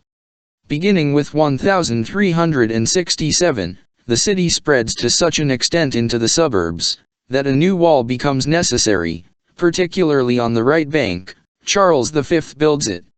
But a city like Paris is perpetually growing. It is only such cities that become capitals. They are funnels, into which all the geographical, political, moral, and intellectual watersheds of a country, all the natural slopes of a people, pour wells of civilization, so to speak, and also sewers, where commerce, industry, intelligence, population, all that is sap, all that is life, all that is the soul of a nation, filters in a masses unceasingly, drop by drop, century by century. So Charles V's wall suffered the fate of that of Philip Augustus. At the end of the 15th century, the faubourg strides across it, passes beyond it, and runs farther. In the 16th, it seems to retreat visibly, and to bury itself deeper and deeper in the old city, so thick had the new city already become outside of it. Thus, beginning with the 15th century, where our story finds us, Paris had already outgrown the three concentric circles of walls which, from the time of Julian the Apostate, existed, so to speak, in German the Grand Sechstelet and the Petitstelet. The mighty city had cracked, in succession, its four enclosures of walls, like a child grown too large for his garments of last year. Under Louis XI, this sea of houses was seen to be pierced at intervals by several groups of ruined towers, from the ancient wall, like the summits of hills in an inundation, like archipelagos of the old Paris submerged beneath the new. Since that time Paris has undergone yet another transformation, unfortunately for our eyes, but it has passed only one more wall, that of Louis XV, that miserable wall of mud and spittle, worthy of the king who built it, worthy of the poet who sung it, Elle murmurant Paris rend Paris murmurant. In the 15th century, Paris was still divided into three wholly distinct and separate towns, each having its own physiognomy, its own specialty, its manners, customs, privileges, and history. The city, the university, the town. The city, which occupied the island, was the most ancient, the smallest, and the mother of the other two, crowded in between them like, may we be pardoned the comparison, a little old woman between two large and handsome maidens. The university covered the left bank of the Seine, from the Tournelles to the Tour de Nesle, points which correspond in the Paris of today, the one to the wine market, the other to the mint. Its wall included a large part of that plain where Julian had built his hot baths. The hill of Saint Genevieve was enclosed in it. The culminating point of this sweep of walls was the Papal Gate, that is to say, near the present site of the Pantheon. The town, which was the largest of the three fragments of Paris, held the right bank. Its quay, broken or interrupted in many places, ran along the Seine, from the Tour de Billy to the Tour du Bois, that is to say, from the place where the granary stands today, to the present site of the Tuileries. These 4 points, where the Seine intersected the wall of the capital, the Tournelles and the Tour de Nesle on the right, the Tour de Billy and the Tour du Bois on the left, were called preeminently, the Four Towers of Paris. The town encroached still more extensively upon the fields than the university. The culminating point of the town wall, that of Charles V, was at the gates of Saint Denis and Saint Martin, whose situation has not been changed. As we have just said, each of these three great divisions of Paris was a town, but too special a town to be complete, a city which could not get along without the other two. Hence three entirely distinct aspects: churches abounded in the city, palaces, in the town, and colleges, in the university. Neglecting here the originalities, of secondary importance in Old Paris, and the capricious regulations regarding the public highways, we will say, from a general point of view, taking only masses and the whole group, in this chaos of communal jurisdictions, that the island belonged to the bishop, the right bank to the provost of the merchants, the left bank to the rector. Over all ruled the provost of Paris, a royal not a municipal official. The city had Notre Dame, the town, the Louvre, and the Hôtel de Ville, the university, the Sorbonne. The town had the markets, Halles, the city, the hospital, the university, the pre-auxiliary clerks. Offenses committed by the scholars on the left bank were tried in the law courts on the island, and were punished on the right bank at Montfaun, unless the rector, feeling the university to be strong and the king weak, intervened, for it was the students' privilege to be hanged on their own grounds.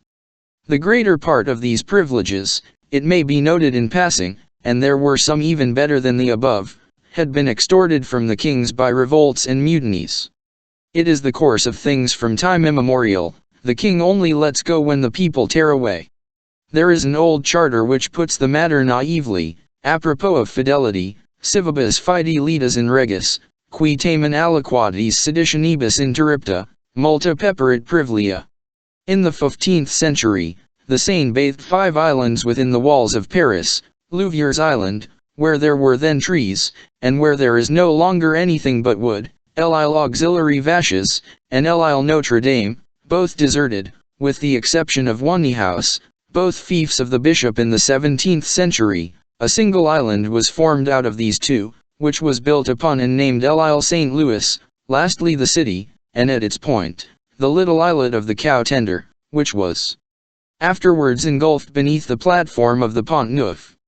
The city then had 5 bridges, 3 on the right, the Pont Notre Dame, and the Pont au Change, of stone, the Pont Auxiliary Menis, of wood, 2 on the left, the Petit Pont, of stone, the Pont Saint-Michel, of wood, all loaded with houses. The university had 6 gates, built by Philip Augustus. There were, beginning with La Tournelle, the Porte Saint-Victor, the Porte Bourdelle, the Porte Papal, the Porte Saint-Jacques, the Porte Saint-Michel, the Porte Saint-Germain. The town had 6 gates, built by Charles V, beginning with the Tour de Billy. They were, the Porte Saint-Antoine, the Porte du Temple, the Porte Saint-Martin, the Porte Saint-Denis, the Porte Montmartre, the Porte Saint-Honore. All these gates were strong, and also handsome, which does not detract from strength. A large, deep moat, with a brisk current during the high water of winter, bathed the base of the wall round Paris. The Seine furnished the water. At night, the gates were shut, the river was barred at both ends of the city with huge iron chains, and Paris slept tranquilly. From a bird's-eye view, these 3 burgs, the city, the town, and the university, each presented to the eye an inextricable skein of eccentrically tangled streets. Nevertheless, at first sight, one recognized the fact that these 3 fragments formed but one body. One immediately perceived 3 long parallel streets, unbroken, undisturbed, traversing, almost in a straight line, all 3 cities, from one end to the other, from north to south, perpendicularly, to the Seine, which bound them together, mingled them, infused them in each other, poured and transfused the people incessantly, from one to the other, and made one out of the 3. The first of these streets ran from the Porte Saint-Martin. It was called the Rue Saint-Jacques in the university, Rue de la Juiverie in the city, Rue Saint-Martin in the town. It crossed the water twice, under the name of the Petit Pont and the Pont Notre Dame. The second, which was called the Rue de la Harpe on the left bank, Rue de la Barillerie in the island, Rue Saint-Denis on the right bank, Pont Saint-Michel on one arm of the Seine, Pont au Change on the other, ran from the Porte Saint-Michel in the university, to the Porte Saint-Denis in the town. However, under all these names, there were but 2 streets, parent streets, generating streets, the 2 arteries of Paris. All the other veins of the triple city either derived their supply from them or emptied into them. Independently of these 2 principal streets, piercing Paris diametrically in its whole breadth, from side to side, common to the entire capital, the city, and the university had also each its own great special street, which ran lengthwise by them, parallel to the Seine, cutting, as it passed, at right angles, the 2 arterial thoroughfares. Thus, in the town, one descended in a straight line from the Porte Saint-Antoine to the Porte Saint-Honore, in the university from the Porte Saint-Victor to the Porte Saint-Germain. These 2 great thoroughfares, intersected by the 2 first, formed the canvas upon which reposed, knotted, and crowded together on every hand, the labyrinthine network of the streets of Paris. In the incomprehensible plan of these streets, one distinguished likewise, on looking attentively, 2 clusters of great streets, like magnified sheaves of grain, one in the university, the other in the town, which spread out gradually from the bridges to the gates. Some traces of this geometrical plan still exist today. Now, what aspect did this whole present, when, as viewed from the summit of the towers of Notre Dame, in 1482? That we shall try to describe.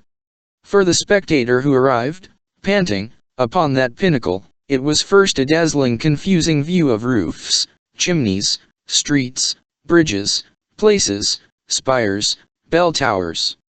Everything struck your eye at once: the carved gable, the pointed roof, the turrets suspended at the angles of the walls, the stone pyramids of the 11th century, the slate obelisks of the 15th, the round, bare tower of the donjon keep, the square and fretted tower of the church, the great and the little, the massive and the aerial.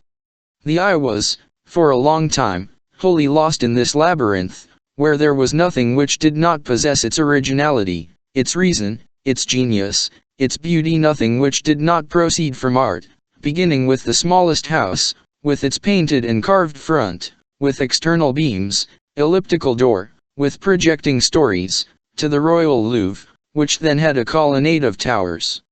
But these are the principal masses which were then to be distinguished when the eye began to accustom itself to this tumult of edifices.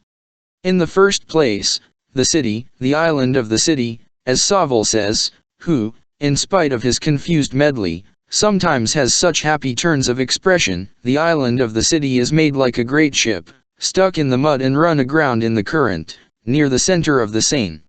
We have just explained that, in the 15th century, this ship was anchored to the two banks of the river by 5 bridges. This form of a ship had also struck the heraldic scribes, for it is from that, and not from the siege by the Normans, that the ship which blazons the old shield of Paris, comes, according to Favin and Pasquire. For him who understands how to decipher them, armorial bearings are algebra, armorial bearings have a tongue. The whole history of the second half of the Middle Ages is written in armorial bearings. The first half is in the symbolism of the Roman churches. They are the hieroglyphics of feudalism, succeeding those of theocracy. Thus the city first presented itself to the eye, with its stern to the east, and its prow to the west. Turning towards the prow, one had before one an innumerable flock of ancient roofs, over which arched broadly the lead-covered apse of the Sainte-Chapelle, like an elephant's haunches loaded with its tower. Only here, this tower was the most audacious, the most open, the most ornamented spire of cabinet-maker's work that ever let the sky peep through its cone of lace. In front of Notre Dame, and very near at hand, 3 streets opened into the cathedral square, a fine square, lined with ancient houses. Over the south side of this place bent the wrinkled and sullen façade of the Hôtel Dieu, and its roof, which seemed covered with warts and pustules. Then, on the right and the left, to east and west, within that wall of the city, which was yet so contracted, rose the bell towers of its 21 churches, of every date, of every form, of every size, from the low and worm-eaten belfry of Saint Denis du Pas, Carcer Glauini, to the slender needles of Saint Pierre Auxiliary Berfs and Saint Landry. Behind Notre Dame, the cloister and its Gothic galleries spread out towards the north. On the south, the half-Roman palace of the bishop; on the east, the desert point of the Touraine. In this throng of houses the eye also distinguished, by the lofty open-work mitres of stone which then crowned the roof itself, even the most elevated windows of the palace, the hotel given by the city, under Charles VI, to Juvenal de Ursins; a little farther on, the pitch-covered sheds of the Paulus Market; in still another quarter the new apse of Saint-Germain-l'Évêque, lengthened in 1458, with a bit of the Rue Auxiliary Febvre, and then, in places, a square crowded with people, a pillory erected at the corner of a street, a fine fragment of the pavement of Philip Augustus, a magnificent flagging, grooved for the horses' feet, in the middle of the road, and so badly replaced in the 16th century by the miserable cobblestones, called the pavement of the League, a deserted back courtyard, with one of those diaphanous staircase turrets, such as were erected in the 15th century, one of which is still to be seen in the Rue de Bourdonnais.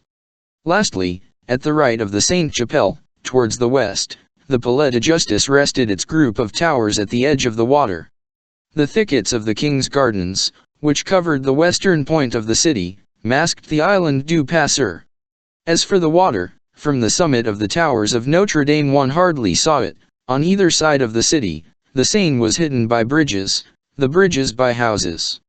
And when the glance passed these bridges, whose roofs were visibly green, rendered mouldy before their time by the vapors from the water, if it was directed to the left, towards the university, the first edifice which struck it was a large, low sheaf of towers, the Petit Châtelet, whose yawning gate devoured the end of the Petit Pont.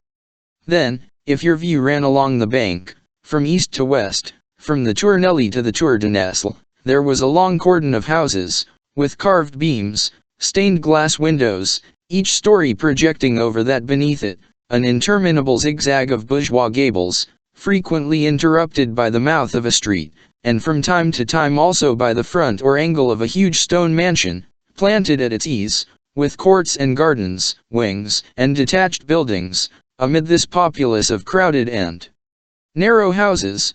like a grand gentleman among a throng of rustics.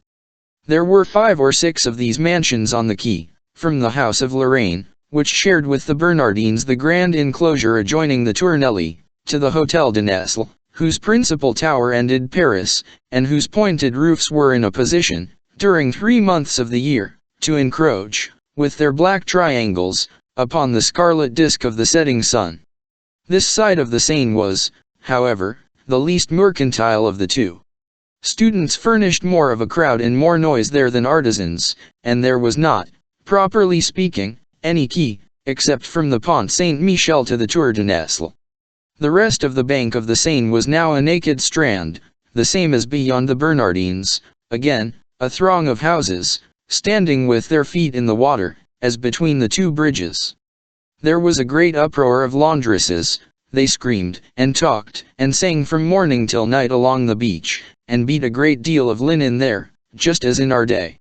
This is not the least of the gaieties of Paris. The university presented a dense mass to the eye. From one end to the other, it was homogeneous and compact. The 1,000 roofs, dense, angular, clinging to each other, composed, nearly all, of the same geometrical element, offered, when viewed from above, the aspect of a crystallization of the same substance. The capricious ravine of streets did not cut this block of houses into 2 disproportionate slices. The 42 colleges were scattered about in a fairly equal manner, and there were some everywhere.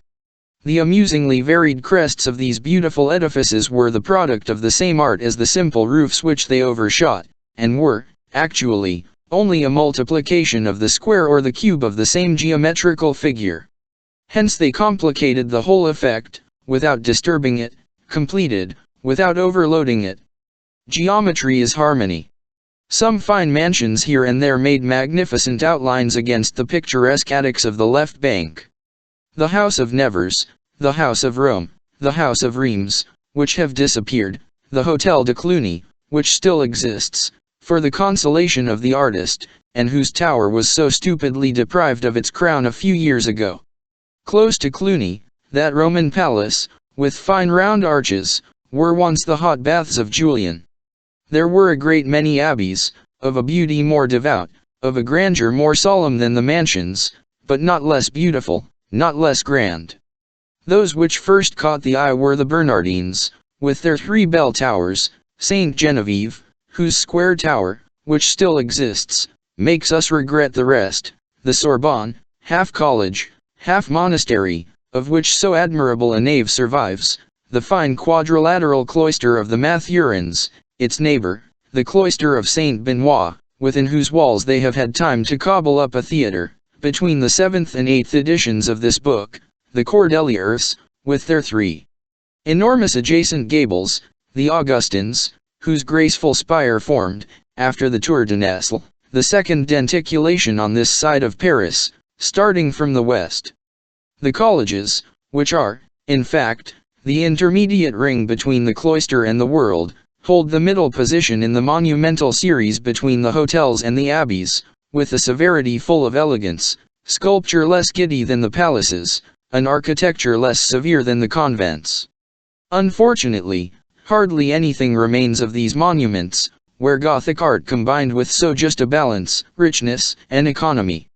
The churches, and they were numerous and splendid in the university, and they were graded there also in all the ages of architecture, from the round arches of St. Julian to the pointed arches of St. Severin, the churches dominated the whole. And, like one harmony more in this mass of harmonies, they pierced in quick succession the multiple open work of the gables with slashed spires, with open work bell towers, with slender pinnacles, whose line was also only a magnificent exaggeration of the acute angle of the roofs. The ground of the university was hilly. Mount Saint Genevieve formed an enormous mound to the south, and it was a sight to see from the summit of Notre Dame how that throng of narrow and tortuous streets, today the Latin Quarter, those bunches of houses which, spread out in every direction from the top of this eminence, precipitated themselves in disorder, and almost perpendicularly down its flanks, nearly to the water's edge, having the air, some of falling, others of clambering up again, and all of holding to one another. A continual flux of 1,000 black points which passed each other on the pavements made everything move before the eyes. It was the populace seen thus from aloft and afar. Lastly, in the intervals of these roofs, of these spires, of these accidents of numberless edifices, which bent and writhed, and jagged in so eccentric a manner the extreme line of the university, one caught a glimpse, here and there, of a great expanse of moss-grown wall, a thick, round tower, a crenellated city gate, shadowing forth the fortress. It was the wall of Philip Augustus. Beyond, the fields gleamed green, beyond, fled the roads, along which were scattered a few more suburban houses which became more infrequent as they became more distant. Some of these faubourgs were important. There were, first, starting from La Tournelle, the Bourg Saint-Victor, with its one arch bridge over the Bouvre, its abbey where one could read the epitaph of Louis Le Gros, Epitaphium Ludovici Grossi, and its church with an octagonal spire, flanked with 4 little bell towers of the 11th century. A similar one can be seen at Étampes. It is not yet destroyed. Next, the Bourg Saint-Marceau, which already had 3 churches and 1 convent. Then, leaving the mill of the Gobelins and its 4 white walls on the left, there was the Faubourg Saint-Jacques with the beautiful carved cross in its square, the church of Saint-Jacques du Haut-Pas, which was then Gothic, pointed, charming, Saint-Magloire, a fine nave of the 14th century, which Napoleon turned into a hayloft, Notre Dame de Champs, where there were Byzantine mosaics. Lastly, after having left behind, full in the country, the Monastery de Chartreux, a rich edifice, contemporary with the Palais de Justice, with its little garden divided into compartments, and the haunted ruins of Vauvert, the Eiffel, to the west, upon the 3 Roman spires of Saint-Germain-des-Prés. The Bourg Saint-Germain, already a large community, formed 15 or 20 streets in the rear. The pointed bell tower of Saint-Sulpice marked one corner of the town.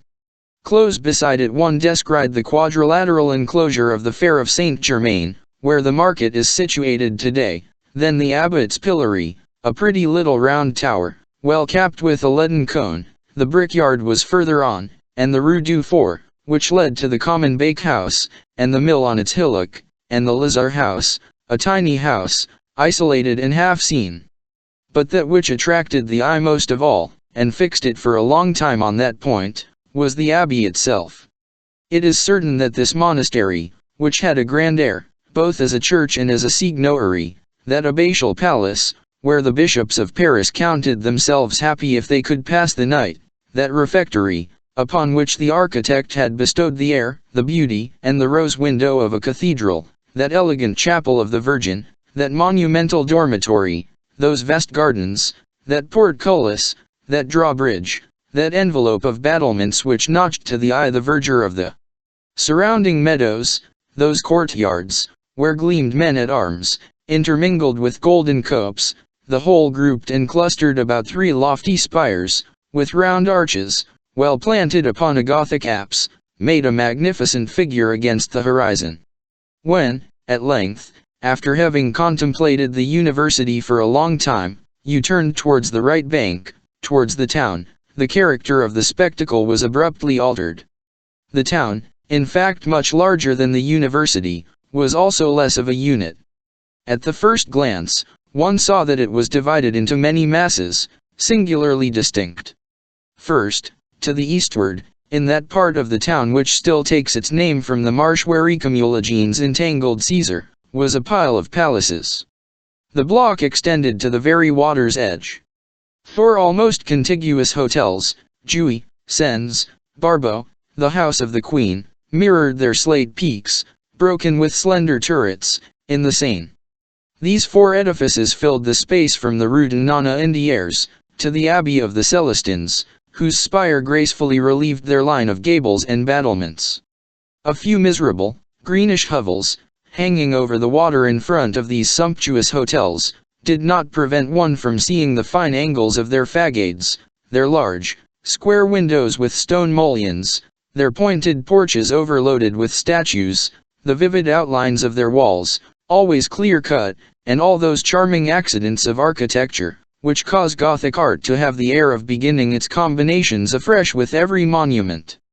Behind these palaces, extended in all directions, now broken, fenced in, battlemented like a citadel, now veiled by great trees like a Carthusian convent, the immense and multiform enclosure of that miraculous Hotel de Saint-Pol, where the King of France possessed the means of lodging superbly 22 princes of the rank of the Dauphin and the Duke of Burgundy, with their domestics and their suites, without counting the great lords, and the Emperor when he came to view Paris, and the Lions, who had their separate hotel at the Royal Hotel.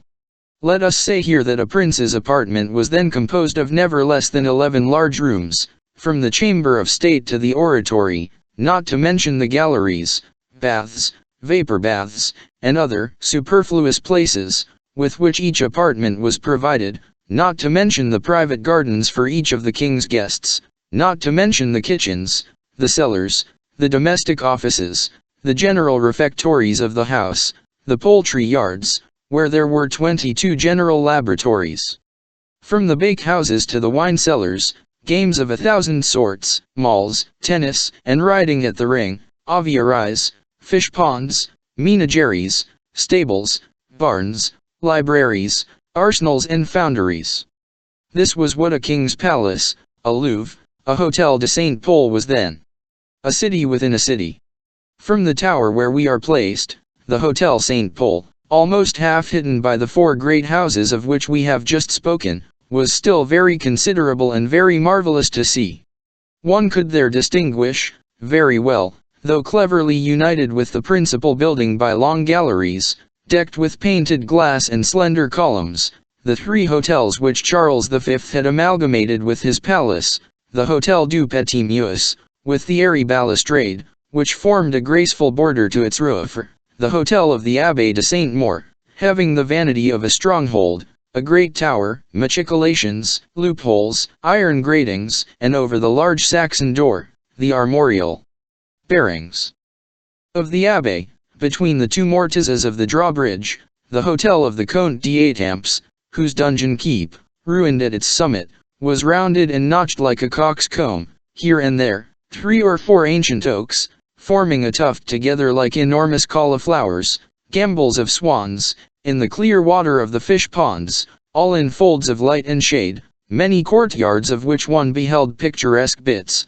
the Hotel of the Lions, with its low, pointed arches on short, Saxon pillars, its iron gratings and its perpetual roar, shooting up above the whole, the scale-ornamented spire of the Ave Maria, on the left, the house of the Provost of Paris, flanked by 4 small towers, delicately grooved, in the middle, at the extremity, the Hotel Saint-Pol, properly speaking, with its multiplied facades, its successive enrichments from the time of Charles V, the hybrid excrescences, with which the fancy of the architects had loaded it during the last 2 centuries, with all the apses of its chapels, all the gables of its galleries, 1,000 weathercocks for the 4 winds, and its 2 lofty contiguous towers, whose conical roof, surrounded by battlements at its base, looked like those pointed caps which have their edges turned up. Continuing to mount, the stories of this amphitheater of palaces spread out afar upon the ground, after crossing a deep ravine hollowed out of the roofs in the town, which marked the passage of the Rue Saint-Antoine. The eye reached the house of Angoulême, a vast construction of many epochs, where there were perfectly new and very white parts, which melted no better into the whole than a red patch on a blue doublet. Nevertheless, the remarkably pointed and lofty roof of the modern palace, bristling with carved eaves, covered with sheets of lead, where coiled 1,000 fantastic arabesques of sparkling incrustations of gilded bronze, that roof, so curiously damascened, darted upwards gracefully from the midst of the brown ruins of the ancient edifice, whose huge and ancient towers, rounded by age like casks, sinking together with old age, and rending themselves from top to bottom, resembled great bellies. Unbuttoned. Behind rose the forest of spires of the Palais de Tournelles. Not a view in the world, either at Chambord or at the Alhambra, is more magic, more aerial, more enchanting, than that thicket of spires, tiny bell towers, chimneys, weather vanes, winding staircases, lanterns through which the daylight makes its way, which seem cut out at a blow, pavilions, spindle-shaped turrets, or, as they were then called, tournelles, all differing in form, in height, and attitude. One would have pronounced it a gigantic stone chessboard. To the right of the tournelles, that truss of enormous towers, black as ink, running into each other and tied, as it were, by a circular moat, that donjon keep, much more pierced with loopholes than with windows, that drawbridge, always raised, that portcullis, always lowered as the Bastille. Those sorts of black beaks which project from between the battlements, and which you take from a distance to be cave spouts, are cannons. Beneath them, at the foot of the formidable edifice, behold the Porte Saint-Antoine, buried between its two towers. Beyond the tournelles, as far as the wall of Charles V, spread out, with rich compartments of verdure and of flowers, a velvet carpet of cultivated land and royal parks, in the midst of which one recognized, by its labyrinth of trees and alleys, the famous Daedalus garden which Louis XI had given to Coictier. The doctor's observatory rose above the labyrinth like a great isolated column, with a tiny house for a capital. Terrible astrologies took place in that laboratory. There today is the Place Royale. As we have just said, the quarter of the palace, of which we have just endeavored to give the reader some idea by indicating only the chief points, filled the angle which Charles V's wall made with the Seine on the east. The center of the town was occupied by a pile of houses for the populace. It was there, in fact, that the three bridges disgorged upon the right bank, and bridges lead to the building of houses rather than palaces. That congregation of bourgeois habitations, pressed together like the cells in a hive, had a beauty of its own. It is with the roofs of a capital as with the waves of the sea, they are grand. First the streets, crossed and entangled, forming 100 amusing figures in the block, around the market-place, it was like a star with 1,000. The rues Saint-Denis and Saint-Martin, with their innumerable ramifications, rose one after the other, like trees intertwining their branches, and then the tortuous lines, the rues de la Poudrerie, de la Verrerie, de la Tixeranderie, etc., meandered over all. There were also fine edifices which pierced the petrified undulations of that sea of gables. At the head of the Pont Auxiliary Changeurs, behind which one beheld the Seine foaming beneath the wheels of the Pont Auxiliary Menis, there was the Clolet, no longer a Roman tower, as under Julian the Apostate, but a feudal tower of the 13th century, and of a stone so hard that the pickaxe could not break away so much as the thickness of the fist in a space of 3 hours. There was the rich square bell tower of Saint Jacques de la Boucherie, with its angles all frothing with carvings, already admirable, although it was not finished in the 15th century. It lacked, in particular, the 4 monsters, which, still perched today on the corners of its roof, have the air of so many sphinxes who are propounding to New Paris the riddle of the ancient Paris. Rault, the sculptor, only placed them in position in 1526, and received 20 francs for his pains. There was the Maison Auxiliary Piliers, the pillar house, opening upon that place de grave of which we have given the reader some idea. There was Saint Gervais, which affronting good taste has since spoiled, Saint Mary, whose ancient pointed arches were still almost round arches, Saint Jean, whose magnificent spire was proverbial. There were 20 other monuments, which did not disdain to bury their wonders in that chaos of black, deep, narrow streets. Add the crosses of carved stone, more lavishly scattered through the squares than even the gibbets, the cemetery of the innocents, whose architectural wall could be seen in the distance above the roofs, the pillory of the markets, whose top was visible between 2 chimneys of the Rue de la Cossonnerie, the ladder of the Croix du Trottoir, in its square always black with people, the circular buildings of the Wheat Man, the fragments of Philip Augustus's ancient wall, which could be made out here and there, drowned among the houses, its towers gnawed by ivy, its gates in ruins, with crumbling and deformed stretches of wall, the quay with its 1,000 shops, and its bloody knacker's yards, the Seine encumbered with boats, from the Port au Foin to Port l'Evêque, and you will have a confused picture of what the central trapezium of the town was like in 1482. With these 2 quarters, one of hotels, the other of houses, the third feature of aspect presented